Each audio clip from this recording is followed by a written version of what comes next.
Okay. Hello. I am Shaggy. I am not the runner who's supposed to be running right now, and this is not the game that's supposed to be run right now. We don't know where they are, so I am going to fill in time.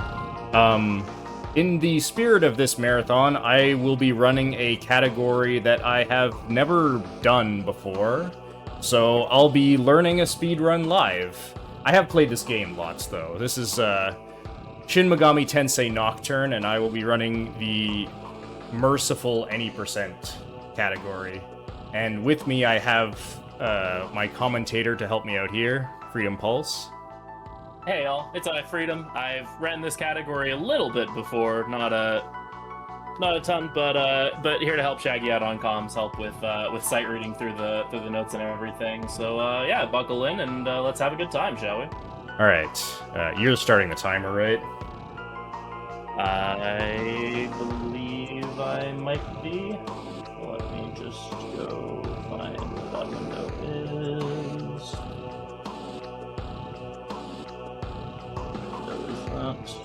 Ah, there it is.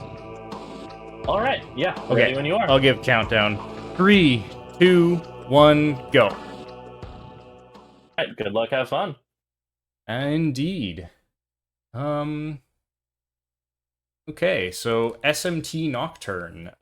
This game is this is the HD remaster of the game that came out in like, I don't know, 2019 or something. The original game was out in, I don't remember, 2004 or something like that. It's SMT game, set in post-apocalyptic Tokyo with all kinds of demons and stuff. And sorry, I haven't prepared any commentary for this, obviously. The merciful difficulty. Sorry, go ahead. You can describe the story. Oh. Yeah. So basically, we are I believe last year, we're in our final year of high school, and we are trying to meet with our teacher to basically get some career advice. But she's been in the hospital lately, so we agree with a couple of our best friends to meet her at the Shinjuku Medical Center. And we'll just be making our way over there. We get some texts from our friends. We're given the opportunity to name all of our friends. We have Isamu, the hat guy. We also have Chiaki, the denim girl. I have no idea if I need this sacred water, but I'll pick it up. Yeah, might as well. So there's 2 vending machines you can interact with here in like the pre-conception Tokyo, and you get some mysterious drinks from them. That one there is an item called a sacred water. It basically just gives you, it cures most temporary ailments in the party as like an AoE ability, which is pretty handy. It's probably not that important because this is merciful difficulty, but it's in the route to pick up, so... The other one that we pick up is a little more important. The other item is a Soma, which is a full HP and MP heal to one party member. More importantly, though, it sells for 6,000 Mako, which we can use for some purchases later. Yeah. Well, buy some Magatamas to get us new skills and whatnot. Yeah. So, to start off the game, we meet this guy who gives us, tells us about some murder. It's a murder or something that happens in this park, I think. Hold up. And it was like a full-on like massacre there. Oh, like a mass murder. So really bad happened here, which isn't really our problem. So we're just gonna kind of leave. He gives us an occult magazine as we head out. The official story is that there was like a big gang war that happened in the park, and then Hijiri there is like, that's what they tell you, but I know the truth. Read this magazine that I happen to write for to find out more. Which, you know, that's not sketchy at all, but whatever. We make it to the medical center and we find out that it's oddly abandoned.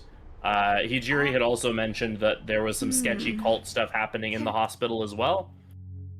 And we arrive here, we meet our friend Chiaki, and we do find that the hospital is strangely abandoned. So we're going to be walking around looking for Isamu and just trying to find our teacher to see what's going on, why she wanted to meet here. Isn't she supposed to be here getting treated for something? Yeah, which it's doesn't make a lot of fairly vague. sense because there's no doctors here. Yeah. You should. But as we're doing this tutorial segment, I guess we can talk about merciful difficulty. Yeah, Merciful it's a joke. is- It's intentionally a joke. Yeah, it's it's basically the quote story difficulty, or the like safety mode that they have in a lot of newer SMT games that is kind of just meant to like let anyone who isn't familiar with games just experience the story. So as such, in this mode, you deal, I believe, triple damage. You take, I think it's less than half damage. I forget the exact number. It's probably a third damage or something like that. Yeah. And then all of your EXP and money drops are also, I believe, tripled. Yeah, those are and definitely your evasion tripled, is yeah. like, yeah, and your evasion is like through the roof as well. Yeah, I don't know what the exact numbers are on evasion, but to me it kind of feels like you play the game with like at least 4 agility buffs on at all times. Which is really big in this game, because agility buffs are super good in this game. Yeah. So we're going to be doing a ton of damage to everything, basically swimming in EXP. This is a very minimalistic run where we really don't fight any random encounters. And by the end of the run, we'll be a higher level than you would end up in the True Demon ending speedrun. Yeah. Oh. According. We hear Chiaki's like, yeah, apparently there was some cult that was using this hospital for like human experimentation and stuff. That's kind of weird. And then Isamu was like, yeah, I searched the whole hospital except the basement, which I found a key card for, but the basement is kind of scary, so you want to check it out for me instead? You really? Okay. We have some very great and helpful friends here in Shin Megami Tensei You're the. Nocturne Yeah. land. Not like we should stick together or anything when going through a sketchy place like this. Right. No, Chiaki has to do her reading.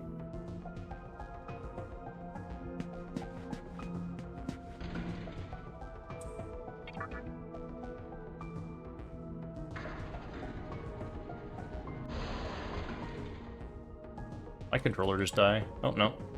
Oh, no, we're good. I don't know why it wasn't letting me skip the elevator cutscene. Huh, weird.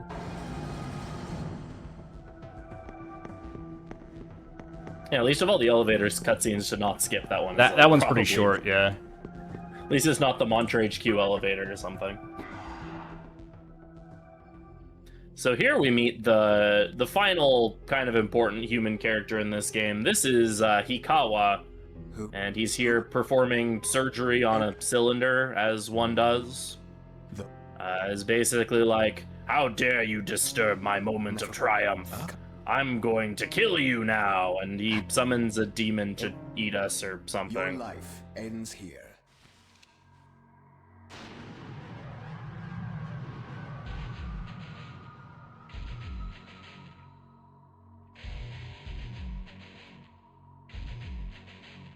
Dude. Stop! Thankfully, we get rescued by our teacher. Yeah, she's like, hey, if you kill him, I will not cooperate with you anymore. So you better step off. And he's like, fine, whatever. It's just one kid. It won't matter anyway. And so he lets us go. And then our teacher's like, hey, meet me on the roof of the hospital. I'll explain everything. I promise. I know this all seems weird, but like, I'll try to explain what I can. And so we get to head up and actually begin the game proper. But before that, we do see a vision of a strange little boy who's accompanied by an older woman who seems to be observing us very intently for some reason. Surely that's not anything ominous. But right. Oh, I mean, it won't Also, they really can be. tell. They won't Yeah, do much right. in...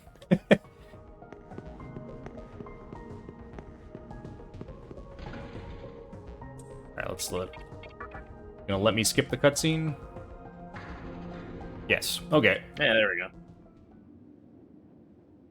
So here our teacher tells us, hey, so the world is gonna end right now, by the way. I doubt it. I'm really sorry I couldn't tell you about this, but I promise, like, the world's gonna end, so we don't have a lot of time. Just find me. Whatever happens to the world, please find me, and I promise I'll explain everything to you, and we'll make everything right. Come no. Yada yada yada. But I've, I know. the world's gonna end, and I've chosen you to be one of the people that gets to survive this because I care about you or something. And then we get a cutscene in 4x3. Yeah. They didn't bother upscaling this cutscene, which is hilarious. Yeah, any pre-rendered cutscene they didn't bother doing again, so there'll just be these random moments where suddenly the world converts to 4x3 and the lighting gets really different looking, and welcome to Nocturne HD. This is a great port of this video game.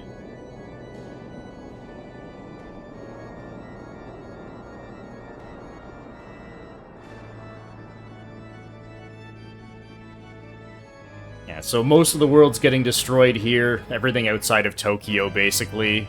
And then Tokyo's getting folded up around this kind of sphere in the center.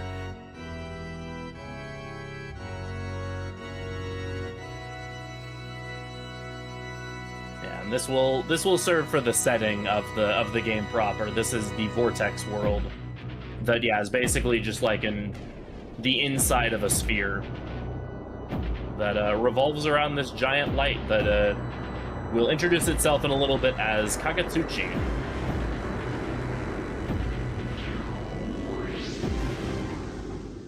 Here the voice speaks to us and basically is like, "Show me your heart," and then he kind of scans us and is like, "I see nothing within your heart, not even a hint of a capital R reason," which we're not quite sure what that means, but he tells us to basically go out into the world to find ourselves and find our, find a reason, and then that we would be the one to shape the world. And then we get reintroduced to the small child we saw earlier.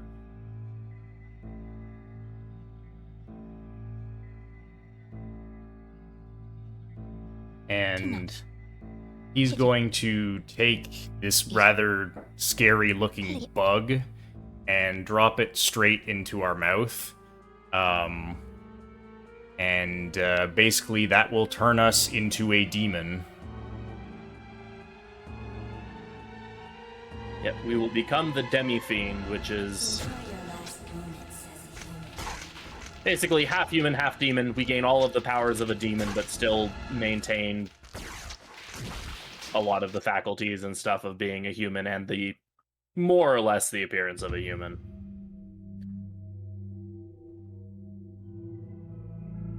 Yeah, we just get some sick tattoos.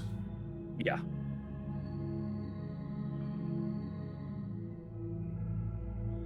Yeah, we get the sick glow-in-the-dark tattoos and the neck spike. And unfortunately, it cost us our shirt. Yeah, but we'll never see the shirt again. Nope. What's really funny is if you play on New Game Plus, you can pick a different starting jacket that gives you a slightly different starting stat lineup, and you just have that jacket for like literally the 10 minutes before the world ends, and then you look the same afterwards. Yeah, this is the first real dungeon of the game, the Shinjuku Medical Center, again. Here we find the room where Hikawa was in earlier is now has a strange glowing glyph outside of it, and we find Hijiri here, who somehow managed to actually make it to the medical center before the world ends, at least as far as we know. What? And he mentions that the world is ended and suddenly has been infested by demons. And he's like, so yeah, be real careful, because you never know when a demon will sneak up on you and try to kill you. But look, if you're wanting to see what's going on, you're gonna have to get out of here. So best of luck. You know, we get a bit more information on these cylinders at this point. I guess not. Hijiri says he's gonna investigate them. I guess there's... yeah, that's basically... He's like, oh, this thing looks suspicious. I'm gonna figure it out. Basically, these are Amala drums. Right now, they just function as a save point. first. I believe the jacket thing has been a thing since the start of... Okay. The jacket thing was a thing since Maniacs, I think, because I think that's when they changed the jacket design, and it's like you get the vanilla design or whatever for New Game Plus. I believe that's the case. I could be wrong. So, we are playing the HD version of the game on PC, so we have the option to play a, quote, French vanilla version of the game. And by that I basically mean we're playing the game without the fiends or without the Labyrinth of Amala. So Yeah. this tutorial section may look a little weird to people. Normally, for people who played this game on the PS2 or the PS3 version, or even most other versions of HD, when you examine that elevator, you get pulled into, like, the Amala Labyrinth. And be like, oh, this is weird. And then you do, like, a gauntlet of tutorial fights, which includes a battle with a Prado, which is one of the more infamous tutorials in video games. Because we're playing, like, essentially the vanilla version of the game, we don't have to do any of that. Yeah.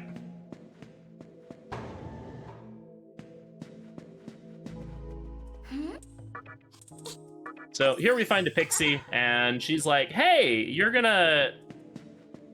I've been trying to get to Yoyogi Park, which means I have to get past, like, the really scary, mean demon that's guarding this place. You're gonna help me out, right? And we're like, yeah, sure. Yeah, So sure, why not? we have now recruited a pixie. And that's the only recruit we're gonna be doing this entire run. Unless I feel like doing some more.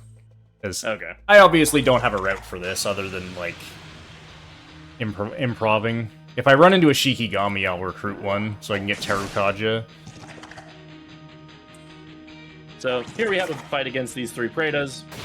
You're seeing what we mentioned earlier about how obscene the evasion rate the evasion rate and the player damage is in Merciful difficulty.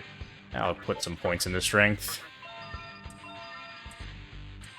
Yeah, Merciful has a pretty loose route.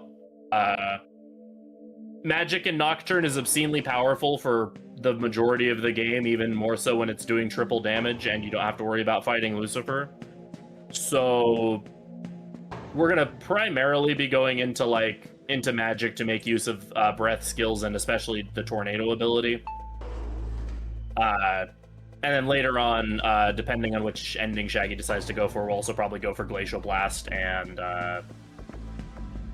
I'm forgetting the name of the electric version of that ability off the top of my head. Bolt Storm? Bolt Storm, yeah. Oh, that would be if I have to fight Noah, I guess, right? Yeah, you can do either Musubi or Demon for this run. It just depends on if you'd rather fight Kagetsuchi or Noah. I'll probably do Musubi. Yeah. I think Demon is faster, but I think in my PB I just go Musubi because I'd rather fight Kagetsuchi at the end. Yeah, I think it'd be more interesting. So we're just running here through the medical center. Like we said, we're probably not going to recruit anything for the rest of the run. If we see a Shikigami, then yeah, getting it for the extra turn economy is kind of nice.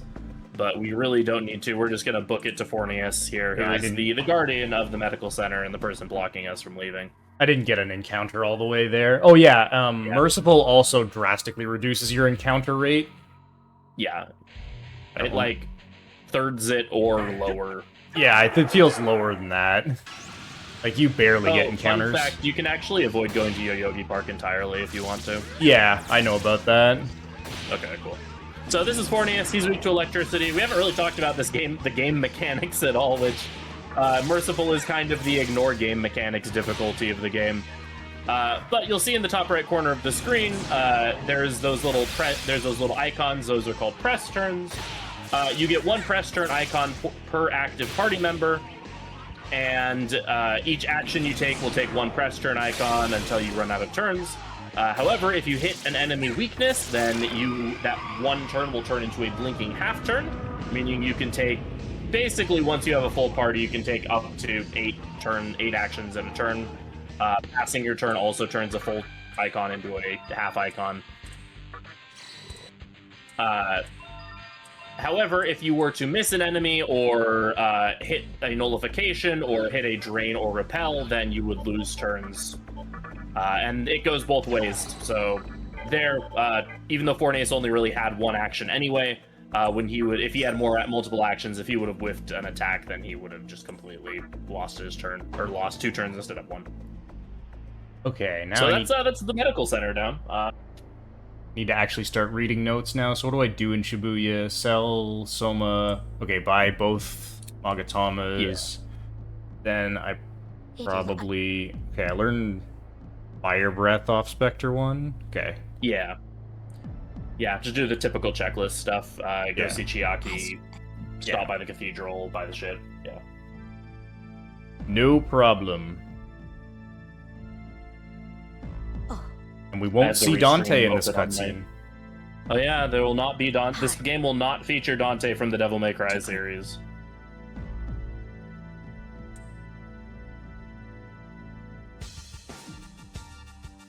That cutscene ending abruptly threw me off. So funny. Even though I knew about it. Over. So here's an interesting, weird bug that they added in the HD version of this game.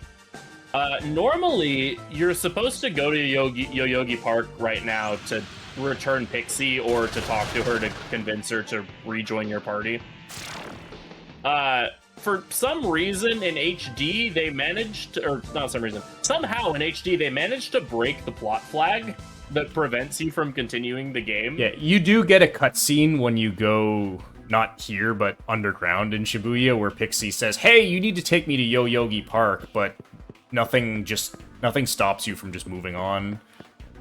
Yeah. In the SD version of the game, that cutscene would just constantly exist until you actually went to the park. But here it plays once, and then you can just continue forward. But here we find that Chiaki also survived the conception. If you would have talked to some of the NPCs earlier, you would have found out that Isamu also survived. And that he was able to sneak past Fornius, which is why Fornius was so upset when we fought him. Also, hee-haw, everyone.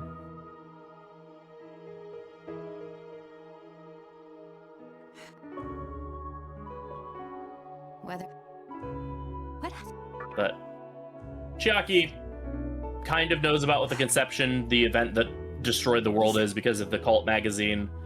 But she's like, yeah, I heard the voice. You heard the voice as well, the one that said to find a reason. So I'm gonna, explore the Vortex world and try to figure out what's like really important to me and stuff.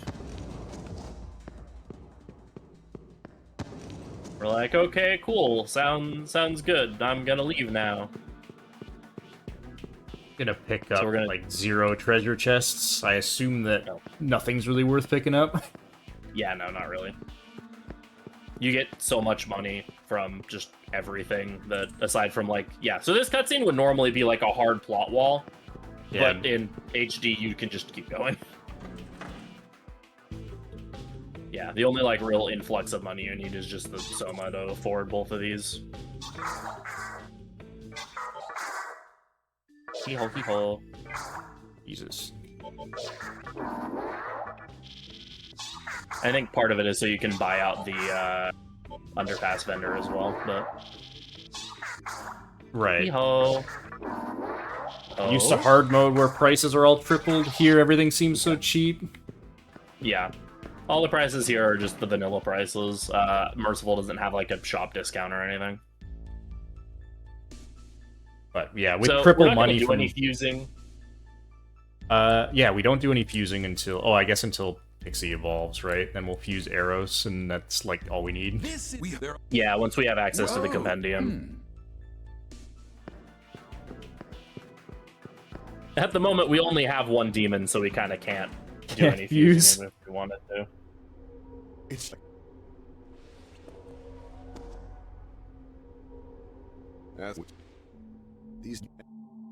But you still have to dip in there to talk to Mito to find out that fusion exists before the game will let you continue. So Yeah, Hijiri just won't be here. So here we find out that the Amala drums also consist or are kind of nodes or checkpoints for something called the Amala network, which is basically just the flow of magical energy throughout the Vortex world. Specifically, the energy is called Nagatsui. And that utilizing the drums, we can actually instantly teleport between any other Amala drum that we have access to. So Hijiri here is going to try to send us to Ginza, because we can find out through talking to NPCs that there is an organization based out of Ginza called the Assembly of Nihilo that is being led by a human, which we're assuming is probably Hikawa. And since he's kind of the one that caused this whole situation, we figure he probably has some answers as to what's going on. Oh, I believe the one item you will want to pick up is I think you want to grab the Tetraja Rocks in Nihilo. But... Okay. You're not. Right. Probably for Mitra? Yeah, they're for Mitra. Okay. I also noticed it says to pick up the repulse spell. Actually, why would we need a repulse spell? That's probably a... Probably shouldn't be there. Dead note. Yeah, I mean, I would guess it would be for, like, revisiting an area to, like, remove encounters entirely, since you can do that, but I don't know exactly that's... Doesn't even It's probably sound for worth the overworld menuing. movement going to the back entrance to Nihilo.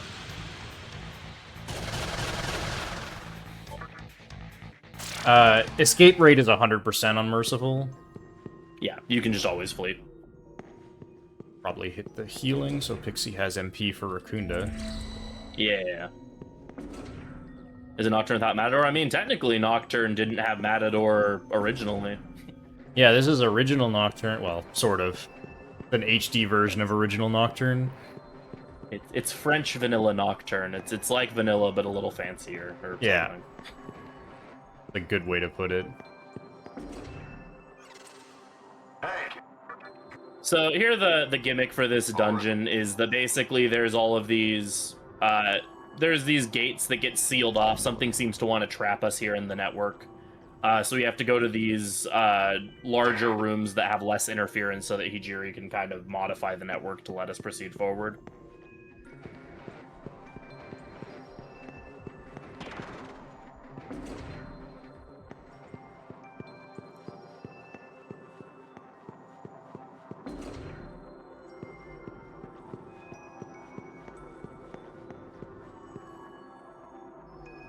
Thankfully, because I've played this game a lot, I do at least know the movement. Honestly, movement is like, I would say 95% of this run. Yeah, this run is basically a walking simulator, which is why I was willing to, like, say, oh, I'm gonna learn this run live in the middle of a marathon. I've literally never done it before, thinking that sounds impressive, when it's really kind of not. Yeah. That's also why I was like, oh, I can do Merciful any percent right now, even though I haven't played Nocturne in months, because, yeah, it's literally just like, alright, let's take a stroll through the Vortex world. That said, it is a great way to practice movement. That's like most of what I, like, all of the Merciful runs that I've done have basically just been, hey, I haven't played the game in a while, I should practice my movement a little bit. Yeah. Merciful True Demon ending is a bit more involved. I made a route for that was actually kind of fun to route, because you actually want to do some fusions and engage with some of Nocturne's mechanics.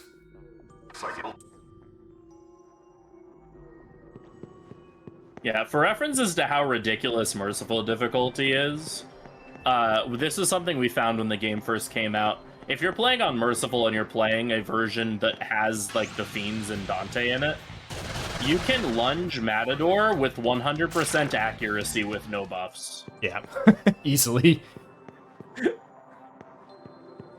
And for anyone that's played this game, you know why that's kind of ridiculous.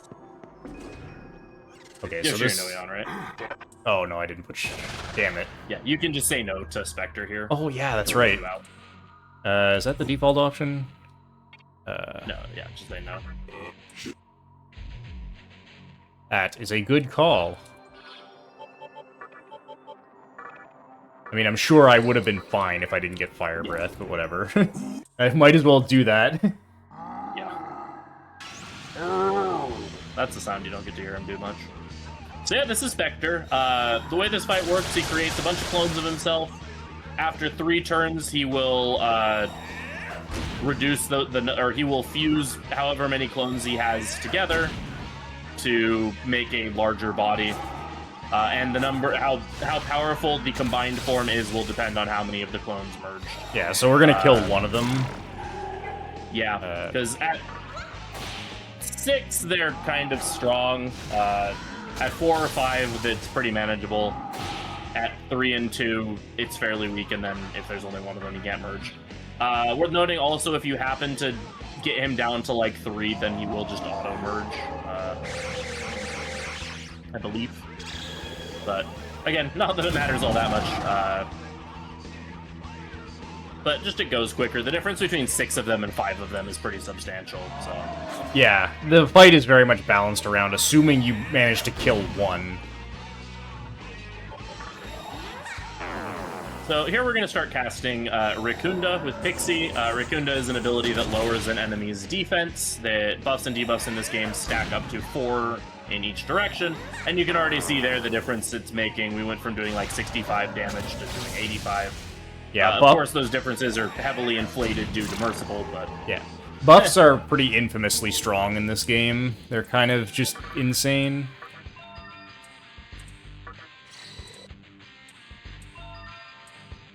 Alright, and here, Pixie is going to evolve into High Pixie. Certain demons in this game can evolve, and when they do, they usually just become stronger, generally stronger. They keep all of their previous abilities and can gain a new set of abilities.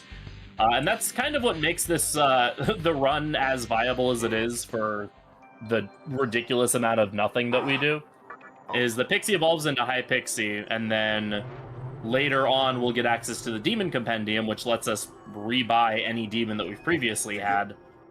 So we can then buy the Pixie we had before, and then if you fuse 2 demons of the same family together, you get an element. And so that happens to just give us a 3-person party while doing 0 recruits. Yeah, which is kind of funny. And High Pixie will eventually evolve into Queen Mob at like level 40 or something stupid, or maybe even higher than that. MC has to be level 50 something. 50, yeah. Within 5 levels of her, and I forget what level Queen Mab is, but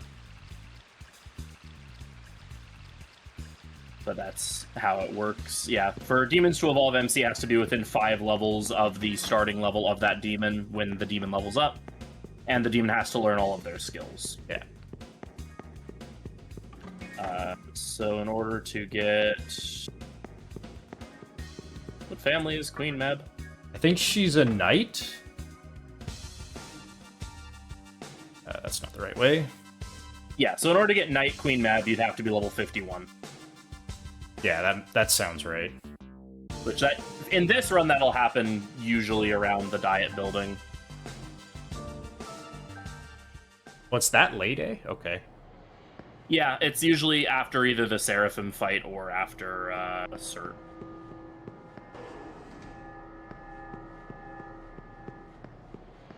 So we get to Ginza, and we find we can't really do anything with the Assembly of Nihilo right now. They have a fortress to the south of the city, but it's pretty heavily guarded. We do find that there is a faction that's opposing the Assembly of Nihilo called the Mantra, and in order to get to the Mantra, we have to get to Ikebukuro. So to get to that, we have to go through the mediocre at best underpass of Ginza. And there will be no Matador in here, so... Well, we actually we still have to leave and go fight Troll. We're not gonna walk straight through this area. Yeah.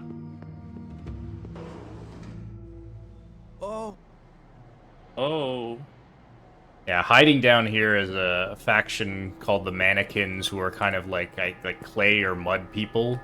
Yeah, they're mudmen. Yeah, they're getting bullied by the Mantra demons, so they're hiding down here away from them. And when we come in, they're kind of scared because, you know, a demon coming into their territory. But they'll realize that we're harmless, at least for now. Hey, we don't turn against them in this route. It's true. Yeah, that's right. At any point. To go demon ending, you would still have to fight the Seraphs, right? Actually don't know how that works. Fighting Fudomimi locks you into Yosuga. Yeah, okay. I'm gonna do Musabi because I'm familiar with that ending. I know how to do it. Literally only two 2 non-default choices you have to make.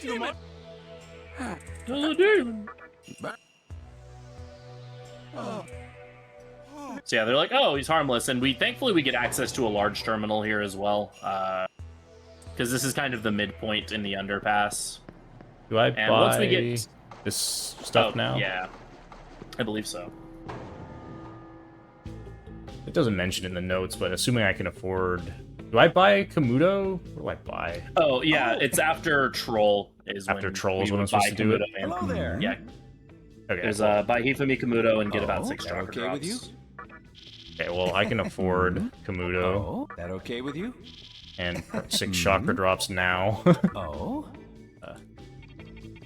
That okay with you? So I guess I'll do it now. Heyo. A press. Heyo. If you're playing this game and want to walk faster in the water, just hold the circle button. Yeah, shoutouts to Fukutaba who found that. I want to say 7 years ago. Before that, we just plugged through the water, and then yeah, randomly he's like, "Hey, I was playing the game on emulator. I noticed if you hold circle, you move faster. I don't know if that's like a weird emulator thing." And so we checked it, and it's like, "Oh no, you actually do just move regular speed in the water." If Demi-Fiend has an ailment, you can also do the same trick to move at normal speed. Yeah. Doesn't work if he's low HP, though. Don't know why that's different. Do I get the bead? No, Yeah. I don't get... Surely I don't get the bead chain. No.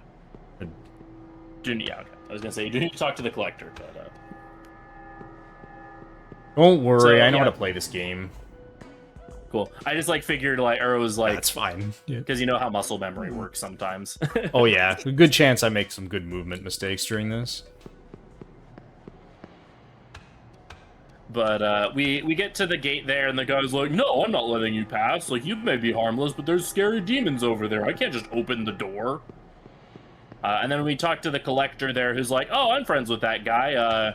Hey, if you get me a bill, like a dollar bill, or in this case a yen bill, then I'll arrange to let the guy let you through." And so we now have to go back to Ginza so that we can bribe the collector to let us through.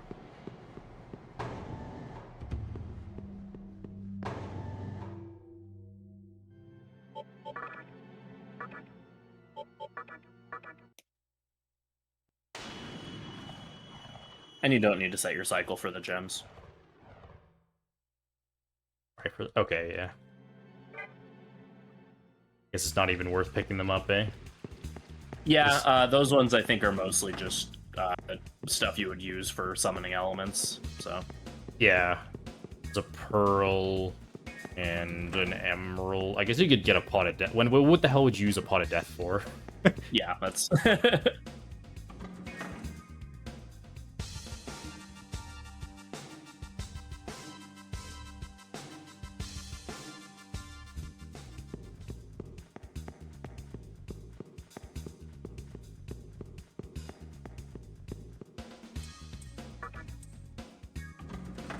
there's a chance that you don't level and learn Ice Breath from Troll here.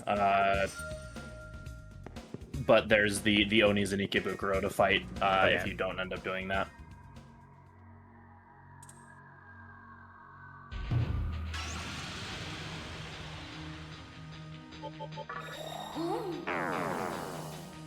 So this is Troll. He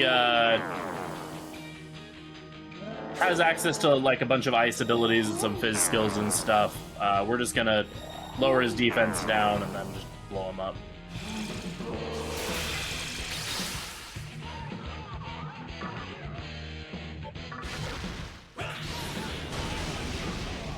Now you get to see how strong magic can be. Fire Breath here is a random target ability that can hit multiple enemies, and it can hit the same enemy twice if it decides that it wants to.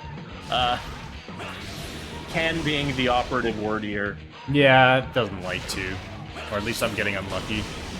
Getting very unlucky, actually. Oh, wow, yeah. But it still does really good damage. Magic in this game is very, very powerful, especially in the early and mid game.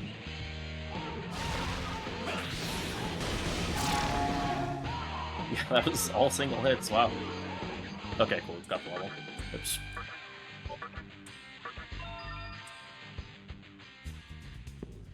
As far as levels go, we're just basically going to be pumping magic until we get to about 34, and then from there, it's kind of runner's choice. Some people like to put a couple points into vitality just to survive infinite light, because that can still do a lot of damage in this route. And then other than that, just pumping agility to make sure you always go first.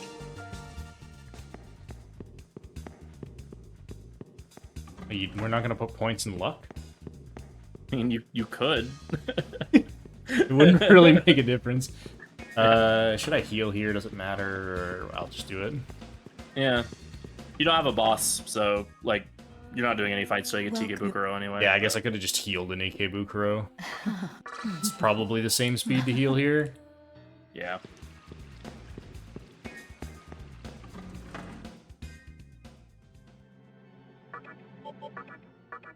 When you get to Ikebukuro, you might need to sell the bead chain that you got as a drop to afford fusions, but... Okay, that's fine.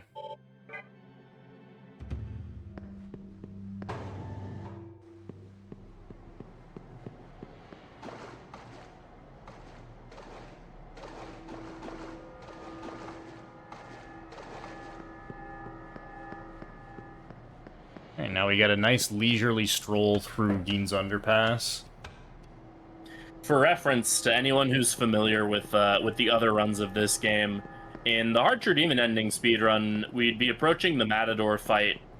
So we're approaching where Matador would be if he existed in this timeline. Make sure to talk to the collector. Oh, thank you. I told you I'd make a movement mistake. We're approaching where Matador would be if we weren't playing the vanilla version. In the Hard True Demon ending speedrun, we'd be about 2 hours, 15 minutes into the run. And we just passed the 40-minute mark. Here you go. In the Hard True Demon ending speedrun, we would just be now getting out of the Shinjuku Medical Center. Yeah. And any percent normal would be a little shifted from that, but not too drastically. And I don't know what hard any percent looks like here.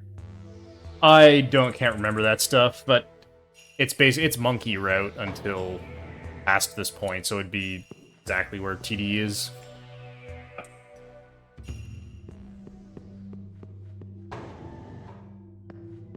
Alright, no candelabrum flickering. Yeah, I regret to inform all of you watching that we all just missed Matador. Yep.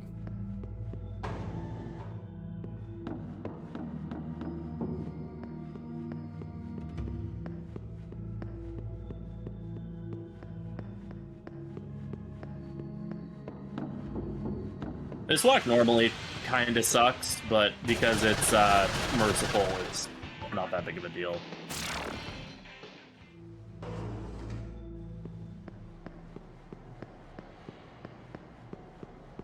Yeah, the hot new tech Matador skip, just play on a different version of the game. It doesn't have them, yeah.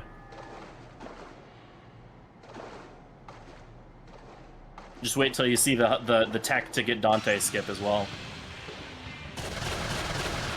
That was a really fast encounter for Merciful. I only went through like one room. Yeah, the water, I believe, has a higher than normal encounter rate. Yeah, I think it does. So the water kind of interacts with Merciful a little bit.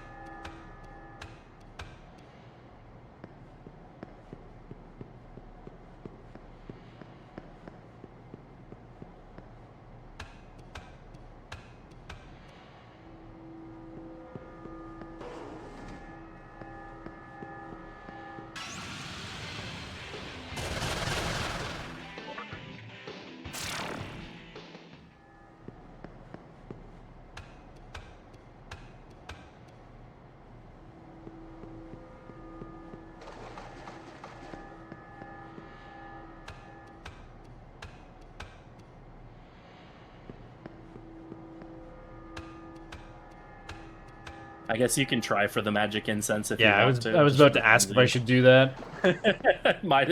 Really no reason not to. It's like 3 steps. Yeah. Actually, my moon cycle It'll be isn't fun even going to if be you that do bad. Yeah, you should get there at, like, decreasing 7, I think. Yeah, falling 7 or falling... Or I might just barely make it on full, actually. It'll be very close. Yeah. I think I'll just miss it. Yeah, Yeah, just just missed barely. it. That's okay, I will simply get it anyway. Yeah. Come on, 7-8 magic incense, let's go. Yeah, let's Hey. go. Probably not even worth the menuing to use it. Probably not.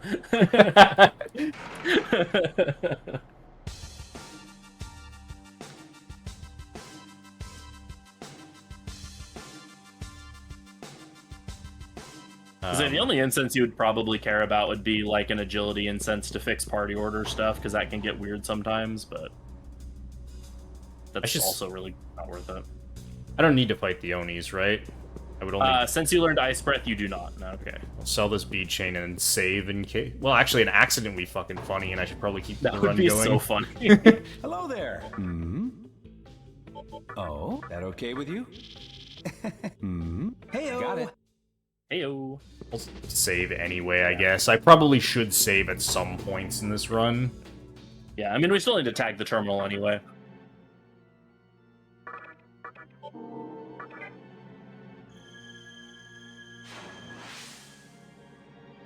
Okay, so I say that because I've definitely had a run where I forgot to tag the Yogi Park terminal. Pixie, High Do you Pixie, know what the makes demon- arrows. It can. Welcome to the Cathedral of Shadow. Oh. Oh, right, I need to fucking Oh. buy Pixie first. I don't know if I've ever heard that Are line you before. You don't have enough Oh. demons to fuse. Yeah. Right. He was just like so Are you appalled. He sure? was like, oh. Just need Raccoon, right? Yeah, sure, Are this you is sure? Yeah. fine. Guess I could have taken Zeo, whatever. I think doesn't he have Zeo? Oh, he has Zeo. Yeah, you're right. Arrow starts with Zeo. Never mind. Yeah, a shame Eros doesn't have wings. Giving him wing buff, it would be really funny, but...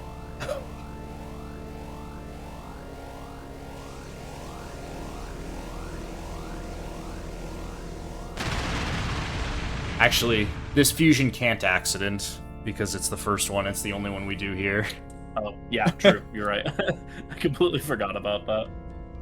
We have Yeah, no successful- first fusion accident. Shoutouts to Lon earlier. Besides the... All right. Oh. And then we rebuy the Pixie and High Pixie, and Are that's you our party sure? for the rest of the game. Are you sure? All right. Well, until High Pixie evolves into Queen Mab, but yes, in this version you can pick your skills. The only skill we care about there is Racunda, so Yeah, and the random skill picking selected Racunda, so I was like, well, I might as well take that. I believe reminder to swap to Shiranui here. I did swap to Shiranui already. Okay, cool.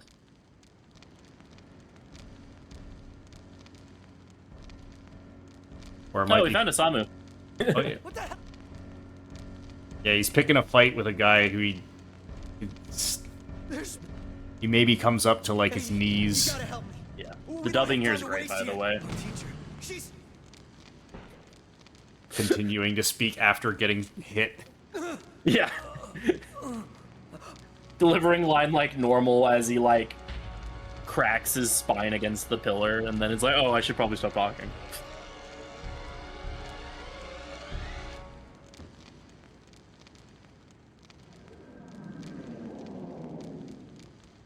So here Thor rips out Isamu's Magatsui to basically power himself up. And is like, hey, I don't know who you are. Arrest him! And then we get arrested by a pack of new ways. A flock of them, if you will. I only call them a flock because, yeah, they sound like seagulls in DDS1.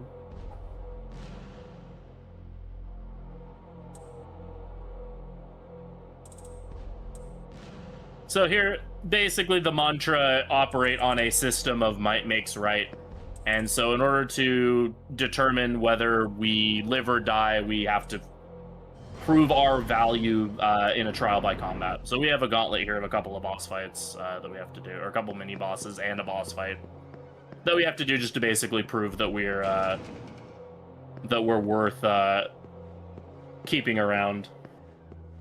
We will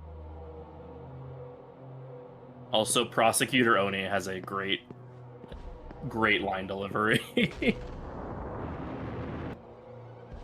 You are.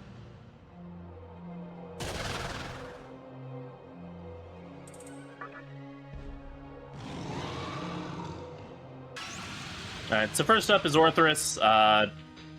Big heckin' flame doggo. We're just gonna Raccoonda him down and then hit him with ice damage. We have Shiranui on Demi-Fiend here, that way we just really don't take any damage. So we don't really take any damage, and our party really doesn't take damage either, because it's merciful. Pixie doesn't have any abilities at the moment, because it's like a base compendium Pixie. Oh, he almost died. Who almost just died. It's fine. But she'll get levels after these fights, and so she can start contributing with like Raccoondas and such.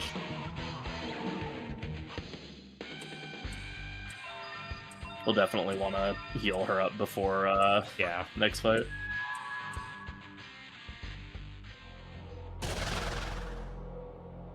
I do switch to Hifumi for this. Yeah, so next fight is Yakshini. She, in this fight, spams a lot of force magic, so we want to be on Hifumi so that we can nullify that. Other interesting thing is that Eros is, in addition to like having the Raccoonda that we wanted him to have from Pixie and Pixie, he also resists all magic, which is pretty nice. Also, we all have electricity in our party, which is great because Yakshini is weak to electricity. And because she's weak to electricity, she's also a little bit more likely to get shocked, which is very helpful here. Bah. Wow.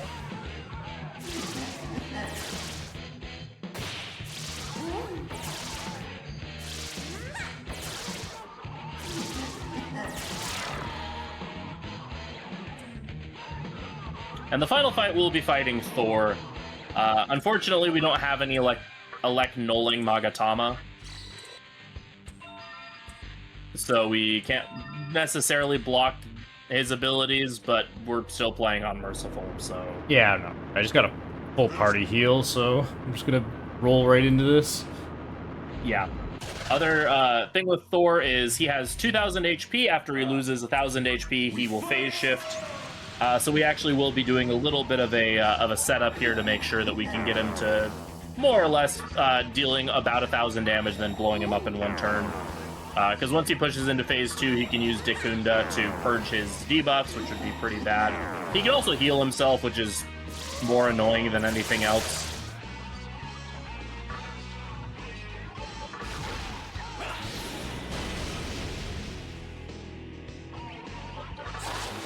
I don't think I learned Fire Boost when I was supposed to, but truly that's fine. I don't believe you would have learned Fire... Oh, It no, says yeah, you didn't to learn Fire Boost on Orthrus. Whatever. That'll be fine.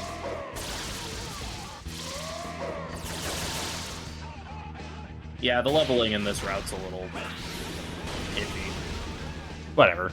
but it's fine. You'll have plenty of opportunities. We're about to get Tornado anyway, and that's the win button, so...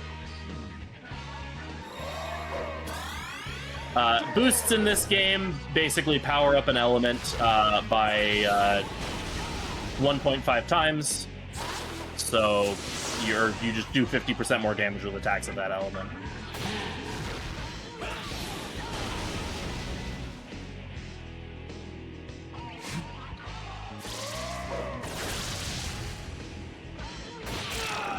That one actually might have hurt a little bit if it had landed.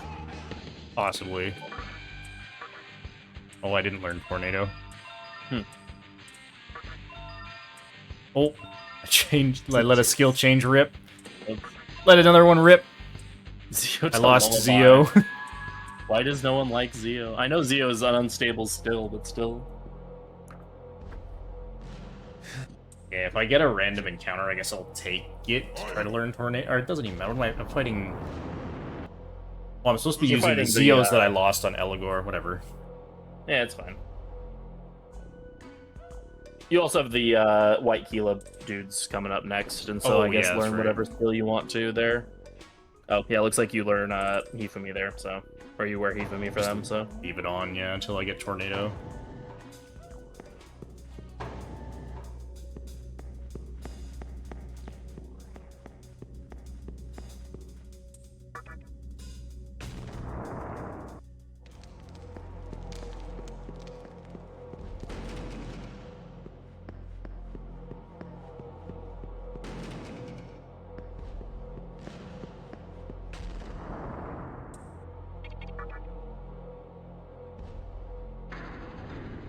Alright, so now we have to climb to the top of the mantra building to meet Gozu Tenno, who is the leader of the mantra. And they are planning to move against the Assembly of Nihilo, and we're going to basically join in their attack. So that way we can try to find Ikawa and figure out what's going on. This roof is exclusively populated by birds that are actually a nightmare if you're not playing Unmerciful. Yeah, these things are absolutely awful normally, but... Because we can just flee everything and...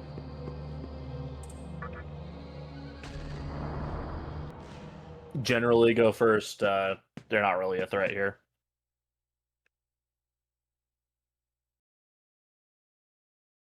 Oh. Heaven and earth shall tremble when the Almighty descends from above. God's resounding echoes shall pierce the land.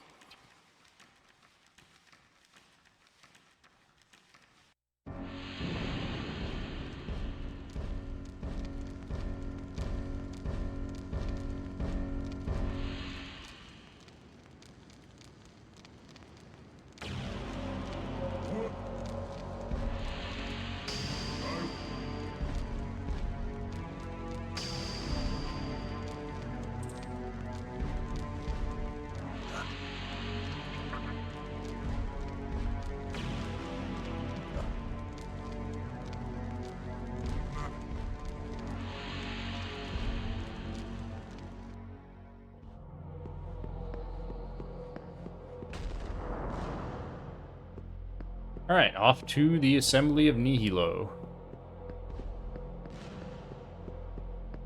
Yeah. Oh, here's something fun. There's this jump you can do here down the Mantra HQ. It's supposed to set your entire party to 1 HP. Not Unmerciful. The buff of Merciful difficulty is so strong that even in barely hurts. it doesn't even... Yeah, it barely does any damage, and that's just a very funny change that they made.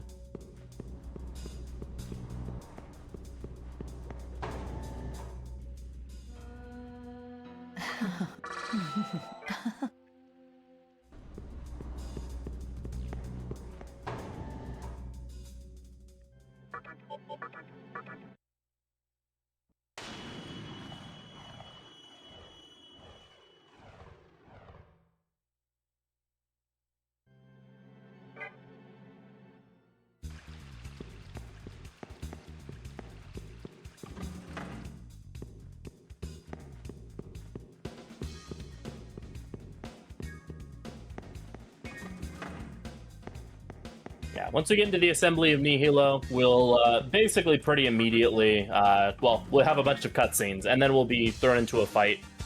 The sort of mechanic behind the dungeon is that once we get down into the dungeon proper, there are 4 keys, or kilas, that we need to find in order to access the core of the hideout. And we'll just get those kilas by going into a couple different areas, solving some block puzzles, etc. Mechanics-wise, this is probably one of my favorite dungeons in the game. Encounters-wise, this is probably one of my least favorite dungeons in the game.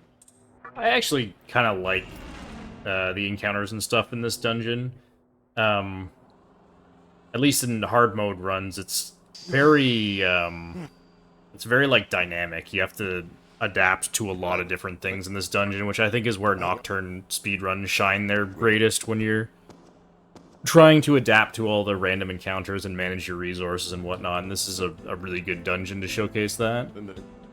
Yeah, I will definitely say with the Arahabaki route that I'm a little less familiar with, but I've done some amount of playing with, this dungeon is a lot better. In the Mothman version of this route, this dungeon is pretty rough. Because you just don't have as many options to deal with things, it feels like.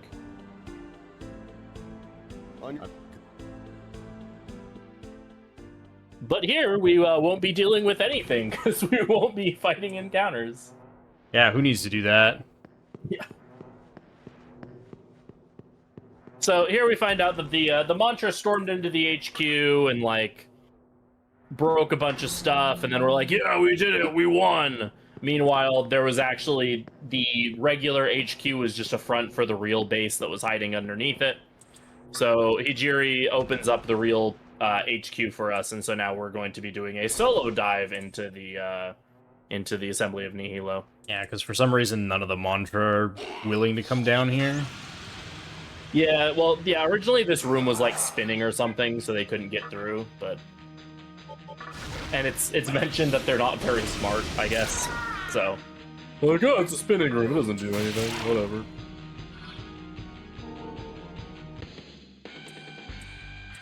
I still didn't level off I guess that. if you get like one encounter, you can blow it up real quick to get Tornado before yeah, Eligor. Probably a good idea.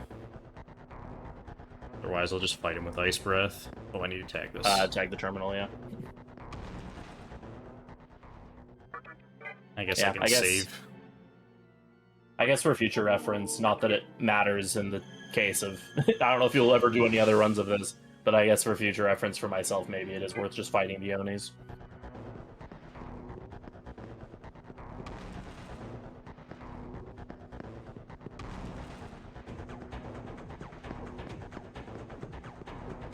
So yeah, this dungeon you have these block puzzles. Basically, pressing these switches will spin some of the platforms to allow you to move around across these light bridges. Honestly, really cool puzzles. I like this dungeon's mechanics a lot. Yeah, I agree. For the most part, it's just light up the switches, so it's nothing like too complicated. There's a little more variety to that later, but it doesn't. These puzzles don't ever get like ridiculous. The one on the bottom floor is a little bit long, but there's nothing complicated about it. Yeah. Okay. It's like I'm not getting an encounter, so whatever. Yeah. Oh, I am. Oh. Yeah. And they go first. That's a real rarity on Merciful. I, of course, lost my Zeo. Yeah, I think Hypixie's the only one that has Zeo anymore.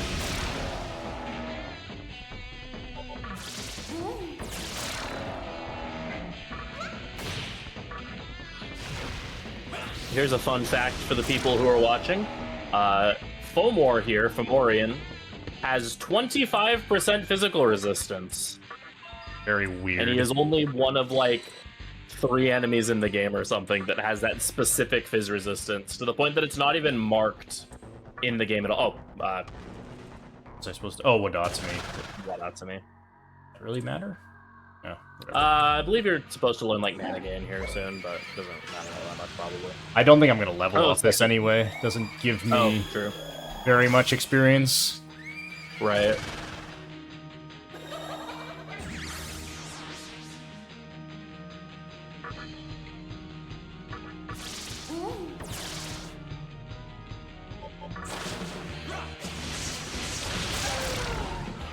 Yeah, Mitamas are similar in that they, every Mitama has, like, a secret, well, every Mitama just, like, resists magic. The game just doesn't have enough room to show that. Or something. I mean, they definitely could have done that, like, with, Arahabaki's resistances, they, made it scroll. That's true. Yeah, they just don't say that, because Mitamas, I believe, have regular magic resistance. I don't think it's, like, a weird quarter or anything. No, I'm pretty sure think it's 50%, yeah. Yeah, they just resist all magic while also nulling light and dark and ailments, and for some reason the magic resistance isn't listed.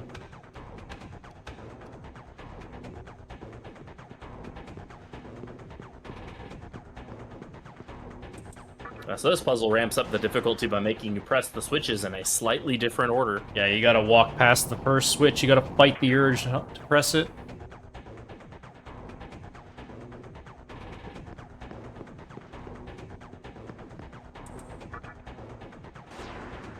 To wear Kamuto at Barrett, apparently. Oh, yeah, to get Heat Wave. Why would you put on Wadatsumi for... Okay, I'm confused. You want to learn mana bonus from Eligor, so you can tornado more things. Yeah, you want mana bonus from Eligor, and then you'll want Heat Wave from Bareth, so that you can Heat Wave Kaiwan and the. Well, you have the Eligor fight coming still. Oh, right. Second Eligor fight, yes. Yeah. I believe the notes tell you to get Mind Zai at some point. I just wouldn't bother, honestly. No, that's a complete waste of time. Yeah, it's a waste of time, and it like makes you get rid of a skill that you would like that would probably be better to just have.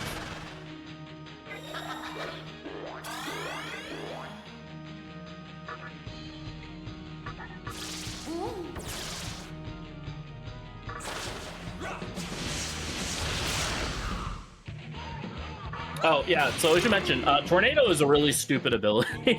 Yeah, it's very busted. It's heavy force damage, and at this point in the game, you would just barely be getting access to medium damage. But at level 17, you get access to heavy damage, because Demi-Fiend doesn't have wings. Yeah, this game has a weird system with its skills, where certain skills require specific body parts to use. And the light random force damage requires wings, which Demi-Fiend doesn't have. So instead of, like, just giving him Zan or something like that, they decided to give him Tornado instead, which is a completely unreasonable thing to do.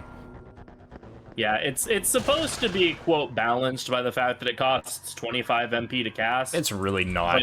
But, yeah, but if you're pumping magic, you're going to have more MP anyway.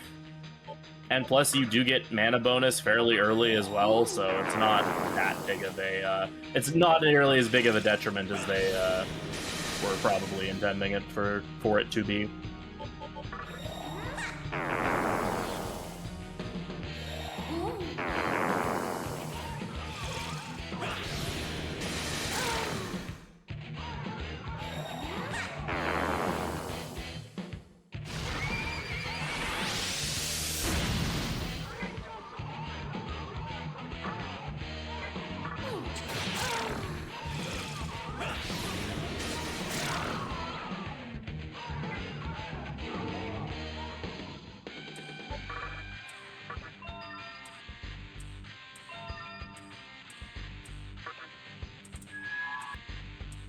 Nice luck incense.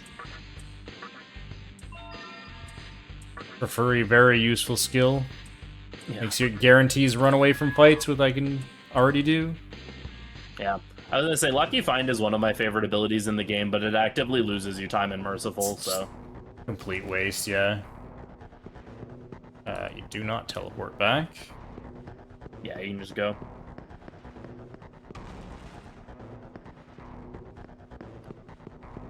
And then remember to swap to Hifumi for the Kaiwans once you get over there.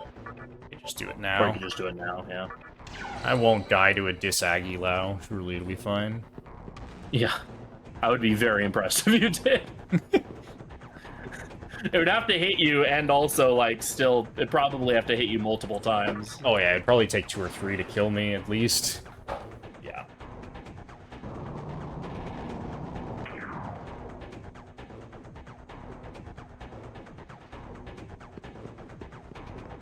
It's like one of my favorite funny things about running normal mode is that you'd think normal mode would be, like, massively safer in a lot of ways. But because we don't pump vitality in normal mode, since there's not the imminent threat of death all the time, you have about half as much HP most of the time in normal as you would in hard, and so things are kind of just as likely to kill you in some cases. Yeah, at least kill But here, Demi-Fiend though, where you're anyway. taking, like... Yeah. Yeah, you're taking like a third damage or whatever. It's like, doesn't matter. Yeah, a third of what you would take on normal mode.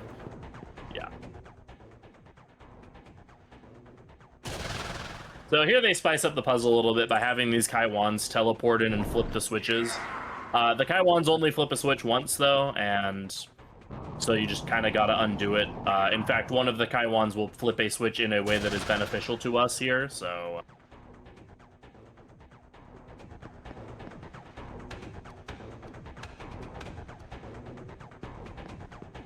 A random tidbit I remember hearing at some point about the design for this puzzle is that the developers were basically given two sort of goals for designing this puzzle. Goal number 1 is that the player has to step on every single tile of this puzzle, and goal number 2 is the player should hate Kaiwan by the end of it. I'd say they achieved that. Yeah.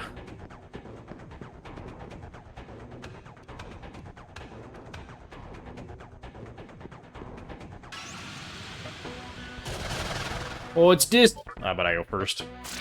What is this?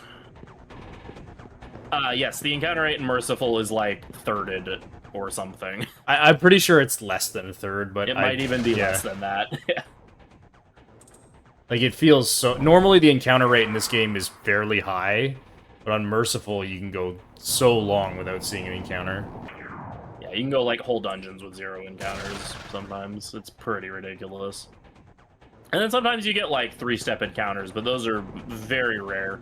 Like, it's so much so that I think if you wanted to use Merciful for, like, a casual playthrough, and you were, like, the kind of person who liked filling out the compendium, you would really, really struggle to do it, because you just, like, can't get random encounters.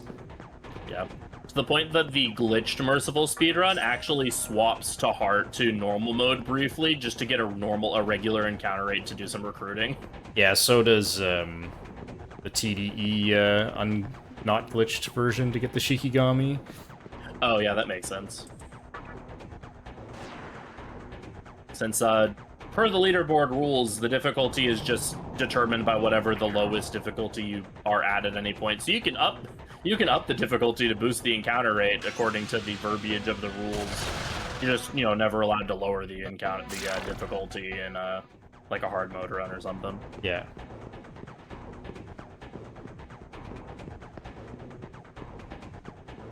Yeah, I'm pretty sure that the rules were made that way specifically with Merciful mode in mind. If you actually want to get recruits. Yeah, probably. I was there when we wrote them. I don't remember what the specific thing behind it was, but yeah, that's... I know it was mostly just to stop people from downing the difficulty to, like, purchase items or whatever.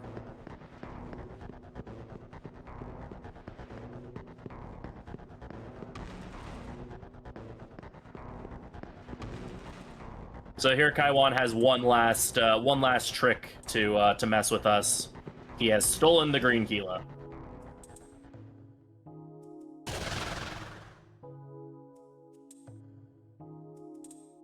Which really just means we have to chase him to another room rather than just fighting him in that room.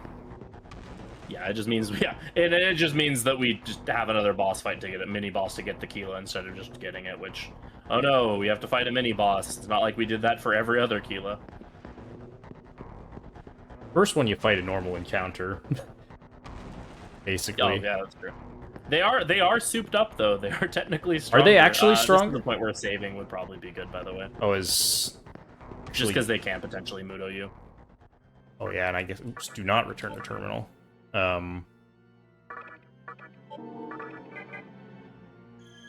Yeah, they are, like, they have, like, slightly more HP than regular encounter versions of Incubus and Copa. It's like how Tutorial Preda has slightly more HP than regular Preda. It's a similar thing.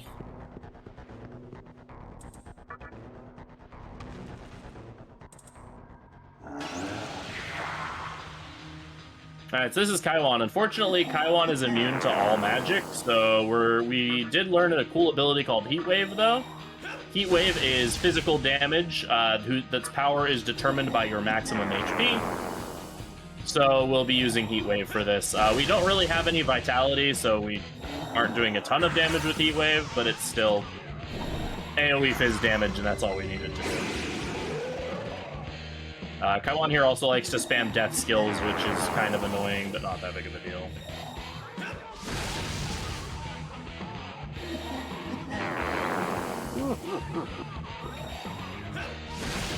Oh, that didn't actually kill them.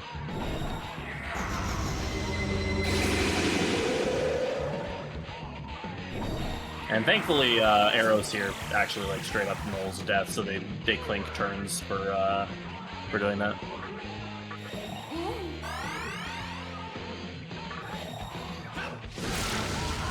There we go. All right.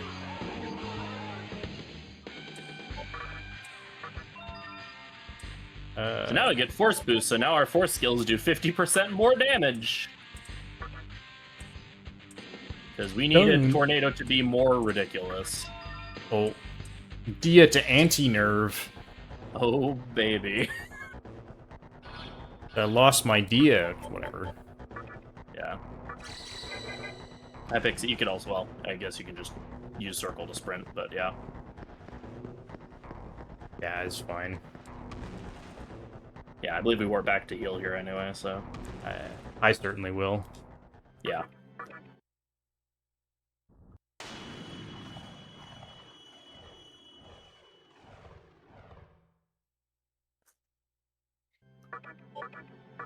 I think Brotodile has spent more time playing Merciful than any other human being alive, so I think he can call it the best Nocturne difficulty if he wants to.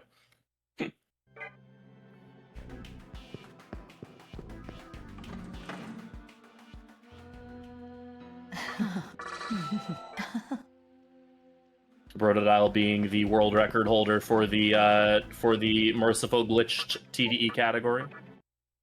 Which that's quite an interesting run and has been shown off at one of the SMT marathons. Oh yeah, it's a very, very interesting run.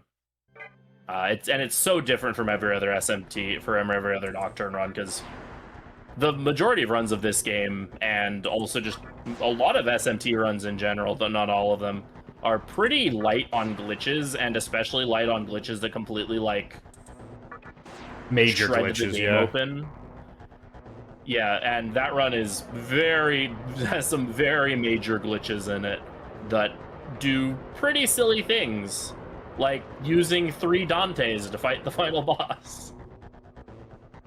Yeah, and like accessing dev tools and shit by going out of bounds. Yeah, interacting with like debug objects to like skip entire portions of the game. It's very, very interesting.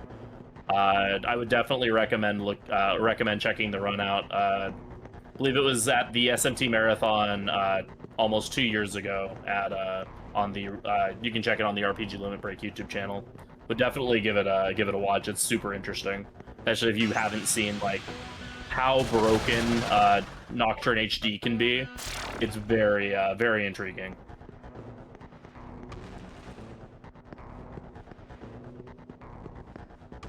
So here we finally accessed, with all the kilos, we've opened up the way to the true core of the Assembly of Nihilo, where we'll finally get to hopefully be able to confront Hikawa.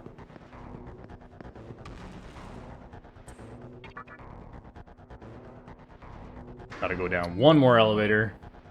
Yeah, reminder to Magatama. So, Oh, you can actually probably, instead of wearing Kamuto, might want to wear Shiranui to get Fire Boost. yes, if that's you a wanted good to. call, yeah. Since Mind's Eye is useless and as is Focus, so... Or you would remove Focus anyway, but Mind's Eye is useless. Turn order might be different because of the agility from Shiranui, but that's fine. I mean, turn order is often different and merciful anyway, because demons get random agility. Yeah, and since you keep, like, a lot of the time in this game, turn order is very consistent because demons tend to have their fixed starting agility, and then, like, maybe we'll get 2 or 3, you know, we'll only get a handful of levels while they're in your party. In Merciful, since we're running the same team the entire game, they're gonna level up a lot, especially with the triple EXP, and so you're just gonna get wild swings in turn order. Thankfully, most of our team has the exact same skill set, so that doesn't matter all that much, but it is still something that, like, sometimes you're, like, expecting one demon to go, and it's like, oh, Pixie has gained, like, 12 agility, and now is faster than the level 56 Queen Meb. Great. Yeah, at this point we basically have 3 Raccoonda bots and then MC doing damage, so... Yeah.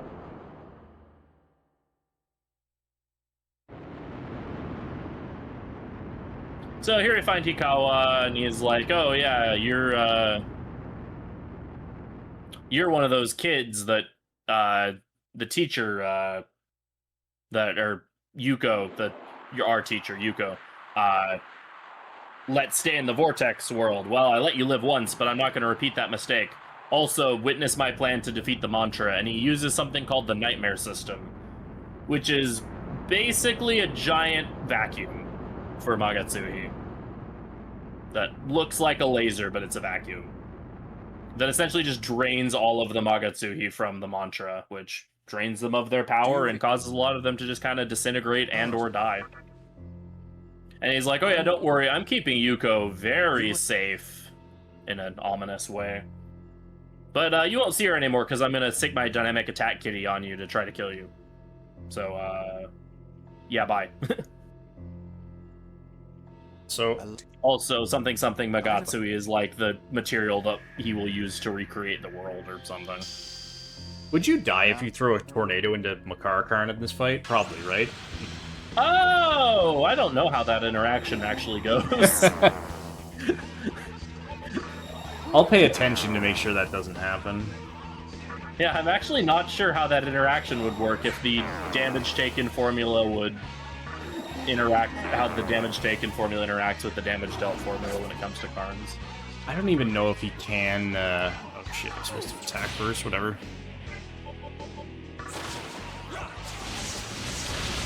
It doesn't matter. Oh shit. Yeah, I mean, he's dead anyway. It doesn't matter. He's like- You just need to get the He's 2 like tornadoes out. 2,500 HP or something. Yeah. Plunge.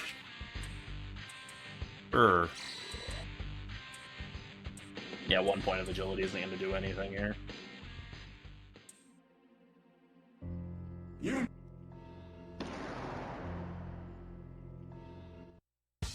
The Chiaki scene, you could pick whatever. You could do top or you could do the third one. Doesn't really matter. I'm just gonna do top option for everything except for Hikawa on the Mantra Stairs and of course Seraphs. Because I know that works. Yeah. Is Seraphs the... I always forget if Seraphs is a default or not. It's not the default. Okay.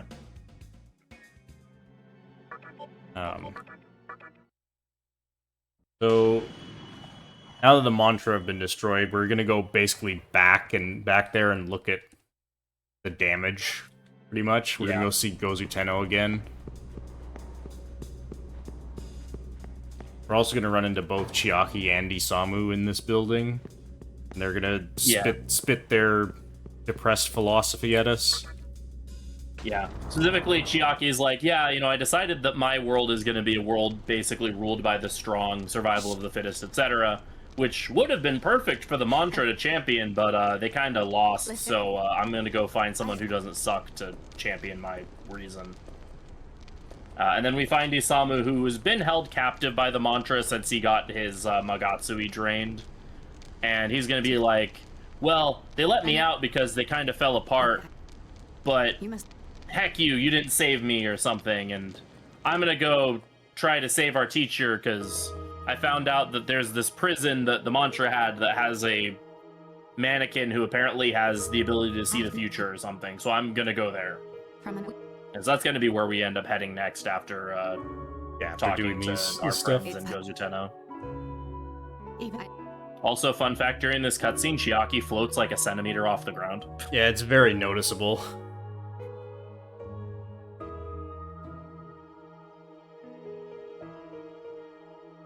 Also, what is she sitting on? Like, this object in her dreamscape doesn't actually exist. I don't know, don't question it, man. Like, yeah, you see behind her, there's not anything behind her.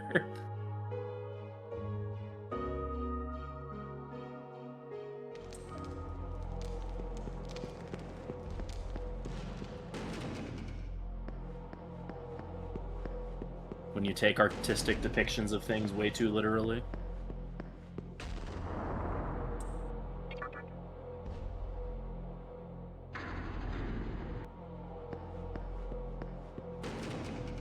Alright, so this is where Isamu is. He's gonna touch his hat for like 5 minutes and waste our time. Yeah, the cutscenes in this game one of the reasons why you don't really see people run the HD version of this game for speedruns outside of stuff like specifically Merciful, is because this version is a lot slower. One of the big things that makes it slower is that all the cutscenes are retimed to accommodate voice acting, which means you get a lot of these like really awkward pauses if you're mashing through dialogue. Where Isamu just like stares at you for 7 seconds if you're mashing. Yeah, also basically every menu is slower in this game. Like, they just respond slower. Very slightly slower. Yeah, the UI in general is just much slower.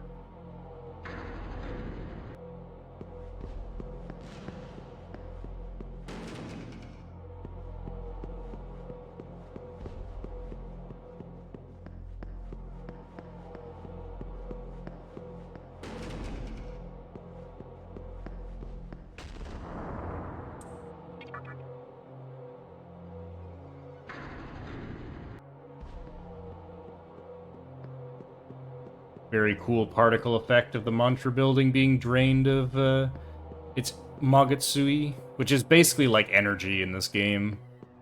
Yeah.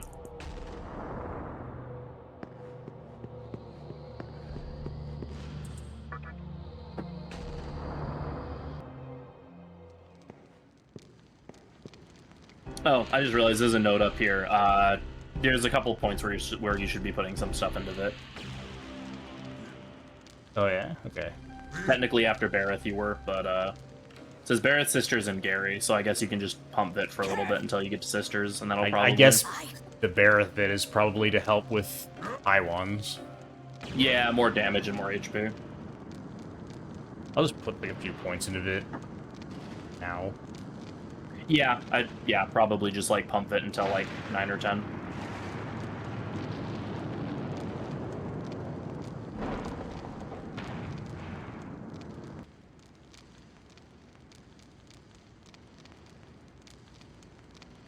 I believe you need like, I want to say 400 something HP to tank Infinite Light by the end of the game, but...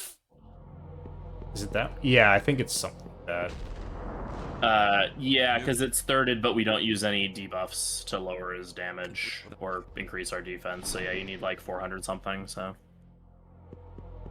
It usually ends up like just MC and Queen Map end up living it.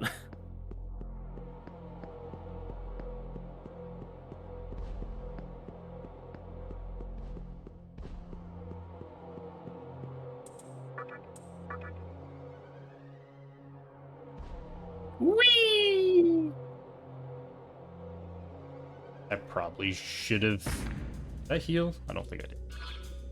Okay, well, I'll teleport back before... Or I might not even have to. Not like Big Mizuchi is that hard. I guess you could warp... Or you could just heal with Dia, because you should be fine. You have plenty of MP. Yeah, I was just thinking about MP. Yeah, MC has max MP, and that's all that matters. Yeah. So.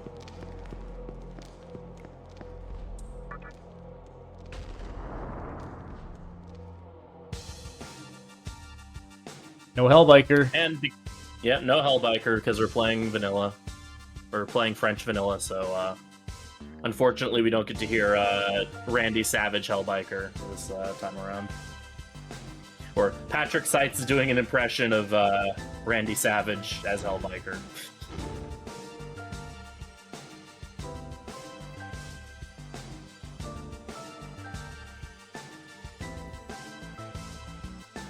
Someone got a menorah for me!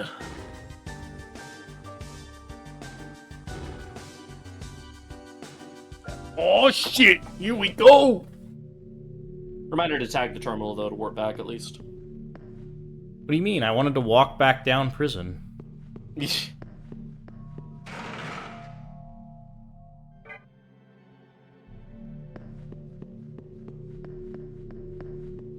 I deliberately not tag the Marinochi terminal?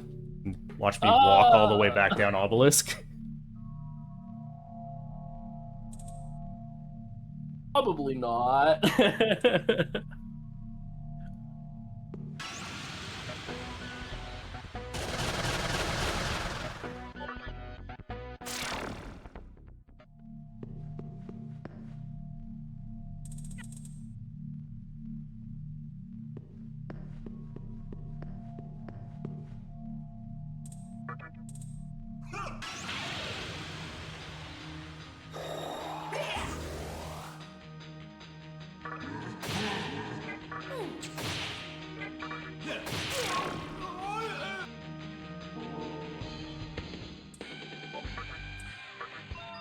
Oh, taunt. You're not supposed to take taunt, right?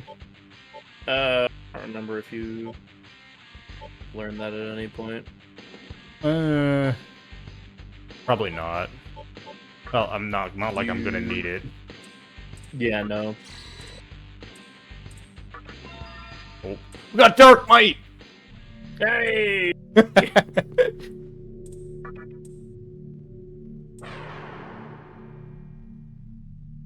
I probably should be careful with skills. Can Raccoon change? No, right? It cannot. Cannot. Okay, so I don't have to be careful with skill changes.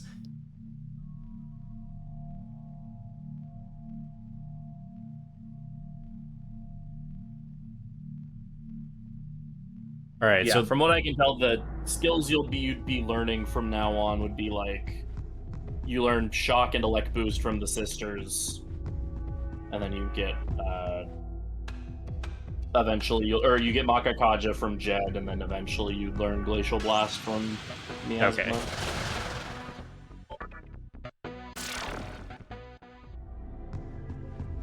So the gimmick of this dungeon is you flip onto the ceiling by going into this mirage.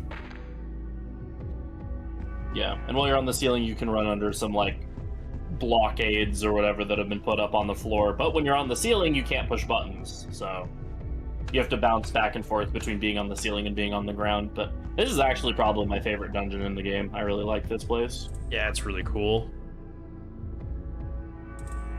No, my spoon broke. My spoon!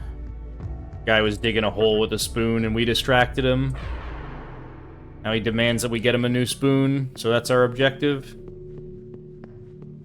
Oh yeah, and even if you go for Musubi, Glacial Blast is technically a faster cast animation than Tornado, so it's still worth going for. That makes sense. I have to learn Ice Boost at some point then too, because I don't have that. Did you not get it? I don't think so. I think there's some fights that we were with Atsumi coming up anyway, so you're probably... Okay.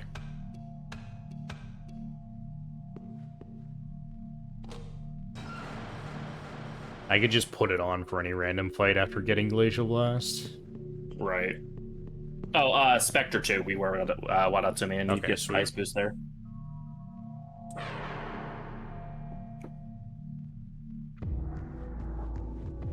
Do I change for Big Mizuchi? Iamonte. Yeah, that makes sense. Put that on now then, before I forget.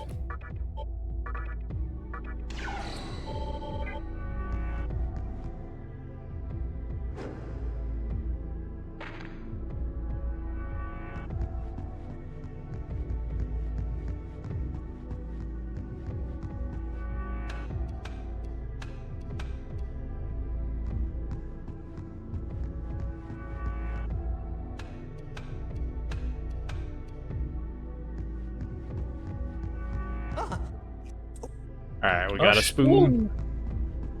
Spoon obtained.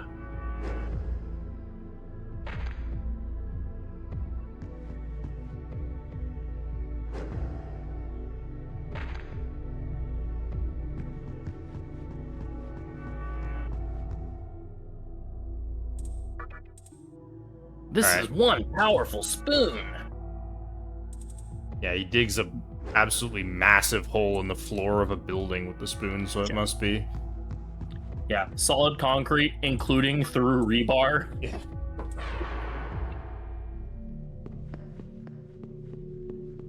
So we get to use that hole too. Progress further in the dungeon. Yeah, there was actually no way for us to get to the top floors until we get access to this staircase over here.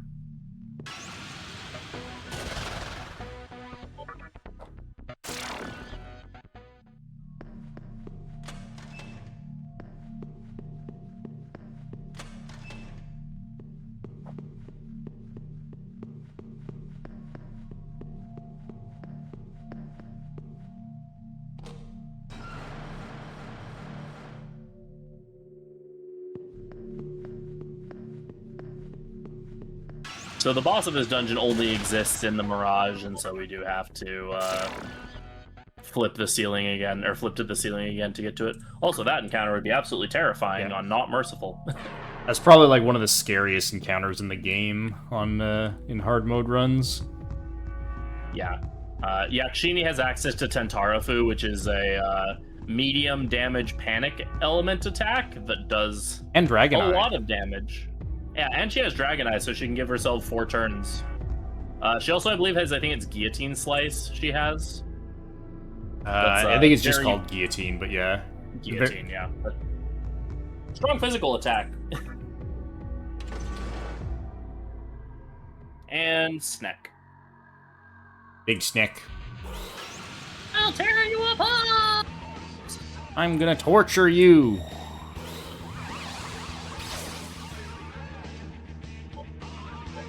So this fight's actually really interesting in that he's one of the few bosses in video games that actually gets weaker as the fight goes on. He starts out this giant water snake that will spam like Mabufudyne, Glacial Blast, Or normal attack. sometimes he does basic attacks because the strongest ice moves in the game, and then once he takes a certain amount of damage, he'll actually shrink in size, and then he'll start using like Bufula and Mabufula, which. What do you mean I'm shrinking? And then eventually he gets like really small and starts using like Bufu, which is where he's at now. And now he's gone. Goodbye, Snack. Ripperino. Oh, Vit. Oh, right. Runda. Party fully recovered. Yeah, you can go for the Vid Incense. I don't know what the cycle is at right now, but you can go for the Vid Incense to help with that. Don't remember which chest. I got the pearl. I think it's the one that's like Got the immediately jade. to the right of you. Got the sapphire. And I got the vitality incense. I would have laughed so hard if you got all of the Except for that. yeah. Because it ticked down to 5-8 like after the second one. I was like, oh no. Oh. Thank you. Alright, so So this here is... we meet Fudomimi. Yeah. He's the mannequin that can see the future. And he tells us that Isamu is here as well. Isamu is over here playing with a cylinder. As one does. But here he's like, hey, you came here to rescue me.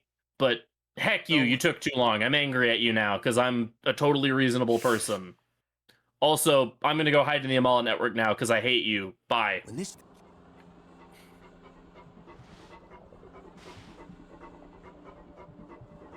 And so he's going to go hide in the Amala network to, like, learn the secrets of the Vortex world while we go and actually progress the plot.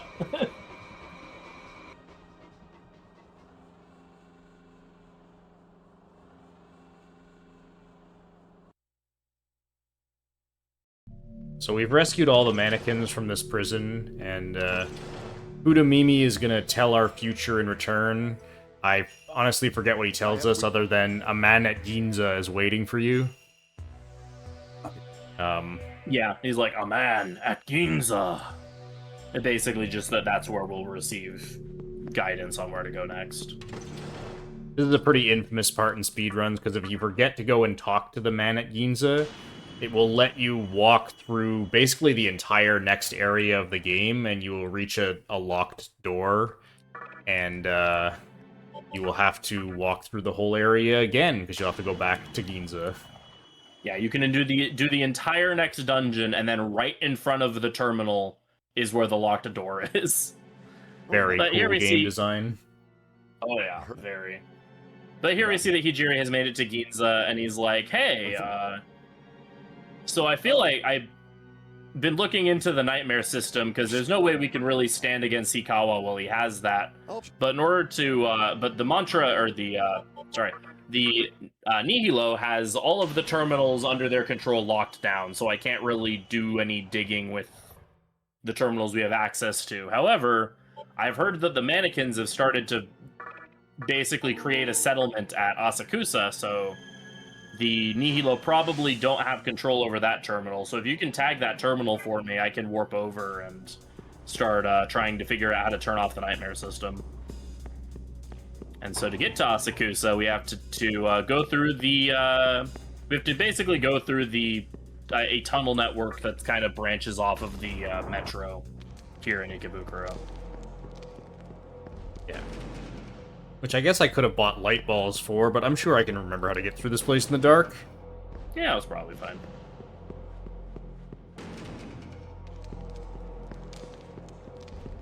If I get lost, we can all laugh at me.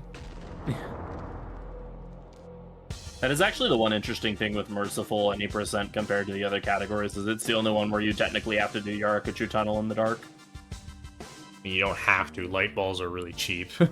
Well, yeah, I mean, like, without buying light bulbs, But because, like, optimally, otherwise yeah. you would have...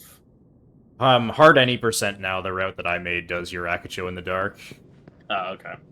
So there's one more category. Because, yeah, normal any percent you have Raiju, and in hard TDE you'd have Pisaka, both of which would have Laitoma. I find it's quite a bit easier to actually see in the dark in HD, though. Yeah, the lighting is a little different, so you have a bit more radius. Shouts to Jump Scare Oni.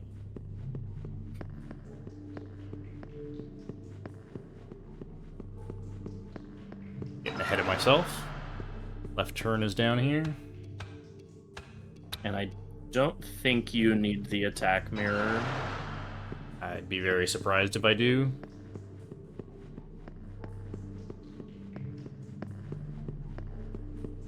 No, there's no penalty. Any fights you get in the dark are completely normal.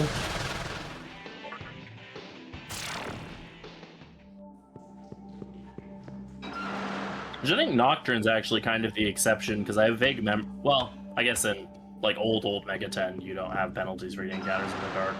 But I'm, like, trying to remember, I feel like there's another game where there's, like, possible dark room encounters that tend to be scarier or something, but...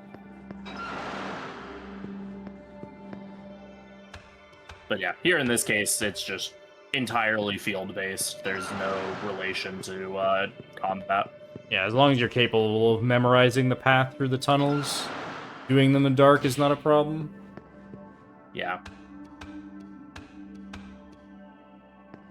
I mean, if the penalty was like the enemies go first, that would actually be pretty annoying because it would waste time. That would probably be worth buying light balls for. Probably, yeah.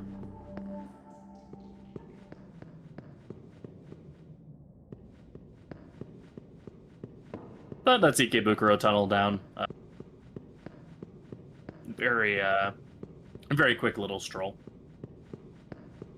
So at this point in other categories, where you'd like really want to be taking encounters, because you're at the point in the game where stuff actually starts giving good EXP, but since we aren't taking any encounters because we don't need them, it's not really relevant here.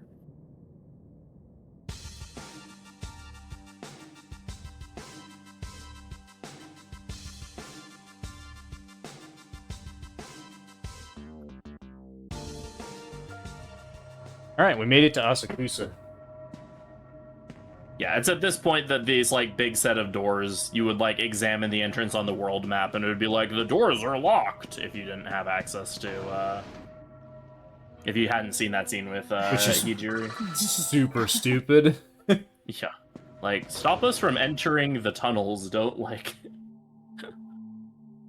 Also, Hijiri figured out how to get here on his own, so... Yeah, he somehow beat us here, which I don't understand.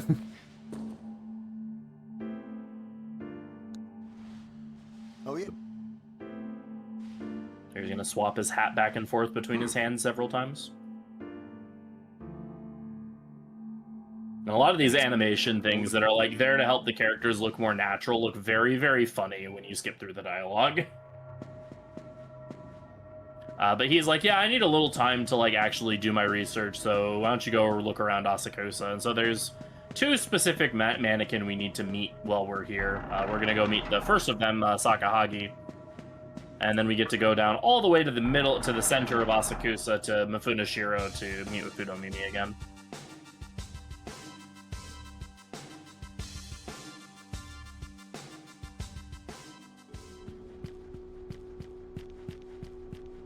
That guy's not having a good time.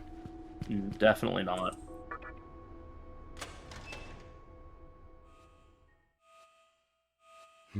Someone's been having fun, though. Yeah, so this guy likes cutting off people's faces and sewing them together and then wearing them like clothes. Which is a very normal thing to be doing. Oh, yeah. So yeah, this is Sakahagi. He is kind of a rogue mannequin that's a serial killer and stuff. But he's like, yeah, but don't mess with me, yada yada yada, and then kind of leaves.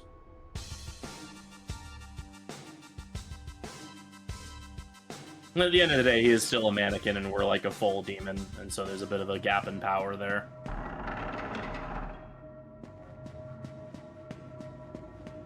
Most mannequins are incredibly weak because they have a very limited amount of Magatsuhi.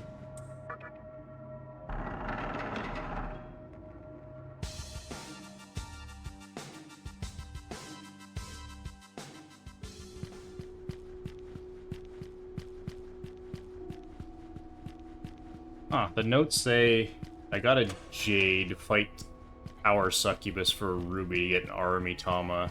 That's interesting. How is that worth it? I guess you... It's not. That's a Shiner thing. It's a Shiner thing? Yeah, okay. Because that would give you Terukaja, but that doesn't help you. Yeah.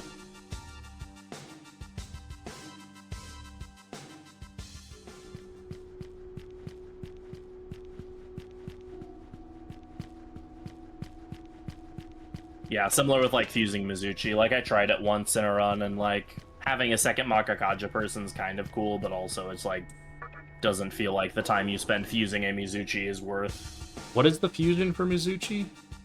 It's, like, Queen Mab plus High Pixie, I think. Okay.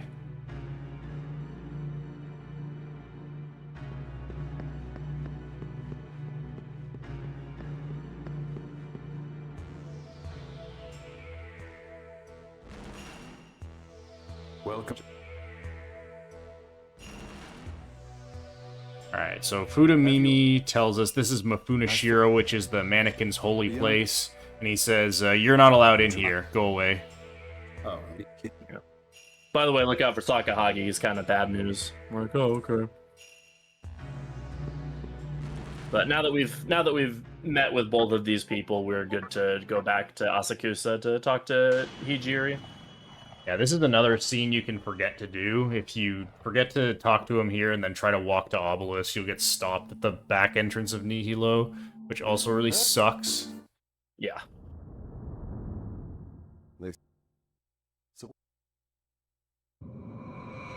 So here we find that the Nightmare system is being powered via a giant obelisk in an area of the Vortex world that we haven't been to yet, and that the powering mechanism for the obelisk is someone who Hikawa refers to as the Maiden. So basically, if we can do something about the Maiden, we can depower the obelisk.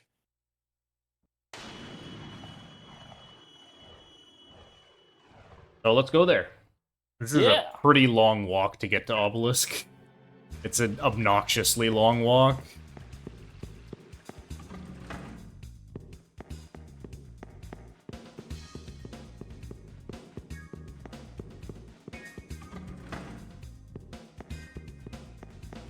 Hikawa will be maidenless soon. We're gonna go and take his maiden away. We're gonna go steal his maiden.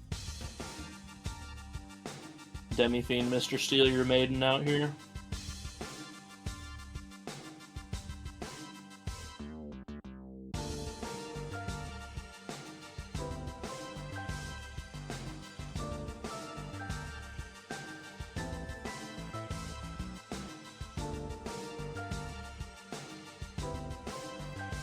Yeah, this is where theoretically you could use a smoke ball or use a their pull spell, but in this case it wouldn't have mattered because it's going to hit noob before you would have gotten the encounter. Yeah, I don't know why you would... I'd almost rather use it in Amala 2 than here, because it lasts longer. Oh yeah, that makes sense.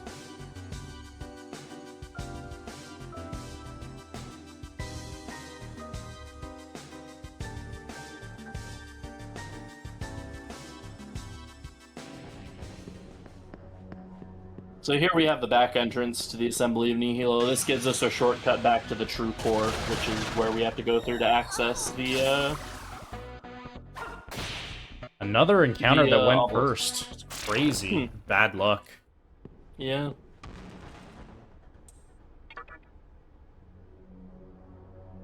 Yeah, for some reason it makes you walk through the Assembly of Nihilo to reach Obelisk, rather than just letting you go there.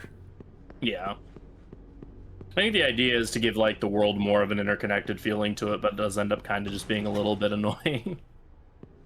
Especially because this next room here, we get to run in a straight line for 40 seconds in the dark.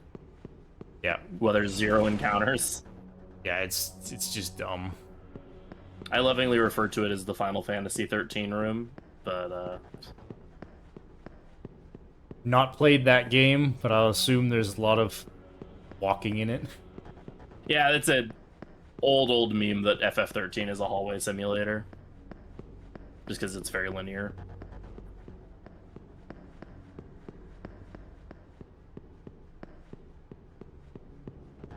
Yeah, we get 40 seconds of 0 encounters running a straight line in the dark. Just so we can get that feeling of continuity in the world. Gives the world real distance and scale. Yeah.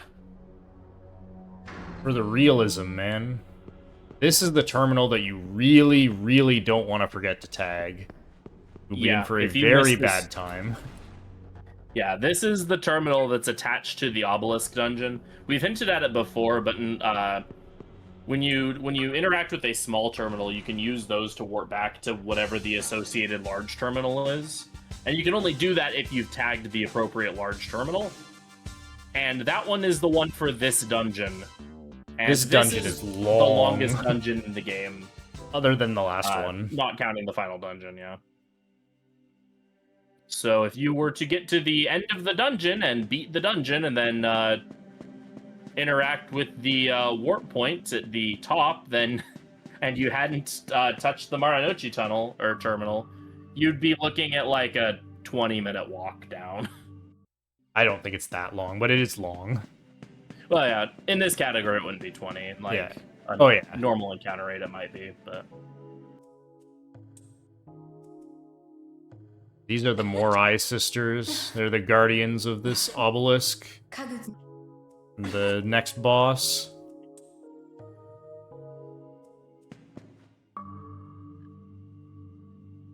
friendly reminder in case I forget later that the next like several levels are you should pump it.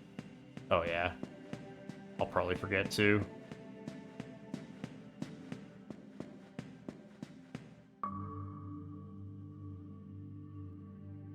It's Iomante for Clotho, and then you swap to Narukami and keep that on for the rest of the sisters. Okay. So I might as well put Iomante on now. You already have I'm it on. already okay, never mind. Yeah. Another encounter that goes first is horrible RNG. Yeah, should have been pumping vitality more, I guess. Or not vitality, agility. Pump Vitality would not agility, have helped at all in that situation. So this dungeon has these puzzles. You step on these tiles to move the moon cycle forward, and the door opens at specific moon cycles. That one is obviously very easy. You get a bit more intricate higher up. I do like this puzzle a lot. I think that the mid game of Nocturne has some of my favorite, some of my favorite dungeons from like a puzzle design perspective. Oh, absolutely. Because this Nihilo and Kabukicho Prison are all like great puzzle-wise. This dungeon, in the other speedrun routes, is probably one of the scariest dungeons in the game. I find it fun for that reason. Oh yeah, it's a fun dungeon, but it's also very volatile because this area has access to every single form of damage except for light. And so it's a little hard to actually have full coverage going through here. There's certain things you can do to help with it, like having an Arahabaki in your party gives you a lot of safety, but... Yeah, like the monkey route has Arahabaki for ice and fizz, and then Megami for fire, and then Uzume for force. And then MC, you can put Narukami for elec when that's a problem, or give him Iamonte for null mind. Yeah, thankfully electricity isn't an issue in this dungeon until you get to some of the higher floors, and by that point some of the other stuff becomes less common. Floor 97 specifically is when Phantom starts showing up. Yeah.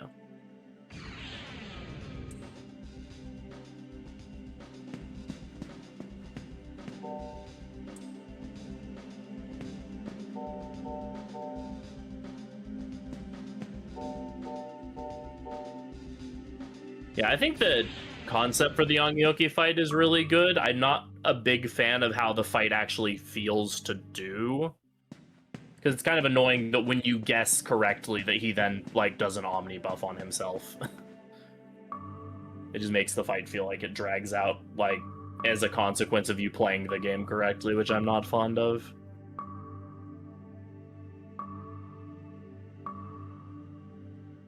That aside, though, the actual mechanic for Ongyoki I do think is a cool gimmick, but...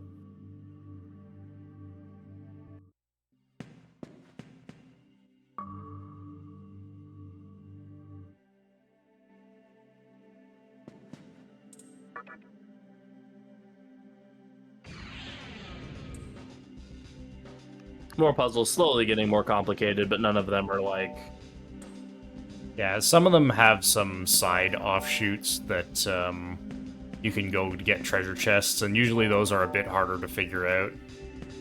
But the main path ones are pretty simple. I've never actually done this puzzle that way. Oh. That's the way I've always done it. I mean, I figured you knew what you were doing, but I was just like, huh, I've never actually seen it solved that way.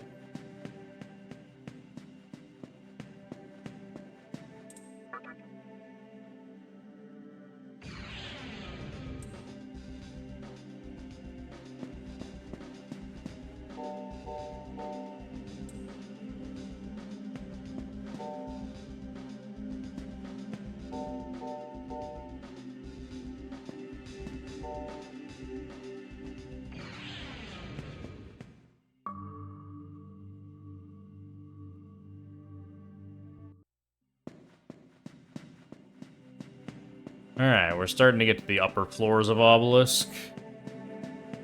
Almost at floor 97. Yeah, this is where some of the scarier stuff shows up. Like, at this point, Pazuzu can start showing up, and then you can also get Phantoms who have access to electric abilities. Yeah, they have Zeodyne, which is pretty scary. Yeah. At this point, though, you're less likely to run into some of the other stuff, like Bareth stops showing up. Yeah, Bareth not showing up is a big deal, because that's most of the fire damage, so you don't have to worry about that.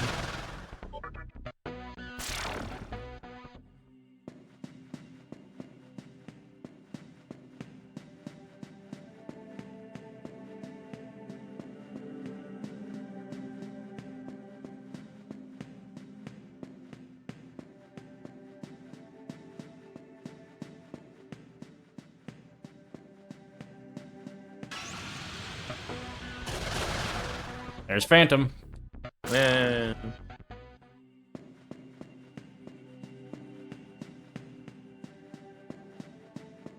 I always found it really interesting that both Eros and Earthus use electricity and then because of that, there's not an element that uses Zan.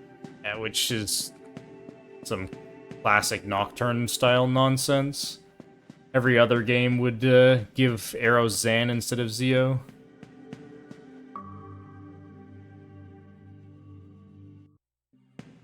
And then again, they just decided to make Eros just resist all magic instead of, like, strong one and weak to another, which is what the rest of the elements are. Here's Hi, Pazuzu. I guess Pazuzu could possibly kill me. He could Hellgaze. Yeah, that's... I mean, obviously it can happen, but it would Unlikely. be pretty difficult for it to happen with.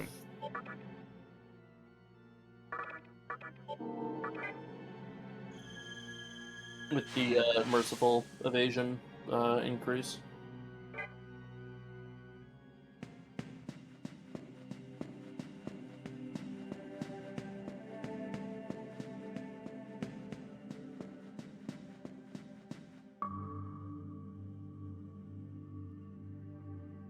Alright, so now we get a puzzle that the Morai sisters are all hiding in, so we have to fight them in a specific order, otherwise the game doesn't let us progress.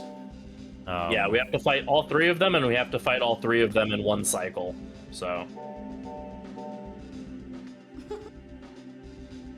thankfully, you just go counterclockwise and you deal with them. First, we have Clotho. Clotho likes to use Hama skills and ailments. We have Iomante on for protection from ailments, and the Hama doesn't really matter as much because... Very unlikely to hit. Yeah, because they're very unlikely to hit. Also, we probably just one-shot her here anyway. Or not, because Tornado did double.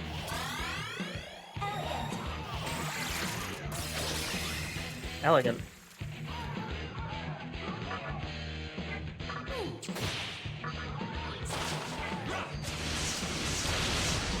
And now she's dead. Each of the sisters has about 2,000 HP during this first section. Commander swap to Narukami. Can do.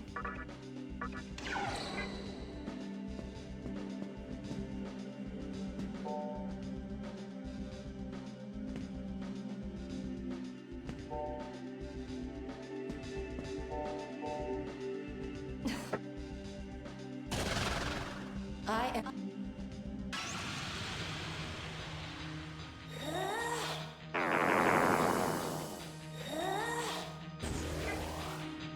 You can learn Bolt Storm and yeah, you can learn Bolt Storm and Elect Boost if you want to. It's not required since you're not going for Demon. Okay, but Narukami's still good to have on here for the magic buff.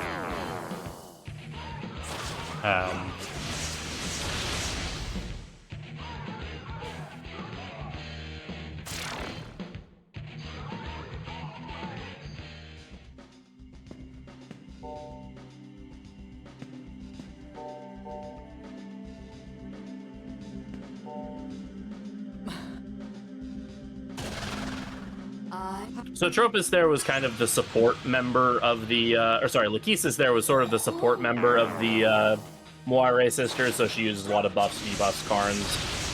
Tropus is the black mage, and so she uses a lot of elemental magic. Or she would if she lived for longer than a turn. And you do have the chakra drops to use here to top up before the fight. Yeah, I should.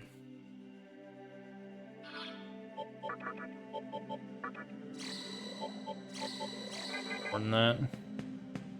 You know what's wild is this is your first run, and I think you're actually going to be ahead of my PB. Yeah, I mean, well, like we said, this is just a walking simulator, so as long as you know where to go, there's not really much to the fights. Yeah.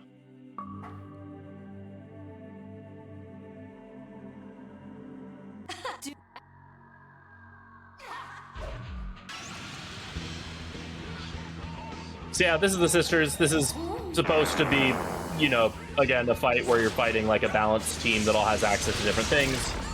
But we have Tornado that does 1,000 damage at 1 Raccoonda.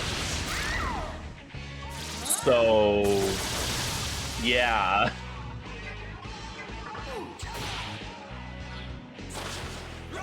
Lachesis and Clotho will have 2k HP. Atropos has about 3,000, so... There you go. Vit, by the way. There we go. Fire Breath and Fire Boost, I'll just take that.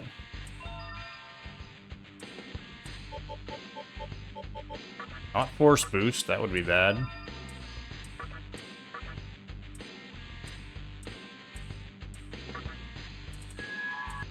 Pack Meter. Yeah.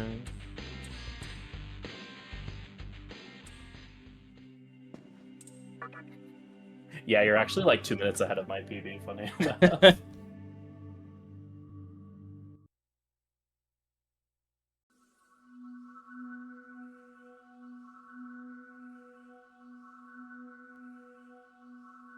Taking this opportunity for a bathroom break. Oh yeah, absolutely.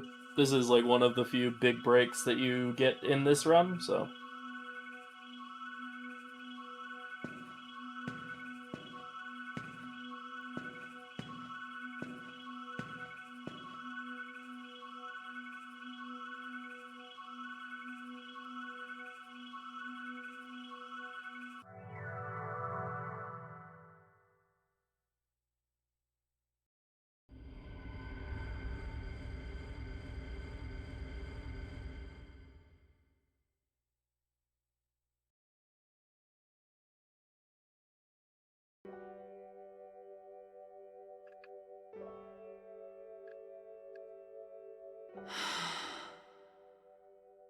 Fine. Turn Welcome back. to be. But the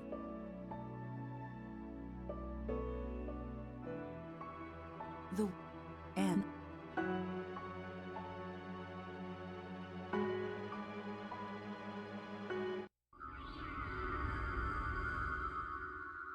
Oh yeah, so we rescue our teacher from being imprisoned by Hikawa, and she immediately submits herself to this god named Aradia to try to gain power, which is a bit weird. Yeah, so our teacher has a bit of a misunderstanding about how reasons work. She believes that the reasons come from deities and are given to humans when it's the opposite way around, where humans conceive of a reason and then find a deity to sponsor that cause. Also, Aradia is a false goddess, so she's just kind of preying on her for kicks and giggles. But we do get 2 more slots into our demon stock for We very all much of the good need. that will do us. Yeah. You are.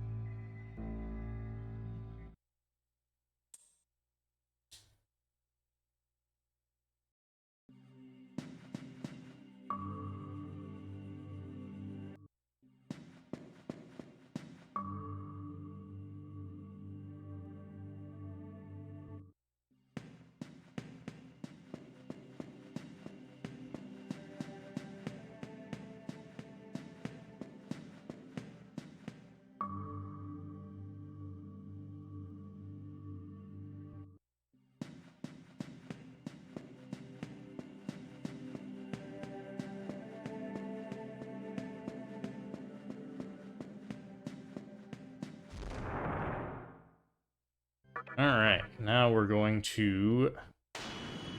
Right. Need to go back to Asakusa and do some random crap.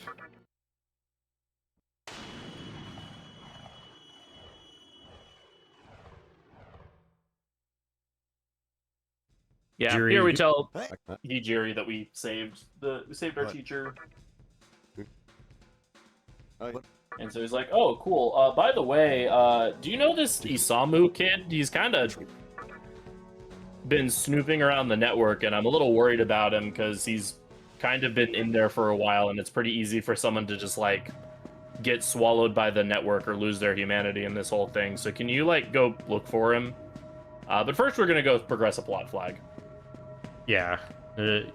We have to go and talk to a random specific Huapo in this area. Mandatory to progress the plot. Yeah, this is probably like the stupidest plot flag in the game, honestly. And stupidest plot flag in any game I've ever played. Yeah, it's pretty bad. The most of this game's like pretty good about like, yeah, you can talk to NPCs to get hints about things, but there's very few times where it's like, oh, talk to random NPC in order to like progress the game. And then there's this one random Huapo, and it's not even like in an obvious spot. Like this is fairly far off of the beaten path. Yeah, That we so have to go talk to in order to actually progress the game. one thing that makes it a little more obvious is she is in an area that opens up after Obelisk. Like, if you tried to come here before Obelisk, this area wouldn't be open. And you are told by Hijiri to explore Asakusa, so you probably naturally end up here. But it is still the matter of talking to this random NPC right here that has, like, 2 lines of dialogue that spawns the next cutscene. Yeah, she's like, oh, I heard someone saw Hikawa at the Mantra headquarters, and that spawns him for his reason cutscene, which you have to see in order to get to Yoyogi Park in a little bit. You have to see it even to get to Amala 2, I think, right? No, you can do it before Amala too. Oh. Yeah, some routes I do like just go immediately from Obelisk into Amala 2, but Oh, right, sorry. Yeah, that's what I normally do. Actually, doing things backwards here.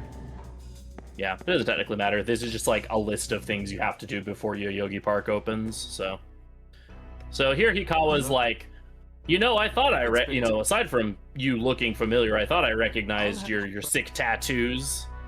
You're obviously the Demi-Fiend, and the Scriptures of Moroku, which is the documents that he read that taught him how to end the world, mentioned that there would be an entity called the Demi-Fiend, who would basically be essential for anyone who wanted to recreate the world to achieve their goal. That it would be a being with great power that would ensure the success of the creating faction. And so he completely changes his tone. Instead of like absolutely hating us and wanting us to die, he's like, hey, you want to be like my friend, right? We're cool.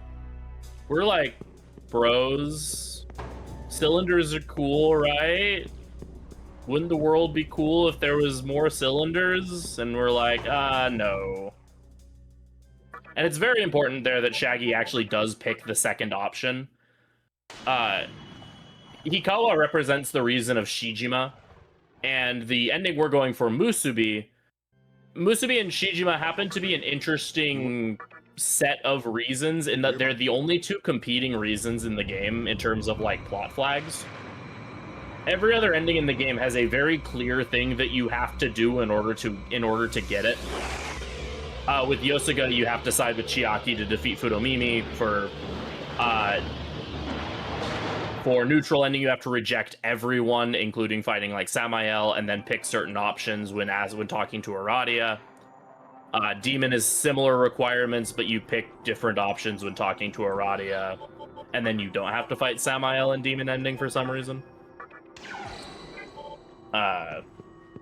Every other ending is like has a pretty set things that you do. Demon ending is also kind of weird. But for some reason, Shijima and Musubi basically don't have specific flags that set that ending. And so we actually have to make sure that we don't get Shijima points in that dialogue conversation there. That way we can get Musubi, because otherwise we end up tied between Musubi and Shijima, and that would be bad. Because then the game just randomly decides which of your 2 endings. Well, it puts it into a tiebreaker, and the way tiebreakers work in this game, it might as well be random. Yeah, there's some very, very minor things that can affect your alignment, although usually those are in regards to like demon recruits and stuff, which we don't do in this run, so I actually don't know how it would work. Yeah, I have no idea. So we just make sure to say no to Hikawa there, so we don't have to think about it. And then default option for everyone else just says yes. And then we just have to make sure that we side with Fudomimi in a little bit here against Chiaki. And then, of course, the True Demon ending has a very specific plot flag of completing the Labyrinth of Amala that overwrites every other ending. I love Flamus's idol sprite in this game, because he's just, like, kind of, like, squared up. And he's like, what's up? I'm on fire, man.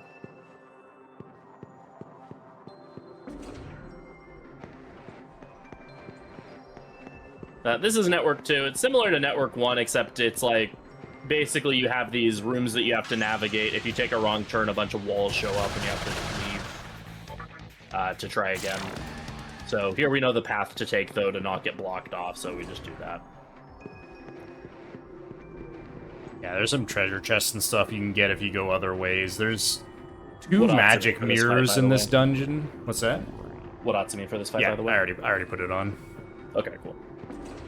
There's two magic mirrors in this dungeon, which normally those are pretty rare. Obviously, we don't need them.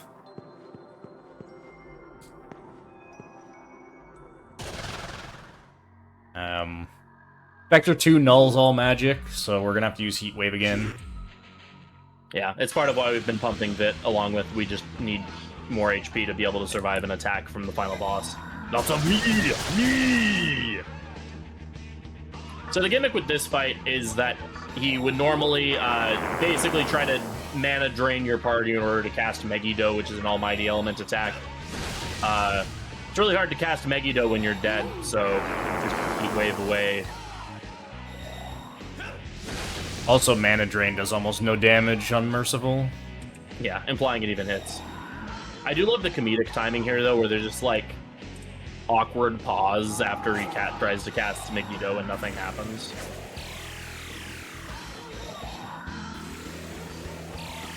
Seven Oh, damage. seven. That's not enough to cast a Megiddo, which is really funny.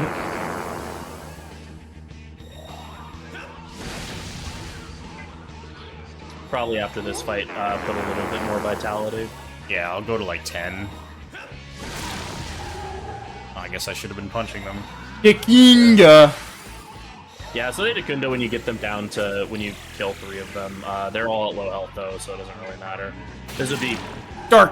I should have been using that! I didn't even notice. No.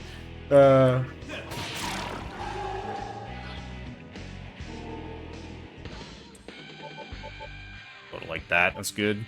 yeah. Magic soft caps at about 34 anyway, so Ice boost over mana bonus. Don't need fog breath. Definitely don't need anti-ice.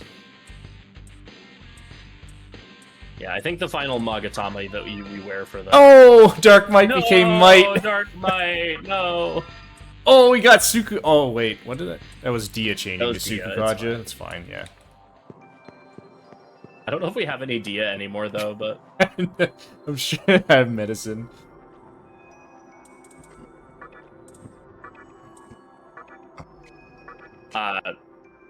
but yeah, for leveling, probably just like 3 more points into magic to hit 34, since I think the final Magatama you wear gives 6 magic anyway. Okay. And then after that, I guess just pump Vit and or agility. Because agility does affect your chance to go first.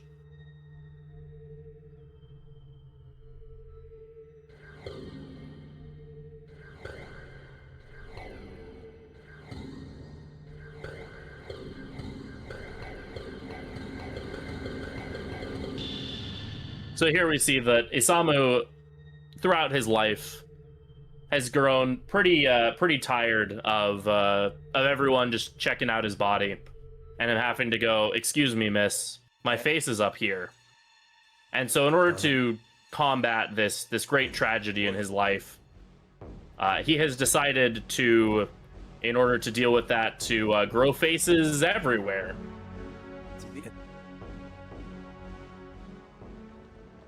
Also, he tells us about the reason of Musubi, which is a world of solitude where everyone can have their own world. And we're like, yeah, sure, that Very sounds cool. good. Just please don't make me fight Noah.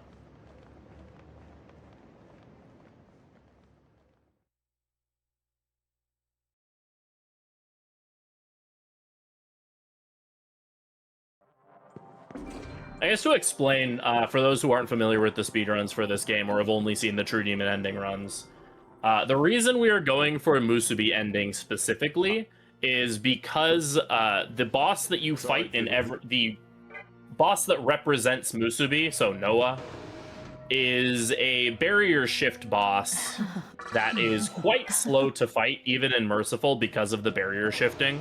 Yeah. And so it's not really a fight we want to deal with in most contexts. Buy some And medicines, because I have no Dias. That okay with you? Oh, yeah. And chakra drops. I don't think he sells chakra Oh, he drops. doesn't. Oh, collector. Yeah. This Redwood shop. You do need to go talk to, go to Mafunishiro first.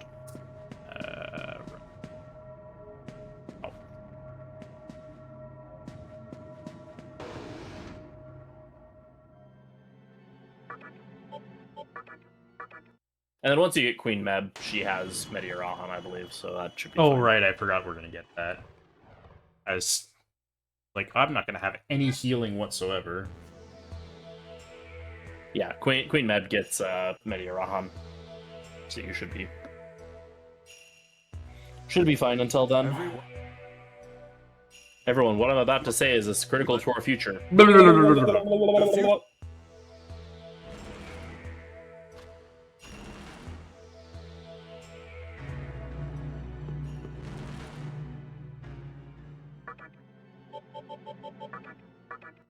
So there we find out basically something bad is happening at Yoyogi Park, and like Sakahagi is acting up, doing bad things, and Fudomimi is sending the mannequins to stop him, but like, Lamau, what are the mannequins gonna do? So we decided to head over there ourselves to see what's going on.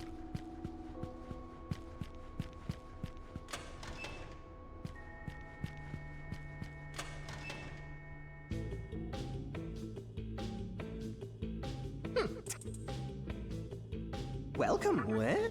Welcome. Ow. Oh. Yeah. What?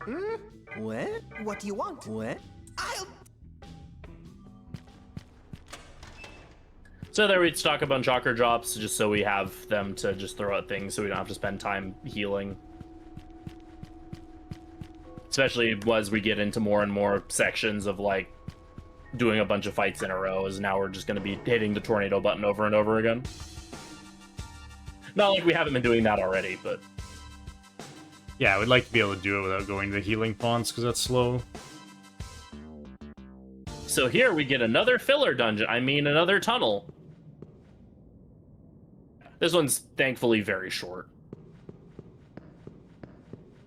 It's very hard to get lost in this tunnel as long as you take the right entrance. Yeah. Which is the left entrance and not the right entrance, despite Correct, what Shaggy just yeah. said. I should have said the correct entrance.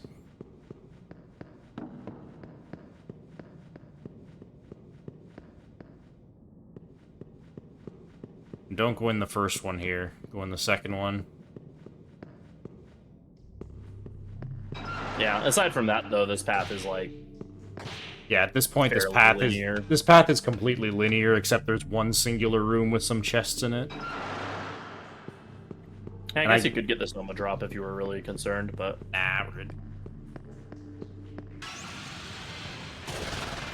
Blob.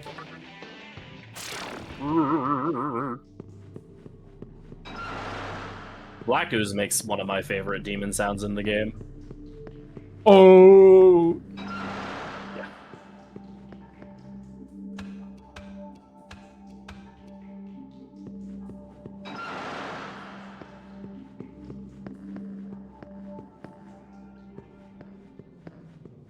And hey, we're already done with Asakusa Tunnel. Easy.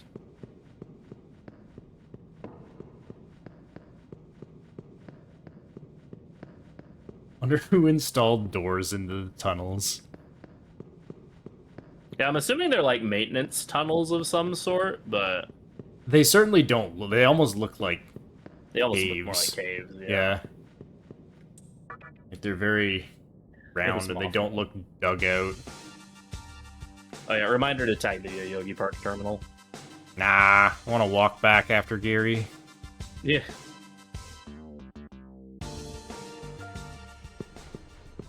Oh yeah, and because we didn't go to Yogi Park earlier, we get the intro cutscene here, which is normally impossible. I'm actually kind of surprised that it even has a cutscene Yeah. there.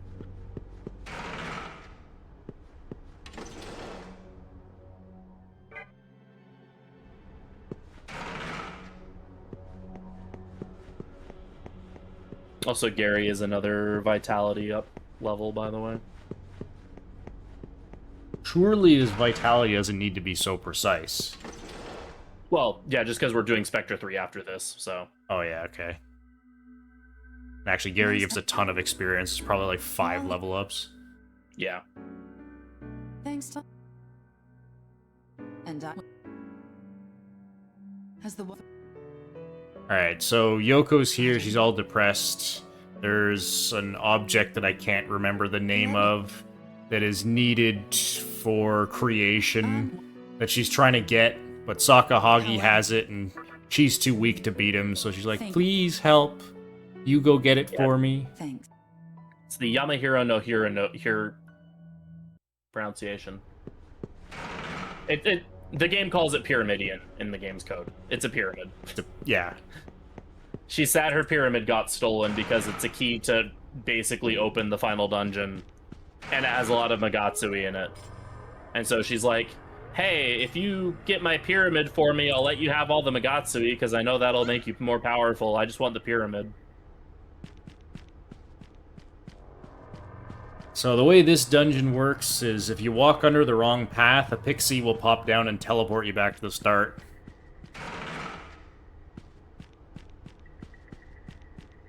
Yeah, this... In contrast to the last string of dungeons that were some of my favorite in the game, this one I'm not as fond of. Yeah, it's kind of lame. There is a tell for, like, which paths to take. If you go... There's these scaffolding that are set up throughout the dungeon. If you were to climb the scaffolding, you could look out and see the paths that have pixies hiding behind them are glowing. And so that's your indication of, like, okay, don't take those paths. And then at the end of the dungeon, they smash the they smash the platform, so you can't actually use that for the last bit of the dungeon. But it's just kind of annoying, because even with that knowledge, it still feels like it's just kind of an obnoxious, like, trial and error type dungeon. Also, some of the encounters in here are absolutely terrifying. Satanta and Titania, in a normal playthrough of the game, are both very scary. Yeah, Titania has Glacial Blast and is really high level, and Satanta just has really heavy physical damage. Yeah, he has access to, I believe, both Tempest and Guillotine, so he can do a lot of damage. So this part, every time you go under one, the high pixies will move around. So yeah, you kind of have to alternate between two different positions, but... Like here, I'm basically going to take a weird path to get them to move. So that way this spot opens up. Yeah, just a quick little loop-de-loop. This dungeon's thankfully very, very short once you know what you're doing. Because they expect you to just spend a lot of time getting teleported all over creation by pixies. So this is where they smash the scaffolding so you can't see where the pixies are. I trashed the platform, ha ha! Thankfully, this bit is very quick. In fact, we are going to get warped by one of the pixies because it's actually a shortcut. Is that actually faster? Because I don't do that. Oh, I believe it is. It teleports you one forward. I guess, well, because this is about where you would get warped to, I think, is this room here. I always figured... But it teleports you 2 rooms forward, so... I always figured it was a bit slower, because you have to walk, like, further down this side. Yeah, I guess it depends, because you don't have to see the room transition, at least. Here, I would... Iamante, yeah. Probably doesn't really matter very much. Yeah. If you got panicked, that would actually be really annoying. Yeah. Here. Thank So you. here we find that Here we find that Sakahagi apparently encountered Chiaki earlier. Well, it's not explicitly stated Chiaki, it's Chiaki. And taught her a, quote, painful lesson, but he has gained the Pyramidion, and so now he's going to use it to summon a demon. More importantly, though, he's going to turn the game into 4x3 for a little bit. Yep.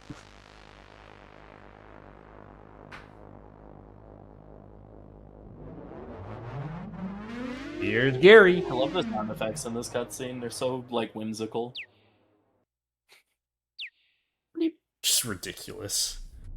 I know when I blink, it sounds like a bird chirping. Yeah.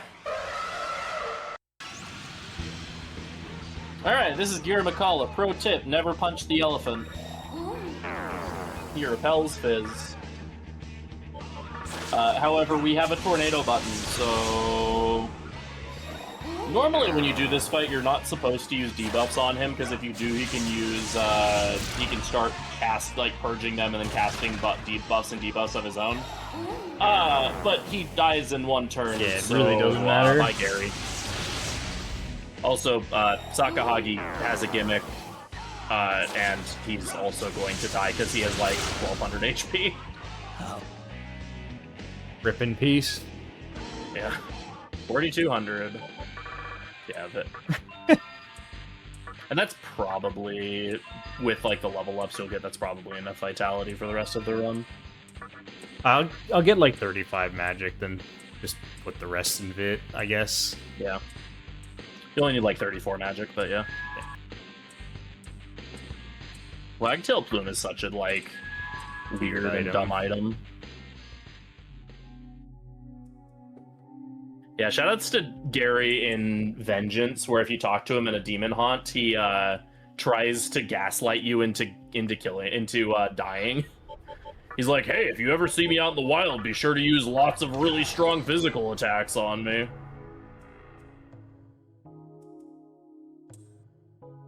Yeah, we have successfully addressed the elephant in the room.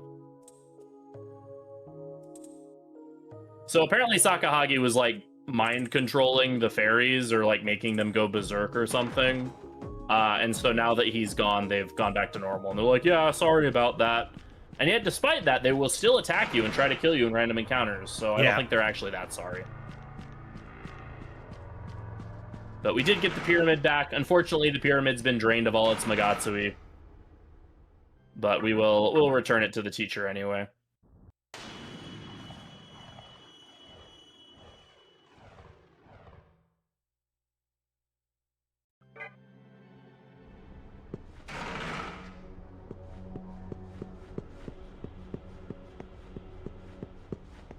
Is much more offensive than trying to kill you, true.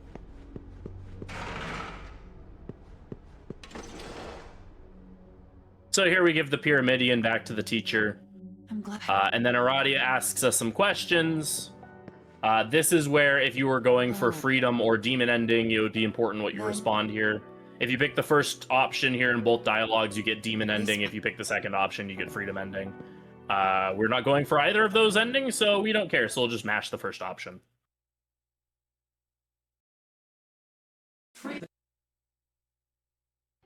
Also, she calls you fool who bears the name of freedom, and so I have a grudge against Aradia for that reason. That said, I certainly feel like a fool anytime I try speedrunning Nocturne, so, you know, I guess I can't complain too much. All right. Thanks.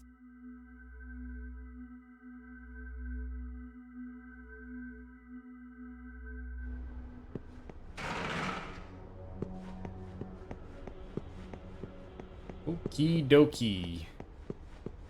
Oh, we gotta go talk to Hijiri again. Or no, we don't. Yeah, do that first we have to go to Ikebukuro. Right, yes.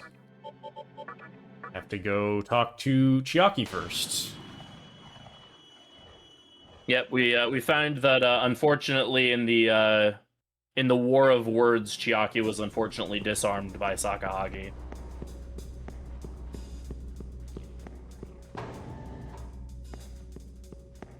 But she's up in Gozuteno's room, so we get to do a nice little stroll up there. There's actually like a period of time where the Mantra HQ was completely locked, and so now it's finally actually open to us again. Which is actually really fortunate, because if you forget to go and talk to your teacher, it will be locked, and so you won't end up walking all the way up to the top and finding that the friggin' cutscene isn't there. That is true, yeah.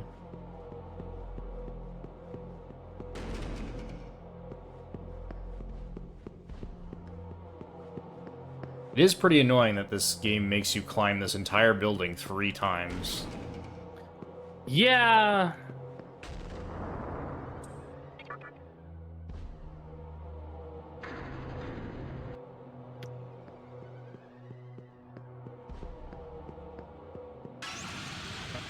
Birds.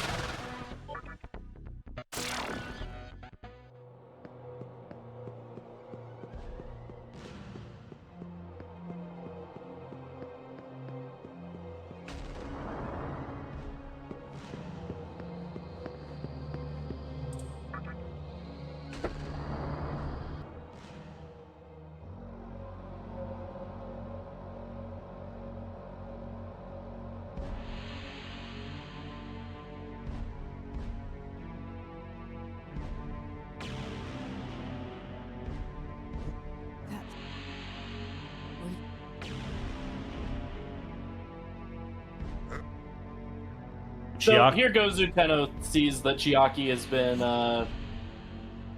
has been rendered armless, and so he's gonna lend her a hand. Though.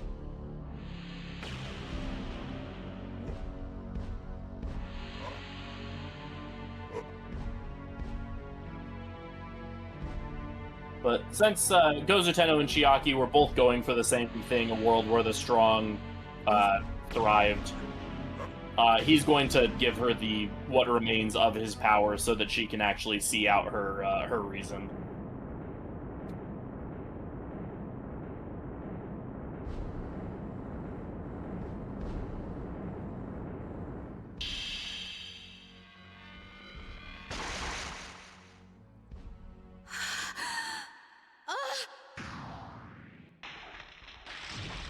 Friendly reminder to everyone who's watching to stay hydrated. At least in the Northern Hemisphere, it is the middle of the summer right now, so definitely make sure you're drinking plenty of fluids.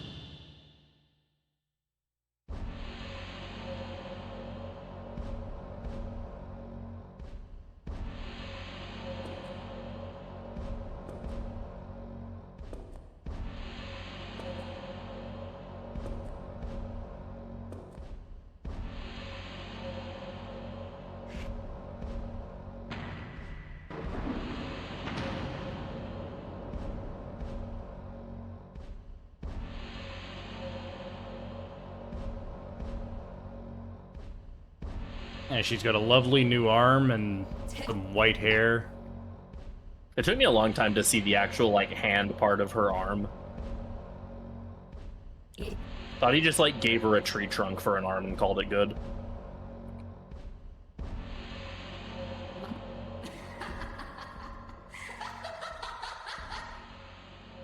Ha ha ha ha ha.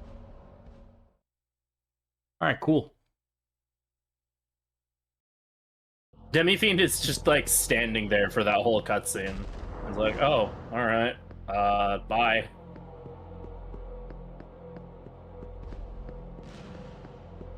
Yeah, he doesn't do anything, he just stands there and then leaves and just jumps off the bill, yeah.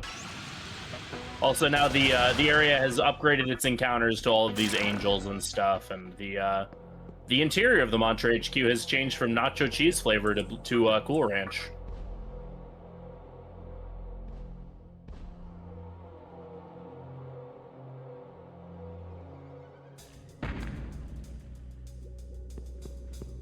Notes say, learn Makakaja, but not what to put it over.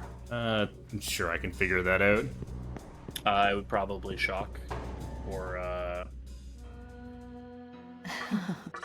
The shock that I haven't used once yet. yeah. Oh well.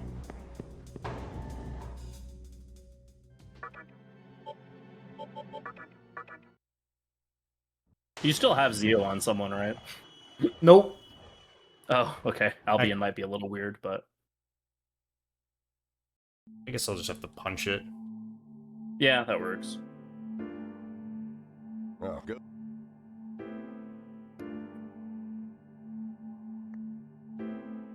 Bitch. For Hikawa's on his way to the diet building. And You could also probably toss Ice Breath as well at this point, since you'll learn Glacial Blast later, and you're not going to use Ice until then. Yeah, okay, I'll toss Ice There's Breath. an abandoned temple where a ton of Magatsuhi lies forgotten. A ton of Magatsuhi. Mannequins are gathered in Mifune Shiro, demanding their own reason. And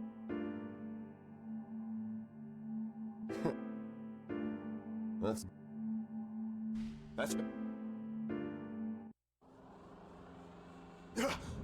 it's you. Shit! He's pulling me in! Whoa! I love that line so much.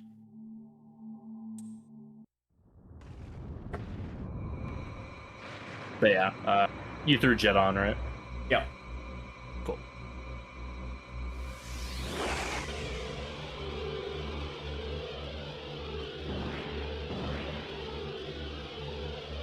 So this is the Mall Network 3. The other two were actual dungeons. This one is just a boss. This boss actually has a really, really funny interaction with Merciful difficulty. Because in-game, they hard-coded him to give you a cap of 20,000 EXP. So in Merciful, he only gives you 20,000 EXP, even if you were to get, like, multiple summons and such. Which is sort of funny. I didn't actually know that. You are like me! For my happiness! Oh! So yeah, this is Spectre 3. This time, he, when you do some damage to one of them, he'll blow up, and then he'll summon another one, and then he'll try to keep blowing you up. He repels magic this time. Thankfully, we have a heat wave button.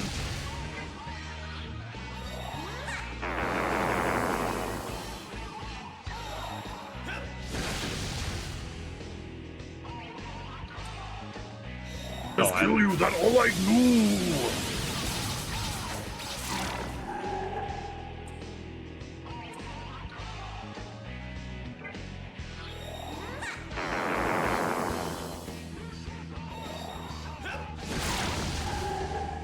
Bye, Spectre 3. Yeah, it's 820k. I don't need that much. That's exactly enough, yeah, actually. Oh, is it? Because Jet is... Yeah, Jet Oh, is... yeah, Jet is plus what we 6 use. magic. Yeah. So yeah, that's enough magic. And yeah, Makakaj over Ice Breath. No, I don't want to be cursed. Yeah. Definitely don't let Jet shake. Oh, you do have Zeo still. Oh, I had Zeo on somebody. Yeah, Hypixie has it. Okay, sweet. It's Dia that I don't have. Yeah.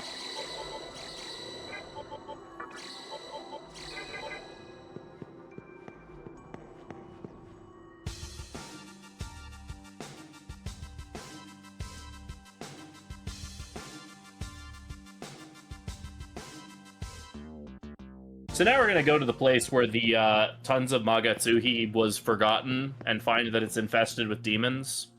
Because that's what Lies Forgotten means. There.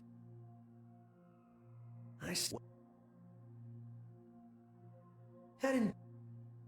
But basically, Isamu wants the Magats tag the terminal still. Why?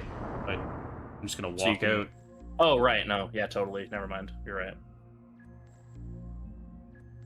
Right, I forgot you have to walk back from the middle at the end of this anyway. Yeah. You're right. This. Basically, in order to summon a god of a reason, you have to have a large amount of Magatsuhi. And so Isamu's planning on using the Magatsuhi here to summon his god for his reason. But because no one in this game is capable of doing literally anything by themselves except for us, he is going to make us do it for him. Yeah, there's 3 guardians in this temple that all need to be defeated. I should open up my notes for the maps for this place, because I never remember how the hell to get through this map. Yeah, this is one of the, like, 2 parts of the game, 2 or 3 parts of the game where, like, I always need navigation. Yeah, you got to stare at Demi-Fiend's butt for a bit.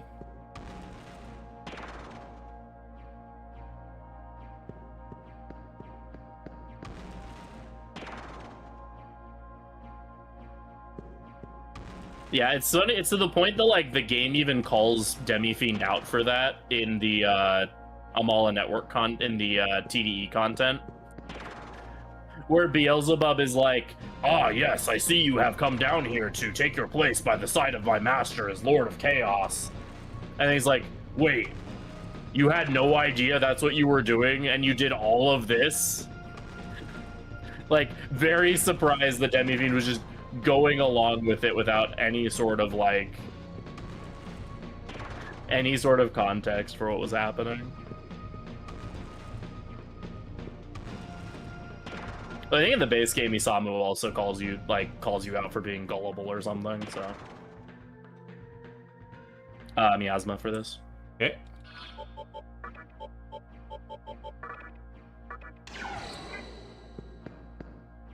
Yeah, no thoughts, only chaos. Alright, so this is Albion, also known as Wacky Waving Inflatable Flailing Arm, Flailing Tube Man, or whatever.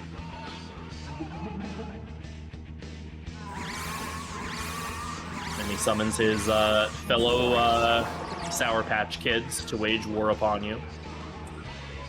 Line up the fleet! Time for some heat! I somehow... Okay. Oh yeah, Pixie's faster than High Pixie. Love that. It's kind of annoying. Actually, it's fine. Yeah, since you just are setting a knocker copy each turn anyway. So while we're setting up our buffs, we're gonna have High Pixie burst down the one of these that nulls for. That way we can just blow it up with tornadoes.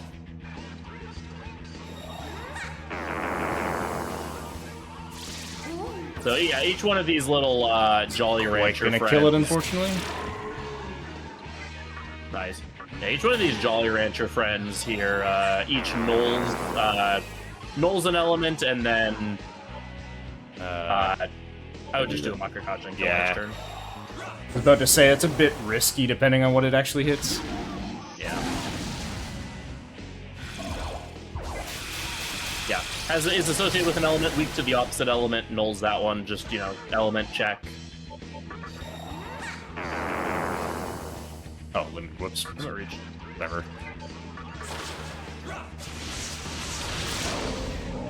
Yeah, that should be fine. Yeah, it'll hit 2 minimum. Yeah. Nice, almost 5,000 damage on the right one there. Yeah.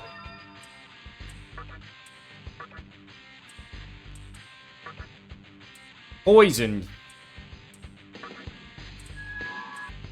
Well, thankfully you have plenty of post immunity. Yeah.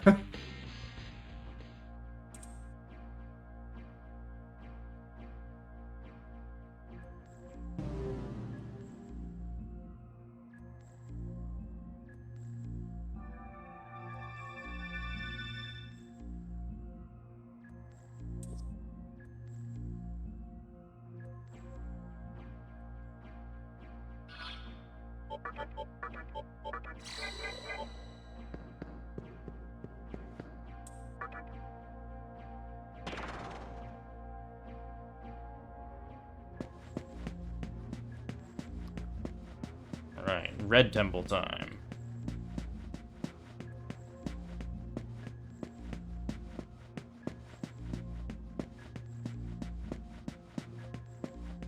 Yeah, gimmick for this temple is you stay out of the shadows. If you touch a shadow, then Scotty will reach her hands out from the shadows and pull you into the shadow realm, which basically locks certain doors and prevents you from taking the warp to the next floor. In the next floor, we will have to step into the door placement is different in the shadow realm from in the normal realm. So we do actually have to step into the shadows in order to get to the elevator, and then we'll be getting out of the shadow realm by stepping into a light. Yeah, you have to get your balls grabbed right here. Yep. Touch. You do get the cool music though when this happens at the very least.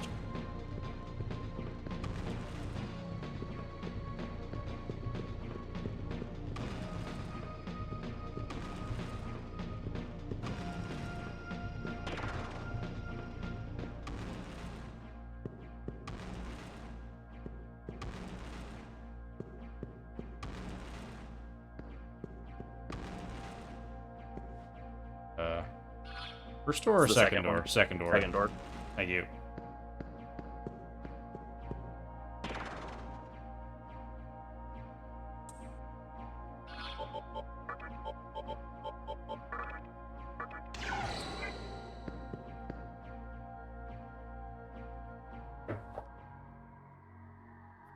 So this is Scotty.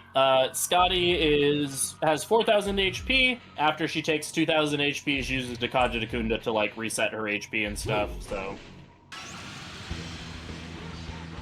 we'll just do Rakundas and blow her up, and sometimes it takes 2 turns. Sometimes she just Jakunda Dakajas, and then we kill her the next turn. She will do literally nothing here, though. Because, yeah, if we get another double hit, she just dies. Not quite. Not quite, but yeah, she'll just Jakunda Dakaja, and then... Kunda Rakukaja. I actually didn't know she had that. But yeah, she dies. Boop. How unfortunate, or what a shame. I think it's different, too.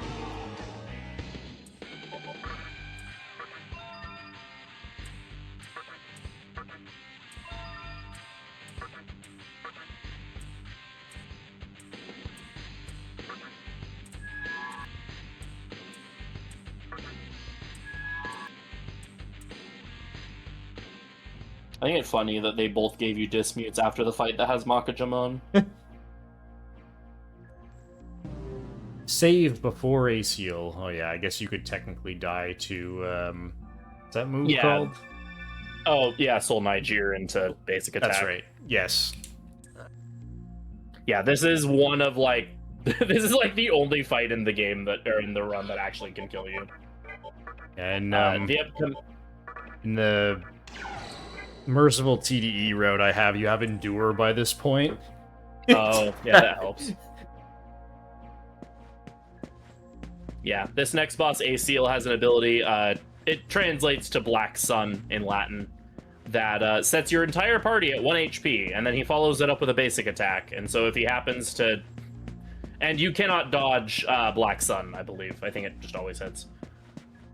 So if he just hits you with Black Sun and then targets MC and happens to land it, then you die. Yeah. You know, 1/3 of 1 is still 1.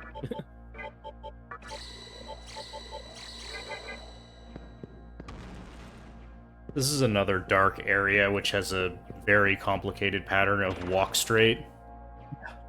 Interestingly enough, there's a NPC that mentions that you should not turn on the lights in here. And they're very true about that, because if you have the lights on, you actually can't solve the puzzle for this area. I don't think I've ever turned on the lights. I must have in my casual playthrough, but I can't remember doing that. I did once in a challenge run so that I could grab a luck incense for a joke. I was doing a playthrough where every single level up was determined by spinning a roulette wheel to determine what stat I put it in. And luck and agility, of course, ended up being my 2 highest stats by a very large margin. So, as a joke, someone was like, hey, there's a luck incense in here if you want to get it. And I was like, why not? Yeah, if you use, like, Lightoma, there's a spell called Lightoma that turns on the lights in the dark rooms, or if you use a light ball item. Yeah, we don't mean, like, use an actual switch. There's no switch in the dungeon that would turn the lights on.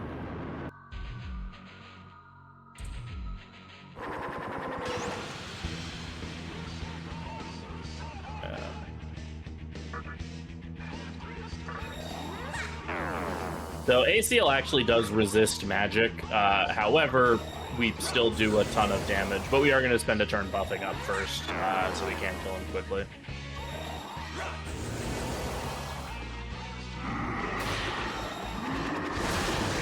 Alright, that's fine. Of course he uses Tempest on a merciful playthrough. Oh, I should have...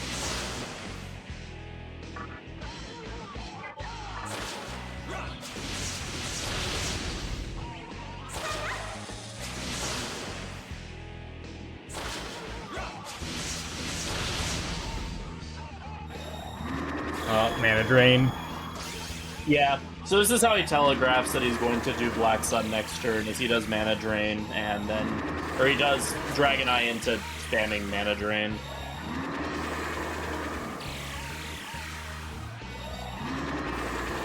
This is genuinely, like, my least favorite designed boss in the game. I clarified because the diet building bosses are worse, but I don't know if I would consider them to be designed. Because their pattern is literally just do stuff randomly.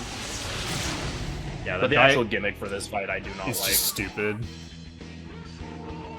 It's basically a, hey, have you found out that Tetrakarn exists yet or not? If the answer is yes, then good job. If no, then get ready to just die.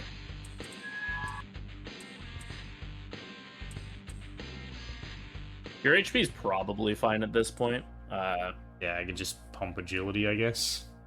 Yeah, that would just guarantee or make it more likely for you to go first against every against TOK encounters and such.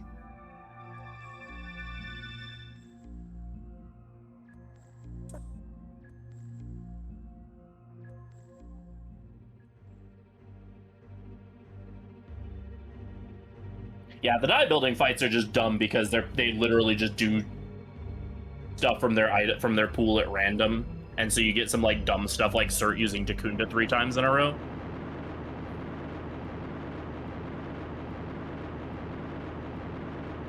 Or Mott being able to loop Beast Eye indefinitely.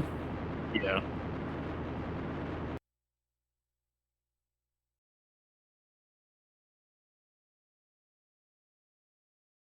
Come on.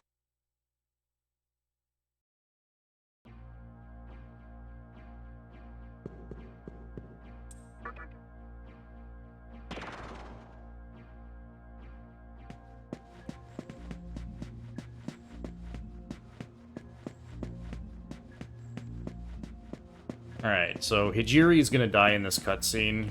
Rip in peace.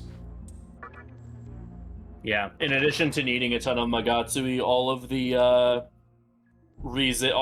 reason gods require a sacrifice in order to awaken. So here Hijiri is going to be a Samu sacrifice.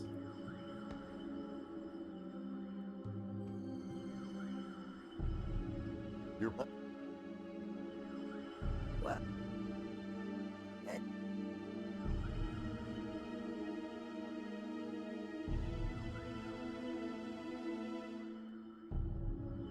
Thanks.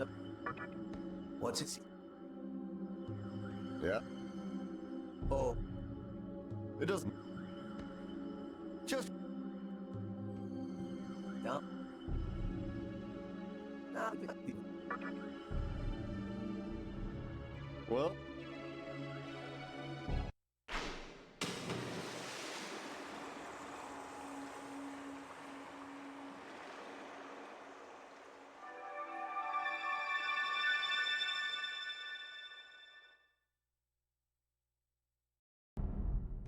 Perfect. What?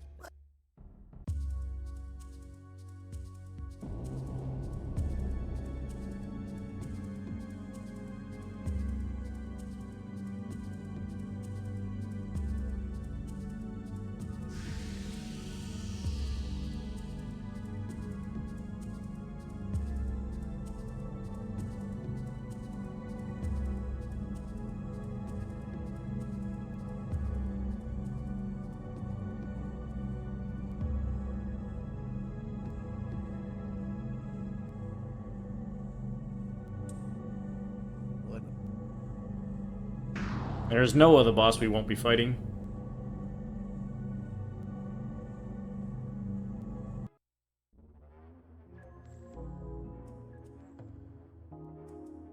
And these angels who are working for Chiaki notice that this has happened.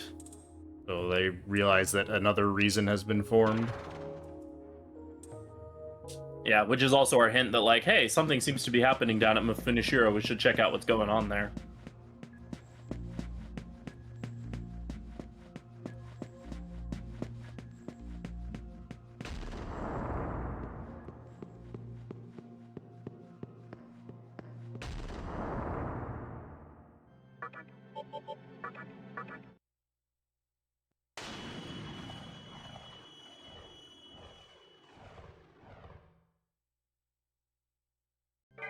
So Chiaki and her goons have broken into Mifune and attacked all the mannequins.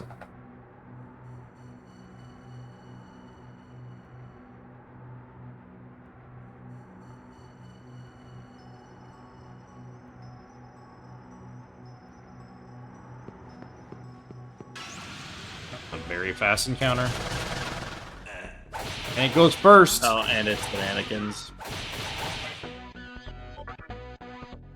Her attack animation is so funny.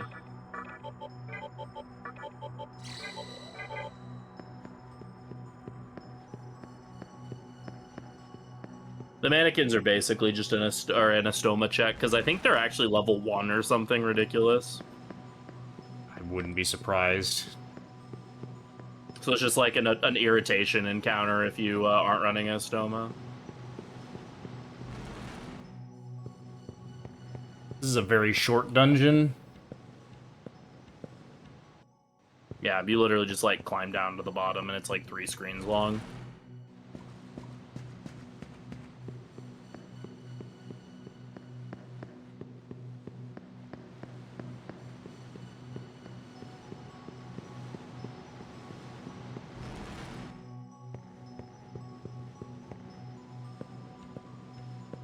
Here's one of the other instances in the run where we're going to be picking the non-default option for dialogue.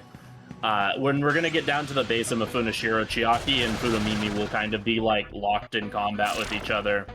And she'll notice that you're here and basically give you the choice to kill Fudomimi for her in like the name of Yosuga. And if you agree, then you fight Fudomimi as a boss fight, and you get locked into Yosuga ending. But if you disagree, then you fight some Seraphim while she kills Fudomimi. Fudomimi, excuse me.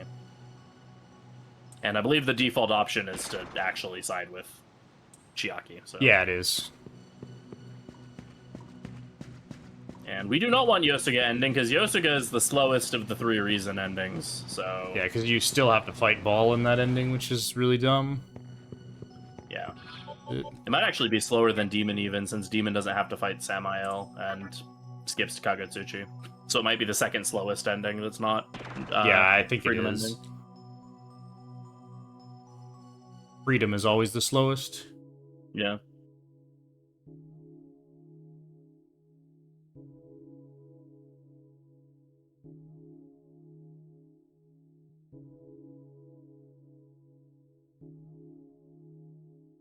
Arrogant. Weesh. You're so...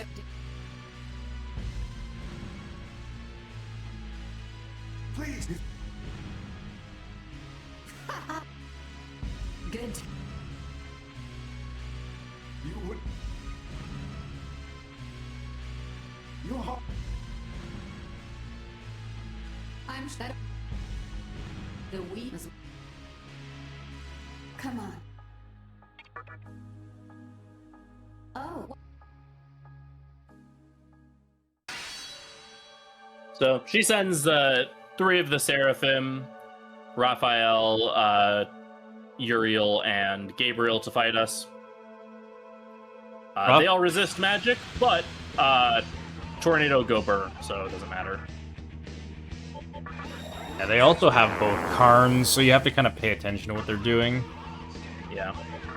We are going to spend a turn setting up here, make sure we have our buffs going before we attack, just to make sure we do have the damage to kill them.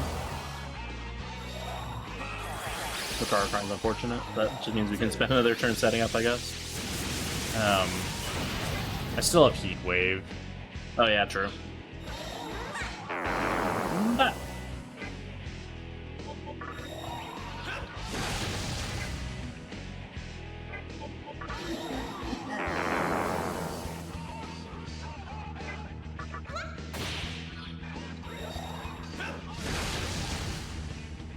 Nice crits. Alright.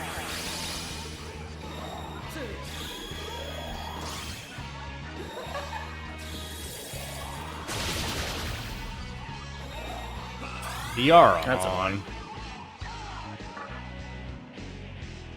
Yeah, that is the kind of annoying thing about Raphael, in addition to having the both Karns, he has access to Diarahan. Rip. Can't Diarahan when you're dead.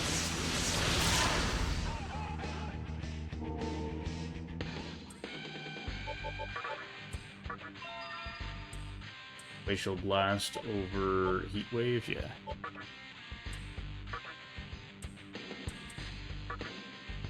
Poison.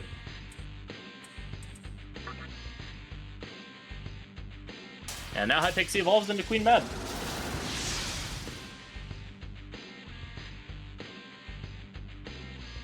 And Pixie evolved into High Pixie. Yes.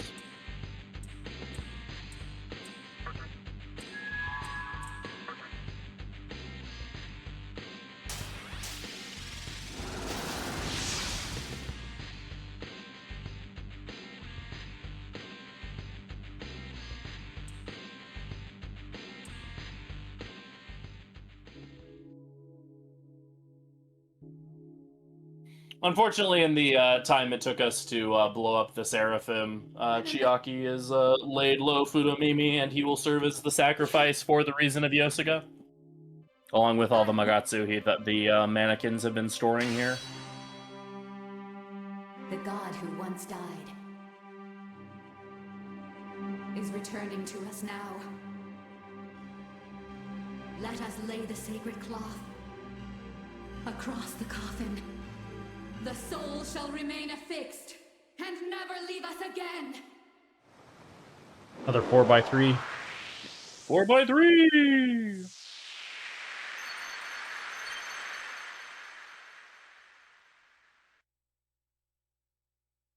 That one's like 4 seconds. Yeah, it's very awkward.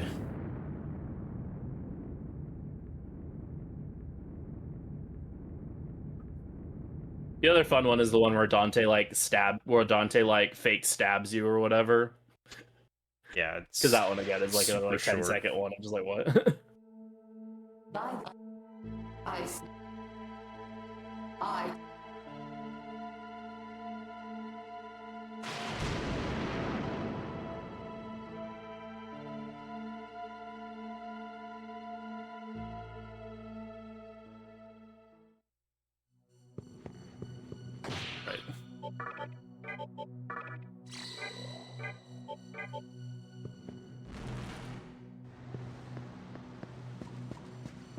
So now that's 2 reason gods that have been summoned. Now this opens up the path for us to access the final of the tunnels in order to get to the Diet Building where Hikawa is trying to summon his reason god.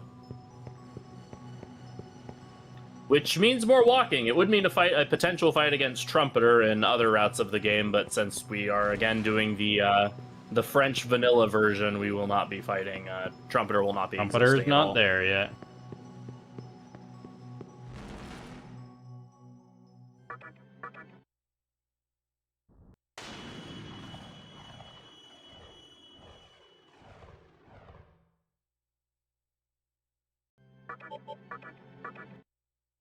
The places they put the fiends in the game, you can definitely tell they were not there originally a lot of the time.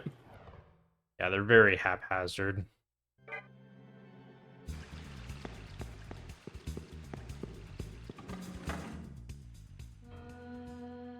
I have 248,000 Mach. That's so much. Right.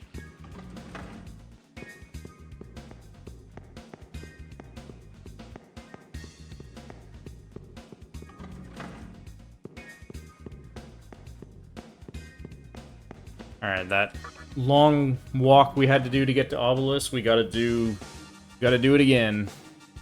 Yep, the entrance to the tunnel is over by the back entrance to Nihilo, and then even further beyond that.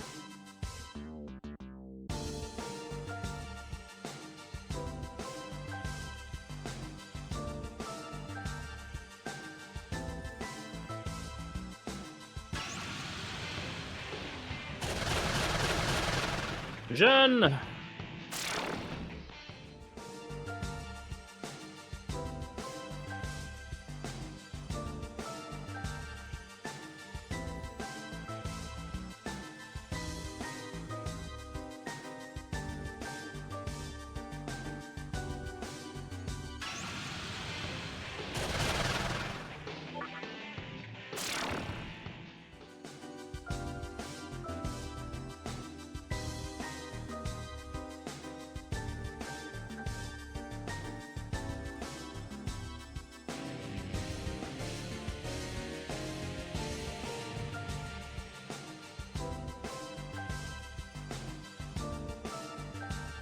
This tunnel's actually a bit hard to do in the dark, but I should remember how to do it. Yeah.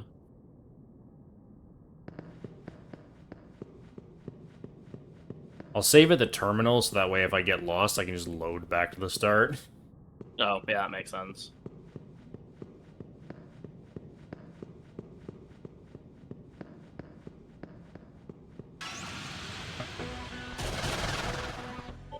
Nice Shikioji. It's the enemy that has both light and dark, both flavors of instant kill. Yep. Here's early enough that you cannot possibly protect against both.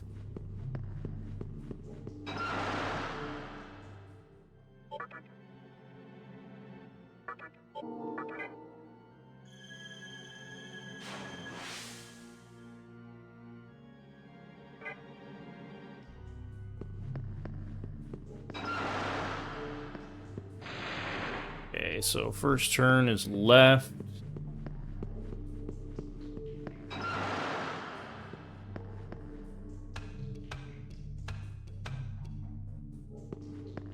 Go right.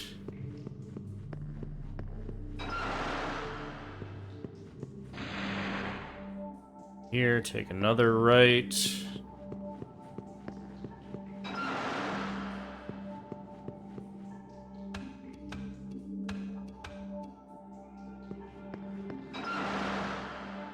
This is just a linear pathway for a bit.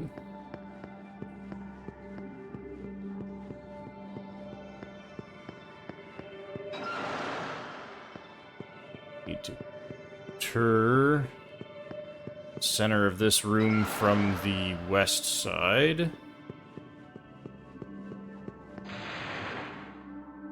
Fall in this pit trap. Turn around. Alright, now we're basically through the tunnel.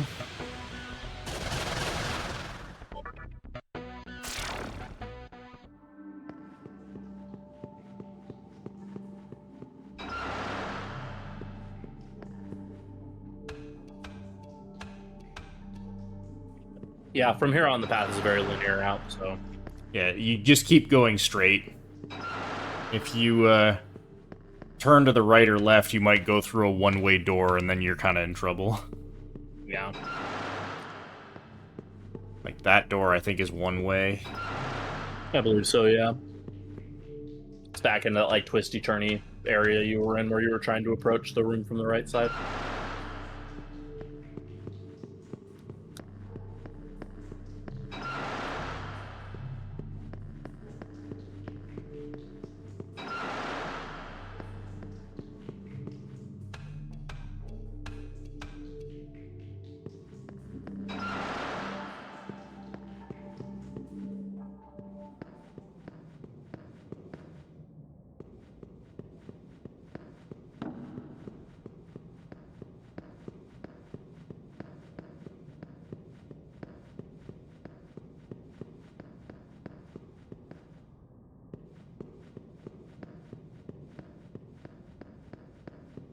Alright, now we head to the Diet Building. Which has the worst set of bosses in the game. Although this is merciful, so they're really not that bad. Yeah. A lot of these upcoming bosses are really annoying. Because their AI pattern is literally just like pick moves at random for the most part. And they have really strong attacks. Yeah. Sir has like probably the single strongest attack in the entire game in the form of Ragnarok. Yeah, in one of hard the mode, strongest attacks in the yeah, in game. hard mode it hits for like 700 damage, which is insane. Mercifully, you just dodge it. Yeah, that still might have even killed Hypixie if it had landed, honestly. Possibly. Oh, I should be using Glacial Blast. Yeah, now they have Glacial Blast. Not that it's just a little Cert is bit of actually attack. weak to it, but it's a faster animation. Yeah.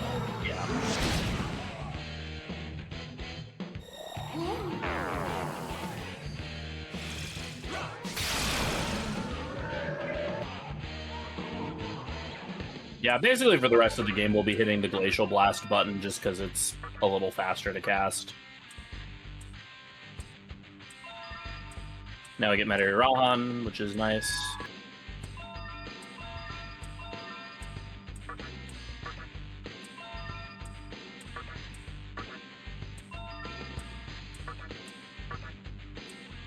Miss Hypixie's skill set is so scuffed. I should have accepted that skill change. I mean, at this point, not.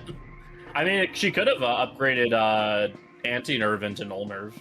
Yeah, it could have happened.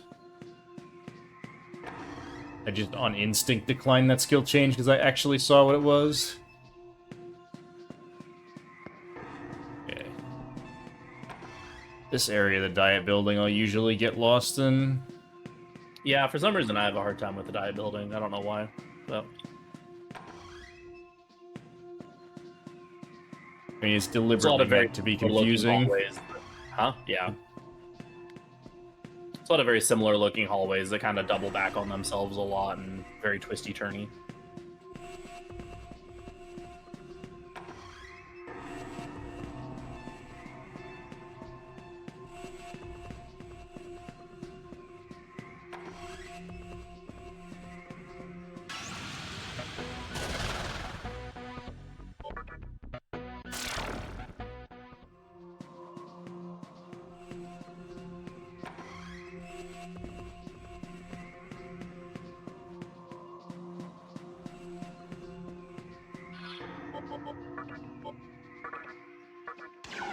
Alright, and now we have Mata, boss number 2.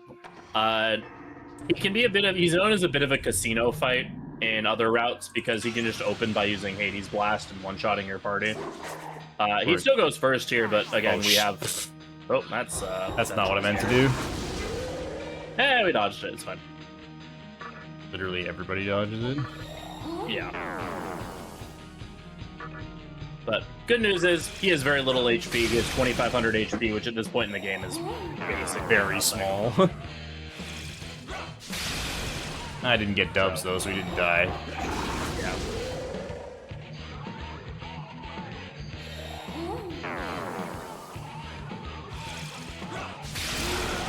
There we go. Oh yeah, this next fight is why you would have shock. I completely forgot about that. Good thing you didn't get rid of it. Yeah. Sure. Boofala! Oh!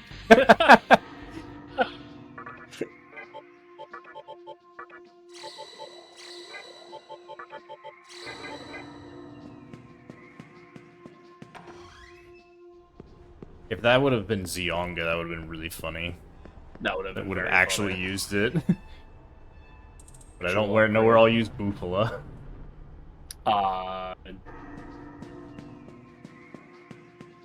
I guess depending on who you have in your second in your turn order, you could have her use it versus Kag. Though normally it ends up being like Queen Mab with Maziodine.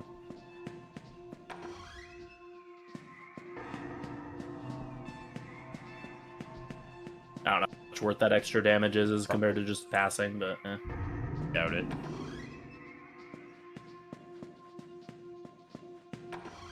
I mean, at full buffs and debuffs, it's probably like probably close to 1,000 per,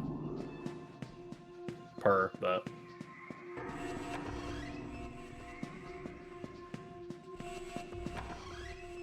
Alright, this puzzle is you gotta find the statue that has no reflection on the floor, which right here. Do I have?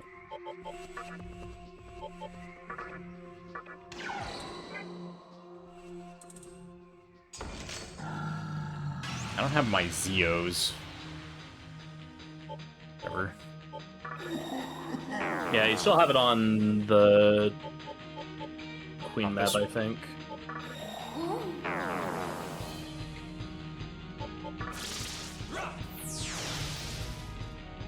So of course she's the slow one. Yeah, you are. Yeah, it's they like polish the floors a ton in HD, so it's actually kind of hard to see the. It's harder to see Mont in HD. It's not that bad, but it is a little annoying. So I did this bad way anyway. That's limit reached, right? Yeah. Whoops. A very awkward turn order. Yeah. Thankfully, Mont doesn't have that much HP. He has 3,500, so he will be dead here anyway. Yeah. Obnoxiously enough, Mott has like 90% resistance to every other element except for Force, which he nulls.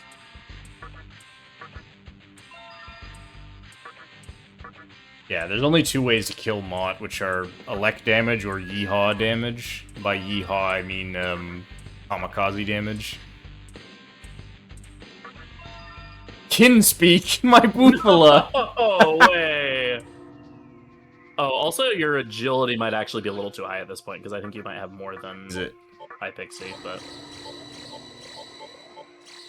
Okay.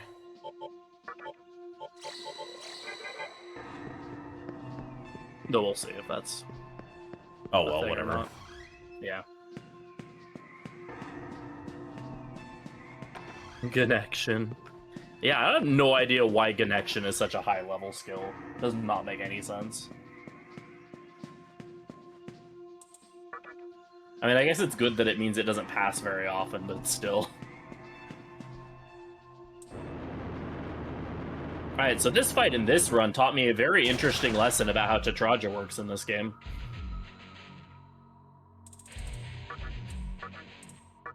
Oops. In this game specifically, Tetraja protects you from one light attack and one dark attack in the same turn.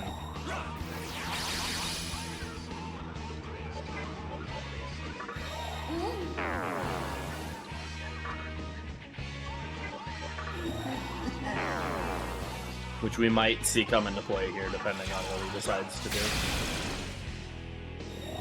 Yep. Okay, yeah, we'll see it here. So yeah, normally you would think, oh, you know, it protects you from a light or a dark attack, but it protects you from a dark attack And a light and a attack. light attack. Normally, if you get, you know, if it gets broken by one element, then it would be broken for the other at the end of the turn. But since it's still the same turn, you're actually still protected for the second attack. Which is literally only relevant specifically right here. You could probably toss Shaw. Yeah, whatever. Vitality Nice Incense. So you could throw that on one of your demons to help them survive if you wanted to.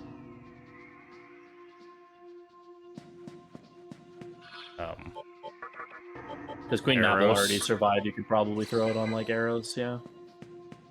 I don't know if it will be enough for him or not, but... Eh.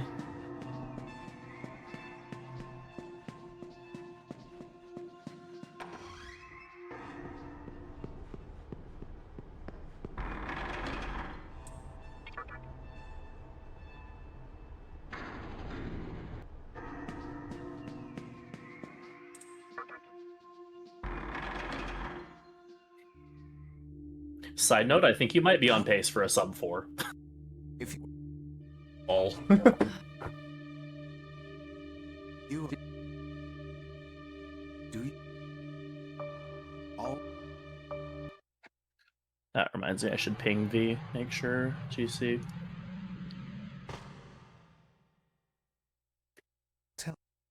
I don't need to learn Bolt Storm, right? That would be if I'm fighting Noah.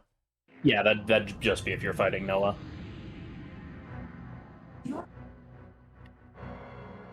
you Should I just run Jed for the rest of the game then? Yeah, I would.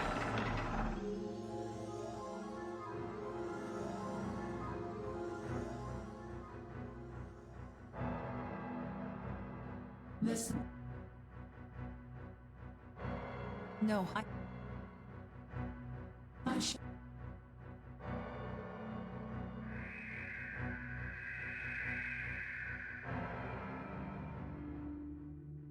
howdy.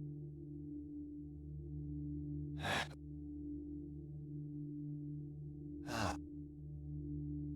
I don't have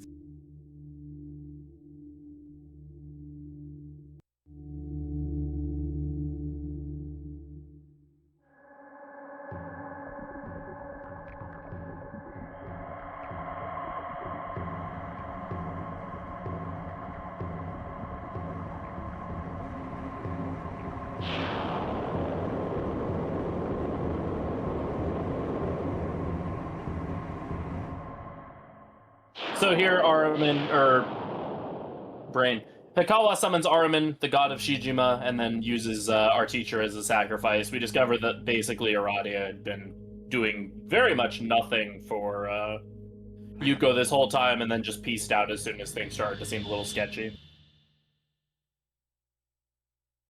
And with that, all 3 reason gods have been summoned, and so the memory of our teacher gives us the Pyramidion again so that we can summon the Tower of Kagetsuchi, which is the final dungeon of the game. Yep. You.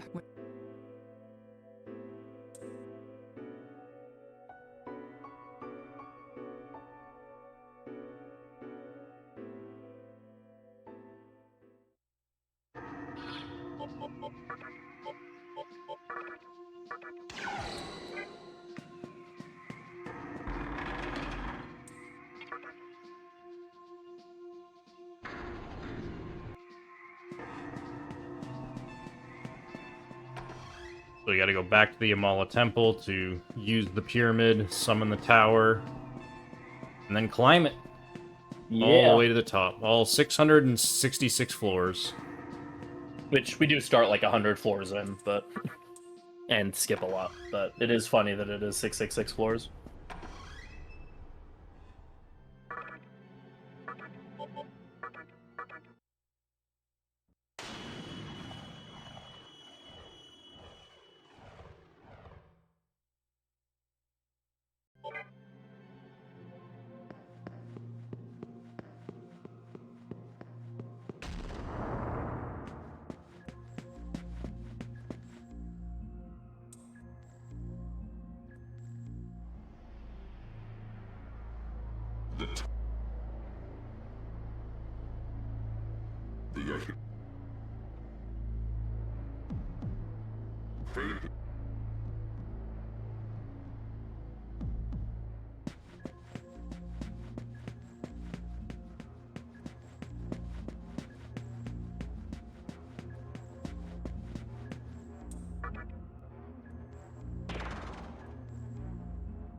Now the 2 towers are going to touch tips.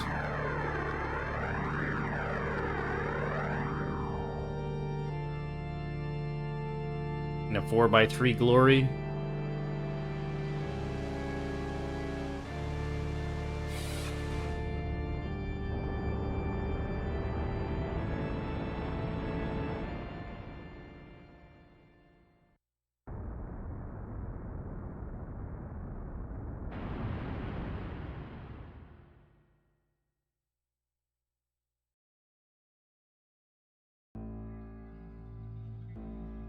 Oh. This. The top. You.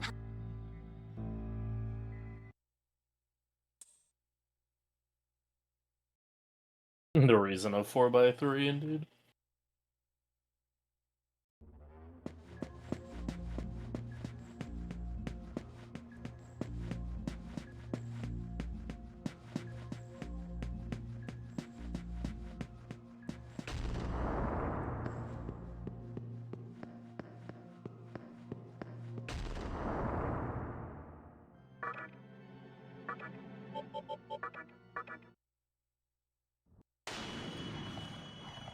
Save here in case I get, like, Mudoed or something. Tower 1. Yeah, there's a decent amount of insta-kills kind of flying around in the early parts of Tower Kagetsuchi, so... Unfortunately, no, we are, as invincible as we are through a lot of Merciful, we're still not immune to insta-kills, so...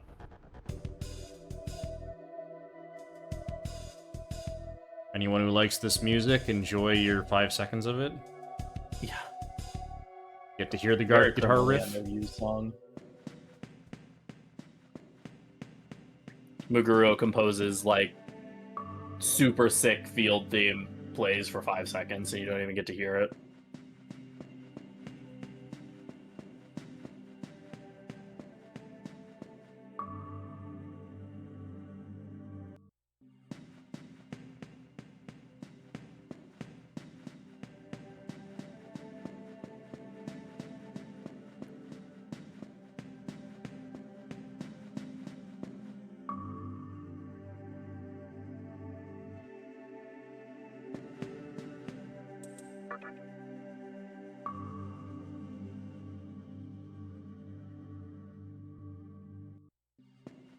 And here, upon interacting with this point here, is where the game will check our quote alignment and lock us into our ending.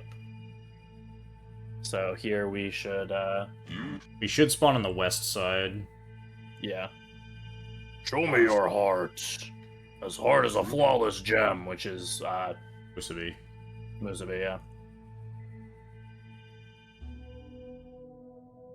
I don't remember all of them. I know Musubi is hard as a flawless gem, and Shijima's like still as a clear lake, or like something still lake. Yeah. TDE is I see only darkness, and I don't know the Yeah. other ones. Yeah, I think freedom ending is like, I don't like, freedom is something along the lines of like, I can't get a read on you or something.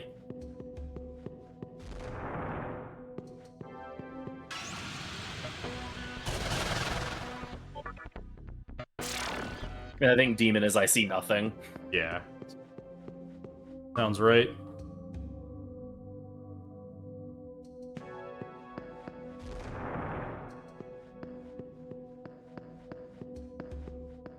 Alright, so this is a very long dungeon. It's a very cool dungeon, though. It's actually like a really cool final dungeon. Yeah, absolutely.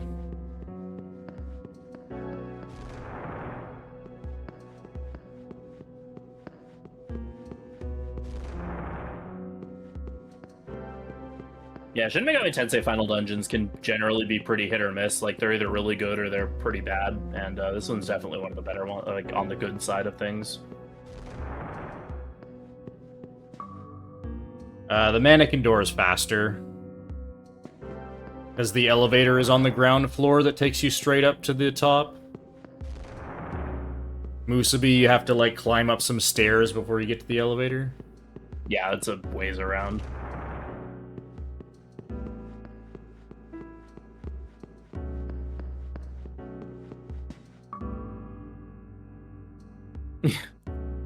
Yeah, on the opposite end of the spectrum, there's Yahweh verse in 4A, which is probably the worst. Though Certainly the Nomos of worst I've Heaven ever in yeah, Nomos of Heaven and If is also really, really bad, though. I would definitely say Yahweh verse is worse, but Nomos of Heaven is also very bad.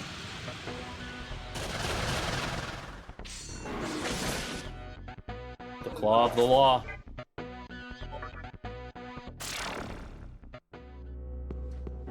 I think the best, in my opinion, is Sun from DDS2, though. I love that dungeon. It's also like half the game, but... It's got like half the content in the game, yeah. yeah.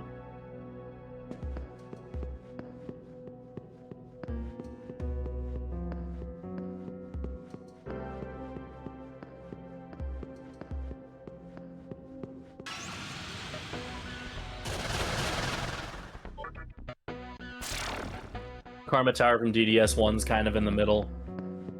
Yeah, that one's not As a dungeon, great, it's but it's okay. fine. Yeah.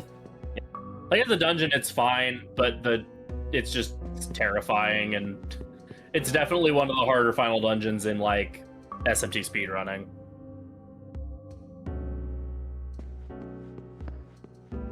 Horologium in Strange Journey is really good. Empyrean Ascent in Redux is phenomenal. It might be, like, my second favorite. It's really short, but I still, like, absolutely love Empyrean Ascent. Empyrean in 5 is pretty not great. Yeah, it's painfully mediocre is how I would describe it. Yeah.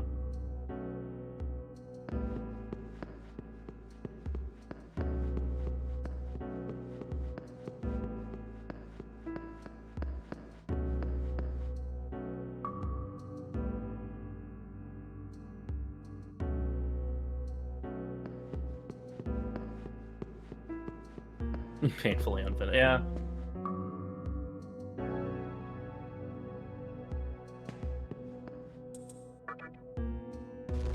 It's finished, but very cobbled together. So here we have Ahriman. Ahriman is the first of the Reason reps we will be fighting. His gimmick is that for the first half of the fight, he will basically ban a set of actions. So he'll always start out saying physical attacks are forbidden. If you disobey his edict, he will just kill you. He'll use a 100% almighty insta-kill ability that will just kill you. Yeah. On whoever violated the rule, so... Yeah. Thankfully, we're not going Fizz build here, so by the time we buff up and hit him, we will just knock him out of the phase entirely in one turn. Because he can do other stuff like magic attacks are forbidden, healing is forbidden, all but physical is forbidden, yada yada. But again, we're gonna buff up to full here, and then on the next turn we're just gonna, and then once we're buffed up, we're just gonna kill him, and he won't be able to do any more of the Simon Says stuff. Once he gets into phase 2, he abandons that gimmick entirely, and then just starts hitting us with some pretty powerful attacks, which pretty powerful attacks doesn't mean a whole lot in Merciful. Yeah, you are.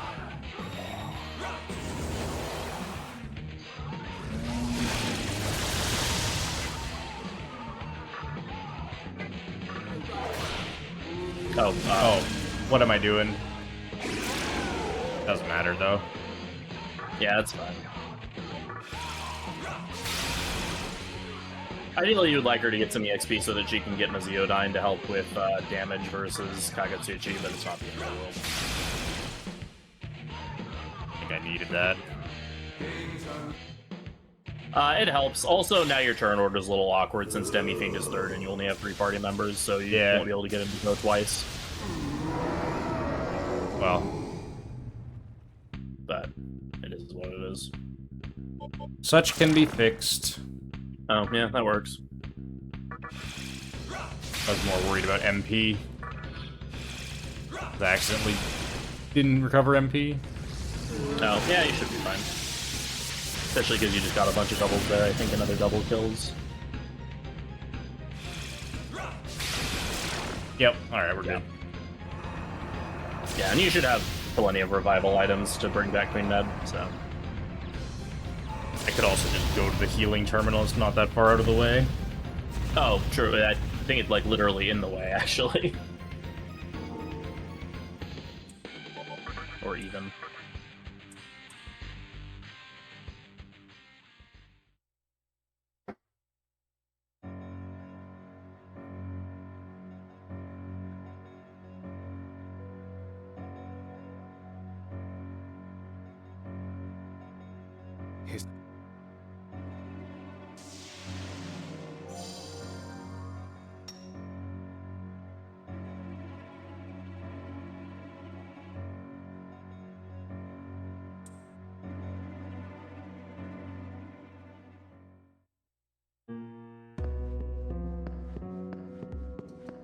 That's one of them down. Because we are sided with Musubi, we will not have to fight Noah, which is really nice. We do still have to visit his boss room because he needs to give us the little comma thing that we just got from Ahriman. And then we'll be able to head straight to the Yosuga-controlled area, where we will have to fight both bosses of... both bosses associated with Yosuga.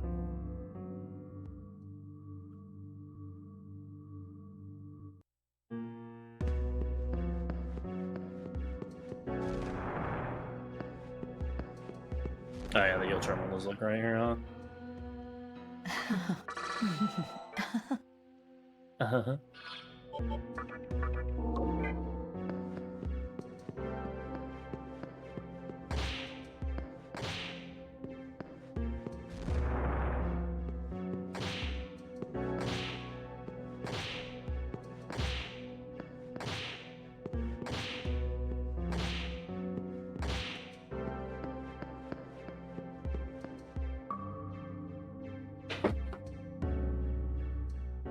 Are there there's massive Absolutely, differences yeah. between the two runs.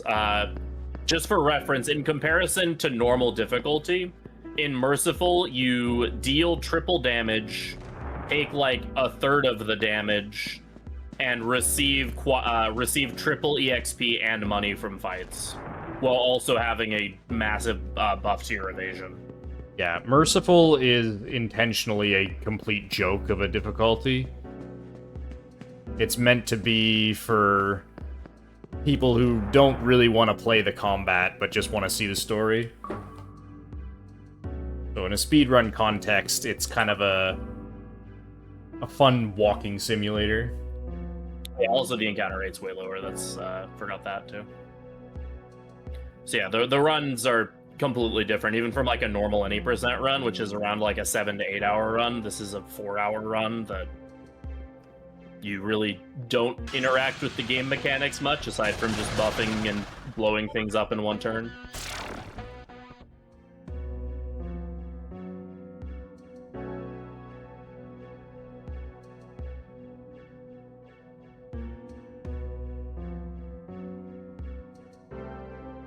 Whereas in normal mode, you still have to like really engage with the game mechanics quite a bit to get through, even if it is easier than hard mode. Yeah, normal mode is not really that hard in Nocturne, but it is still involved. You have to Yeah, it's not actually this. play the game.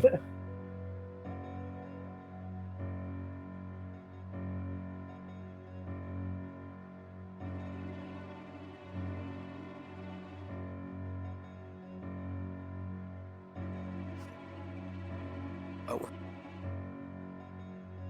My.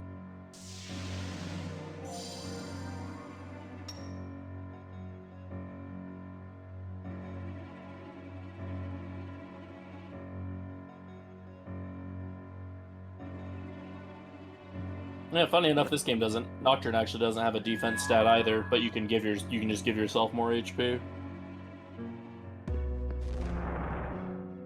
Nocturne it also has just much lower damage numbers in general compared to 4. Yeah.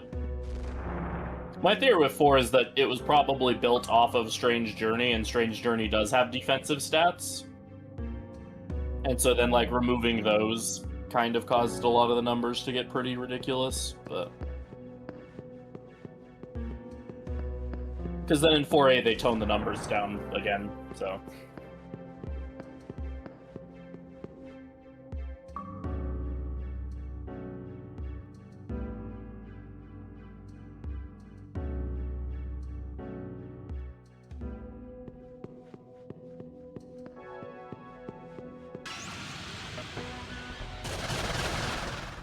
Worms! Gummy worms.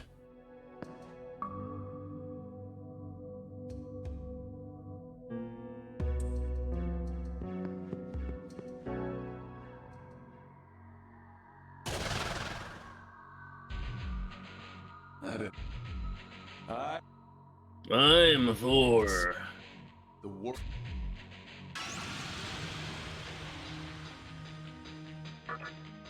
Yeah, Thor here has 8,000 health.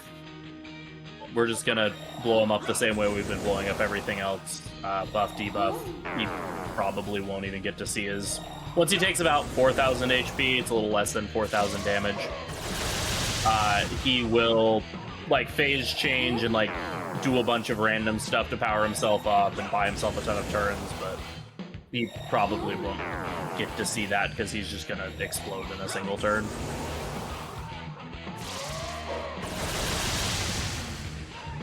In this first phase, he just spams like Maziodyne, Zeodyne, and Voltstorm.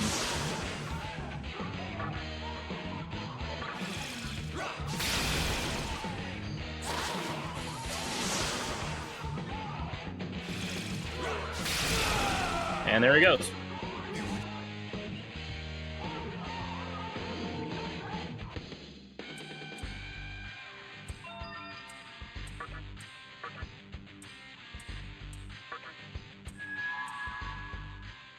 Help me.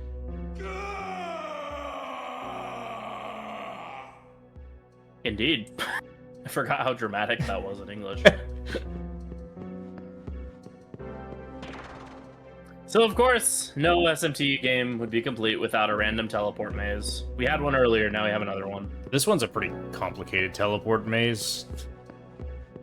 Yeah, the obnoxious thing about this one is that it's one where there's zero indicator where the actual teleporters are, because it's just like on a tile, so you just sort of have to know where they are and go through the correct ones. This dungeon definitely is the one that like really makes you realize that this was built off of a grid-based or a game series that was originally very heavily grid-based. With how all of the squares are very ominously like what you would see in a if you were navigating in a first-person dungeon crawler. Yeah.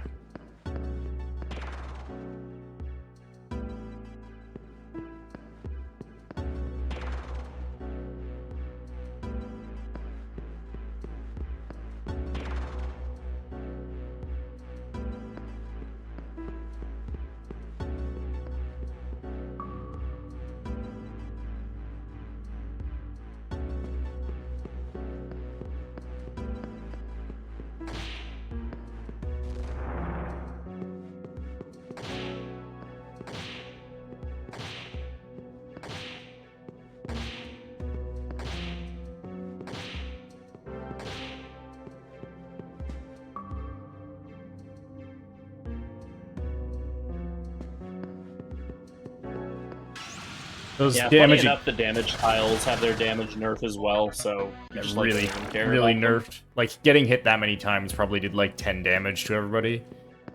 Yeah.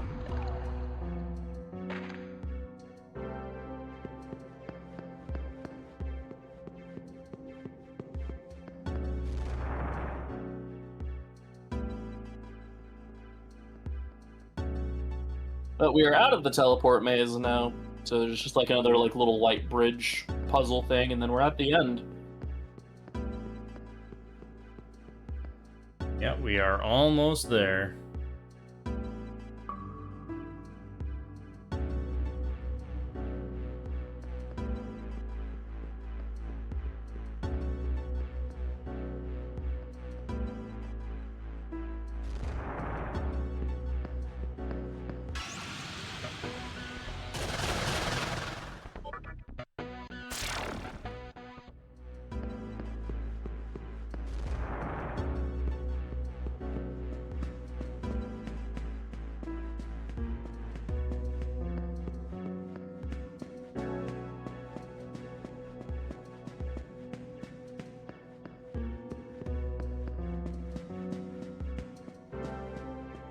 I will save for this boss. I imagine if you could still win even if she summons her Oh. goons, but Yeah, if she summons, just keep attacking and you'll kill them. save anyway.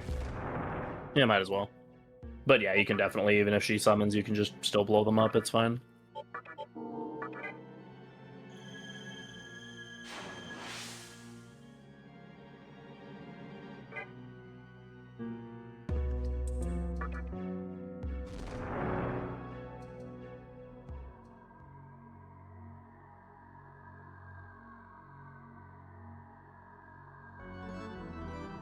You don't by chance happen to have a save at the end of the Merciful TDE run, do you? I can check. Since we might need to fill a little bit of time once the run's done. You. Oh. Are we still ahead of schedule? Yeah, the next run is technically, I think, supposed to start in an hour. Oh, that, okay. Oh, I thought it was supposed to start, like, around now. Alright, whatever.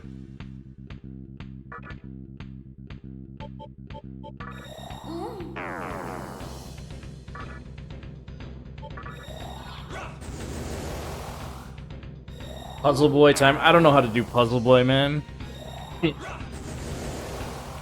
I say I've done Puzzle Boy twice in my life, and that was about, like, 3 or 4 times too many.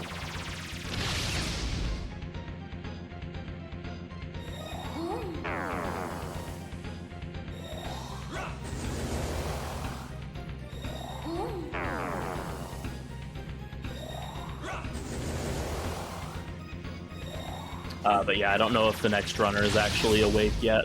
Okay, fair enough. Yeah, I mean, oh, actually, she's messaging now, so I think she's awake.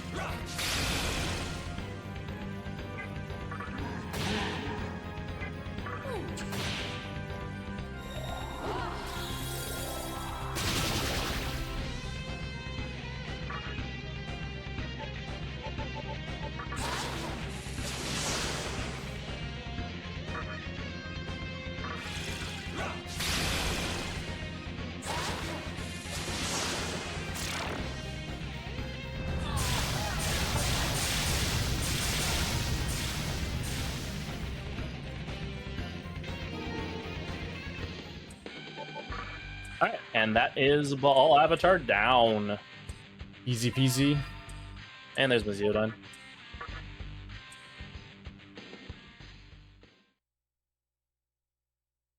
I think agility works out. She's not going to get to use that, but whatever. It is helpful if she can, because it does actually a decent amount of damage. You're the But I think High Pixie's got more agility, unfortunately.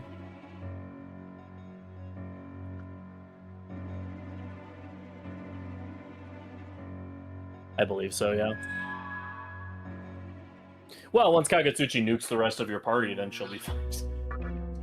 Yeah, there we go.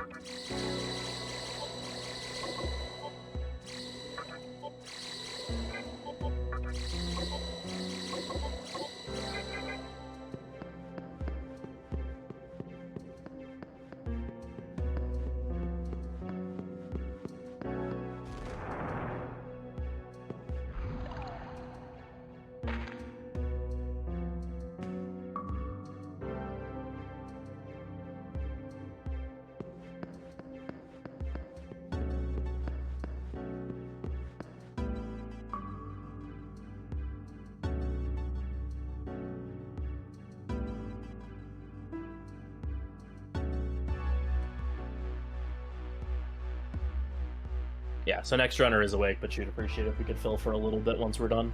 Okay. I'll check, check what I have.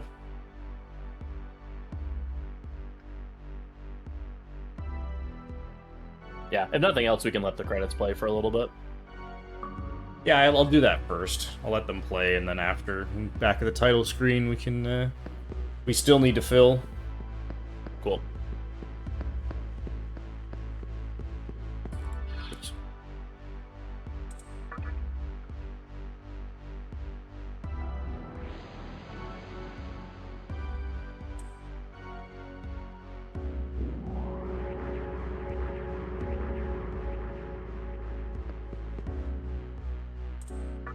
Oh, yeah, as it turns out, pumping Vitality and then getting a ton of levels from having triple EXP gain makes you pretty beefy.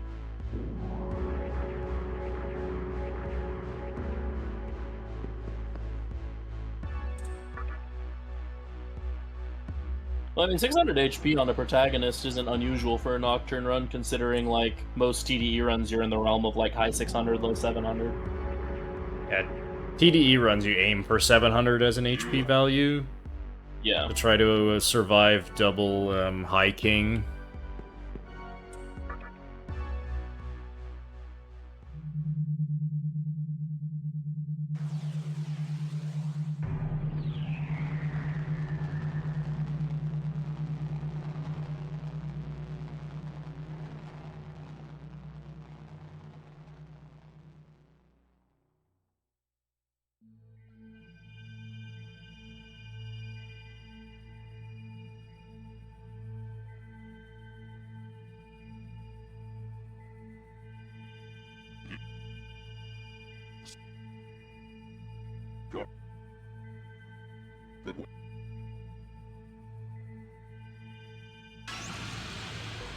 Alright, time to jam out.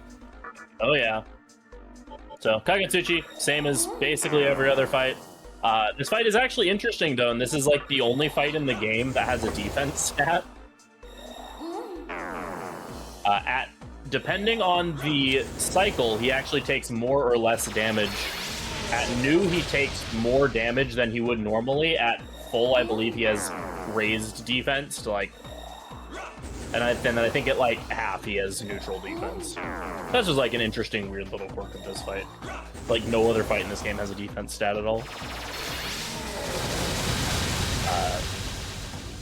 Other thing is when he gets to full, he will use, in this phase, he'll use an ability called Vast Light that hits for like 200 damage or something, not too hard. And then once he phase changes, when you deal enough damage, he will gain the ability to do an ability called Infinite Light that will probably nuke basically all of our party except MC and Queen Mab. Should definitely have Queen Mob heal herself at some point. Yeah, probably after Vast Light, she can toss out a Meteoraham.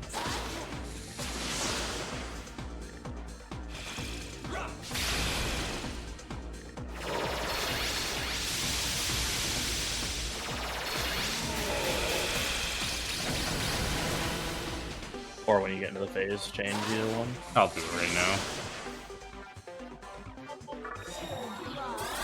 There you are.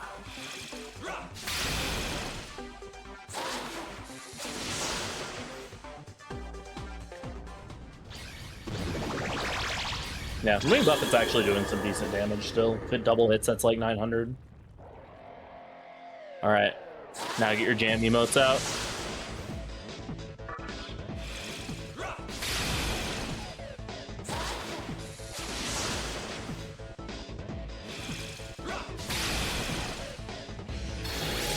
Uh-oh, Dragon Eye.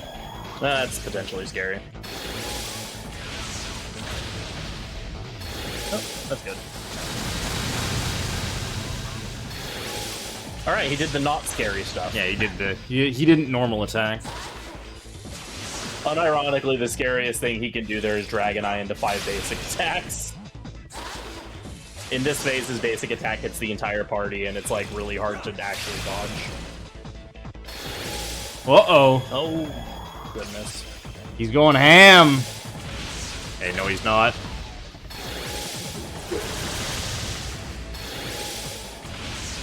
Hey, you might not even see Infinite Light, that's right. Probably need to top up MC. Yeah, I'm almost out of MP.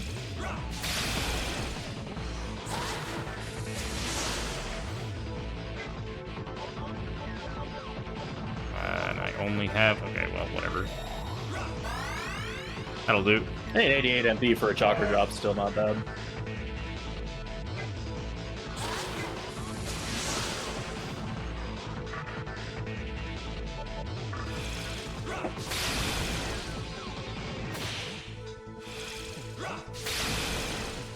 Nice punch. Alright, let's see what the Infinite Light damage is. Yeah, we're good. Yeah, Queen Mab hanging on there. Alright, that's fine. time.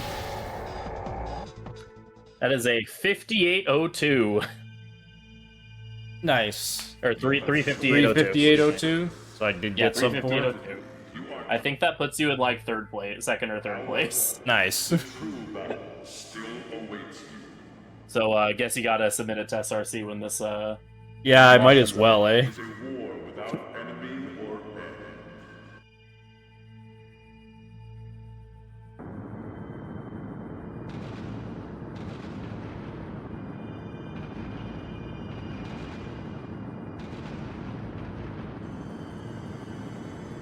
Yeah, the next runner is up, but she has asked that we fill for a little bit, so we'll play out the ending and the credits, and then I'll check if I can fight Lucifer Unmerciful to show you what that's like. yeah, it was almost world record. I mean, like I said, I know how to play this game. I know the movement. That's all you really need to know how to do.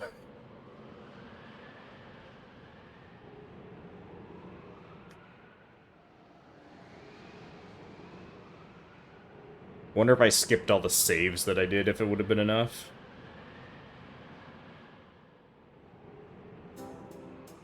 Oh wow, yeah, that's under 2 minutes. Under 2 minutes from world record. That's funny.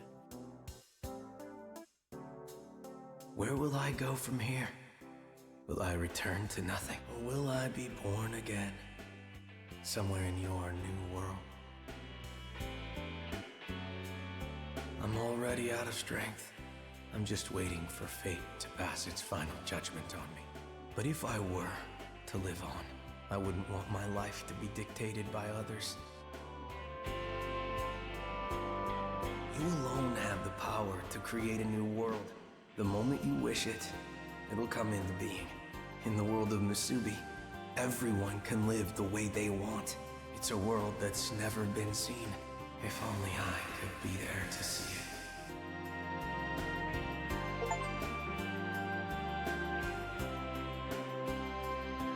I guess I never got Musubi ending on HD. Oh, I just got the Steam achievement for it. Nice. Congrats.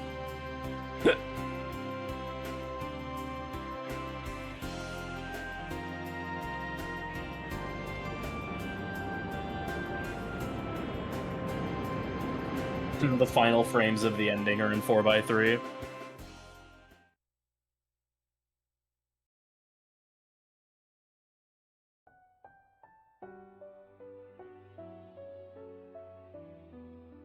I'm gonna take a quick break while the credits play. Alright, go for it.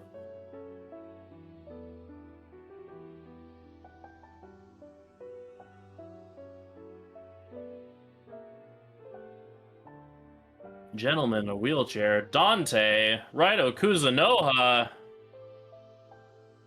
Who are these people?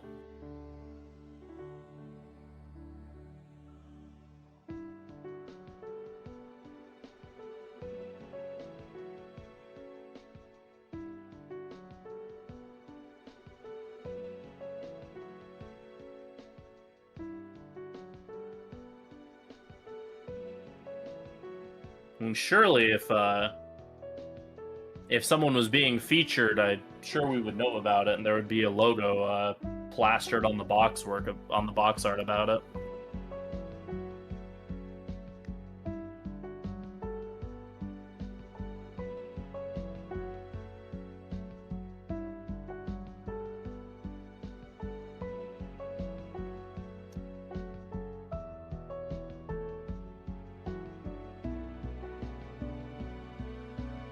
Yeah, not. Yeah, something like that.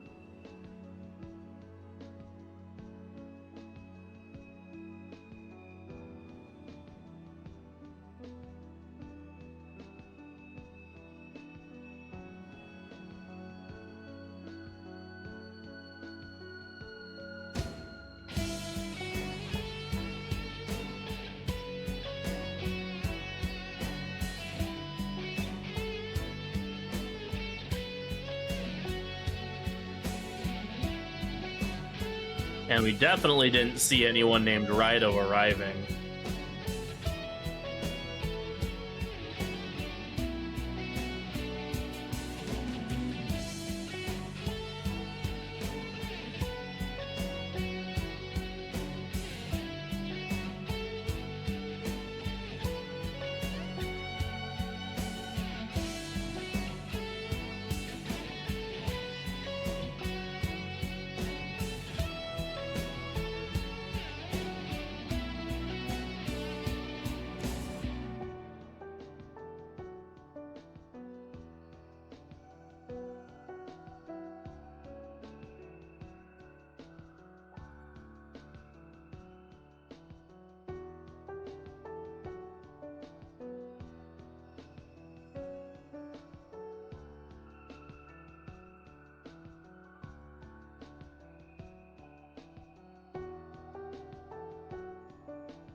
Alright.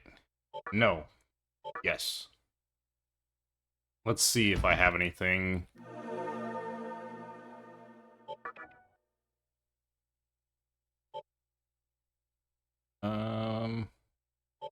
This looks... Well, level 72 looks promising, but at Amala Temple is not where... Right. Okay, I'll have to walk up Power of Kagetsuchi, but we could use this one. I have... I, of course, did not tag any network terminals.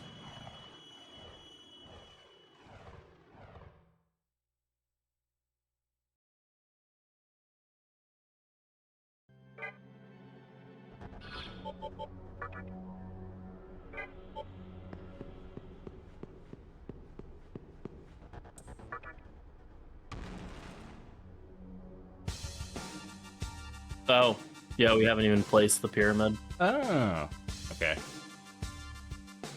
So I'd have to do the Might entire not work Tower of then. Kagetsuchi dungeon? Yeah, might not work then. Yeah, it's too long. Wait. Oh, that's the one I just had. Alright, I do not have one then. Unfortunate.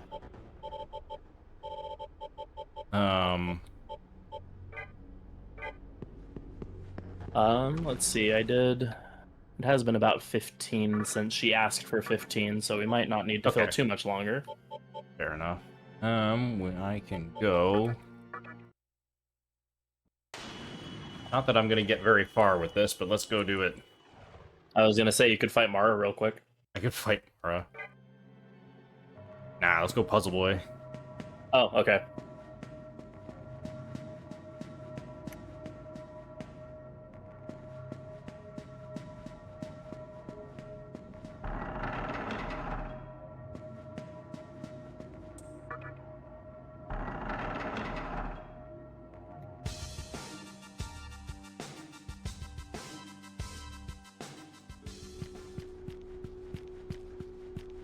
I have no idea what I'm doing in here, so this is gonna be something else. Is it this door or is it the other one?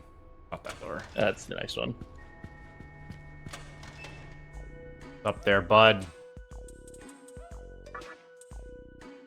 Game on. Alright. Good news, at least we get to rock out to Kichijoji 1990X. Yeah, okay. I don't even know how to do the first one. Where's the restart?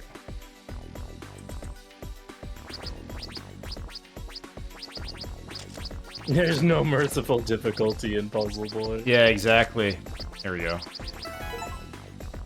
Okay, next completed person a is ready, stage. by the way. Okay, then I don't have to sit here and do this. Okay, so cool. that'll be me done for now. You'll see more of me on Sunday, where I'll be playing the Raido Remastered, the run I was actually scheduled to do. But, yeah, thanks for letting me do this fun improv event. But I will...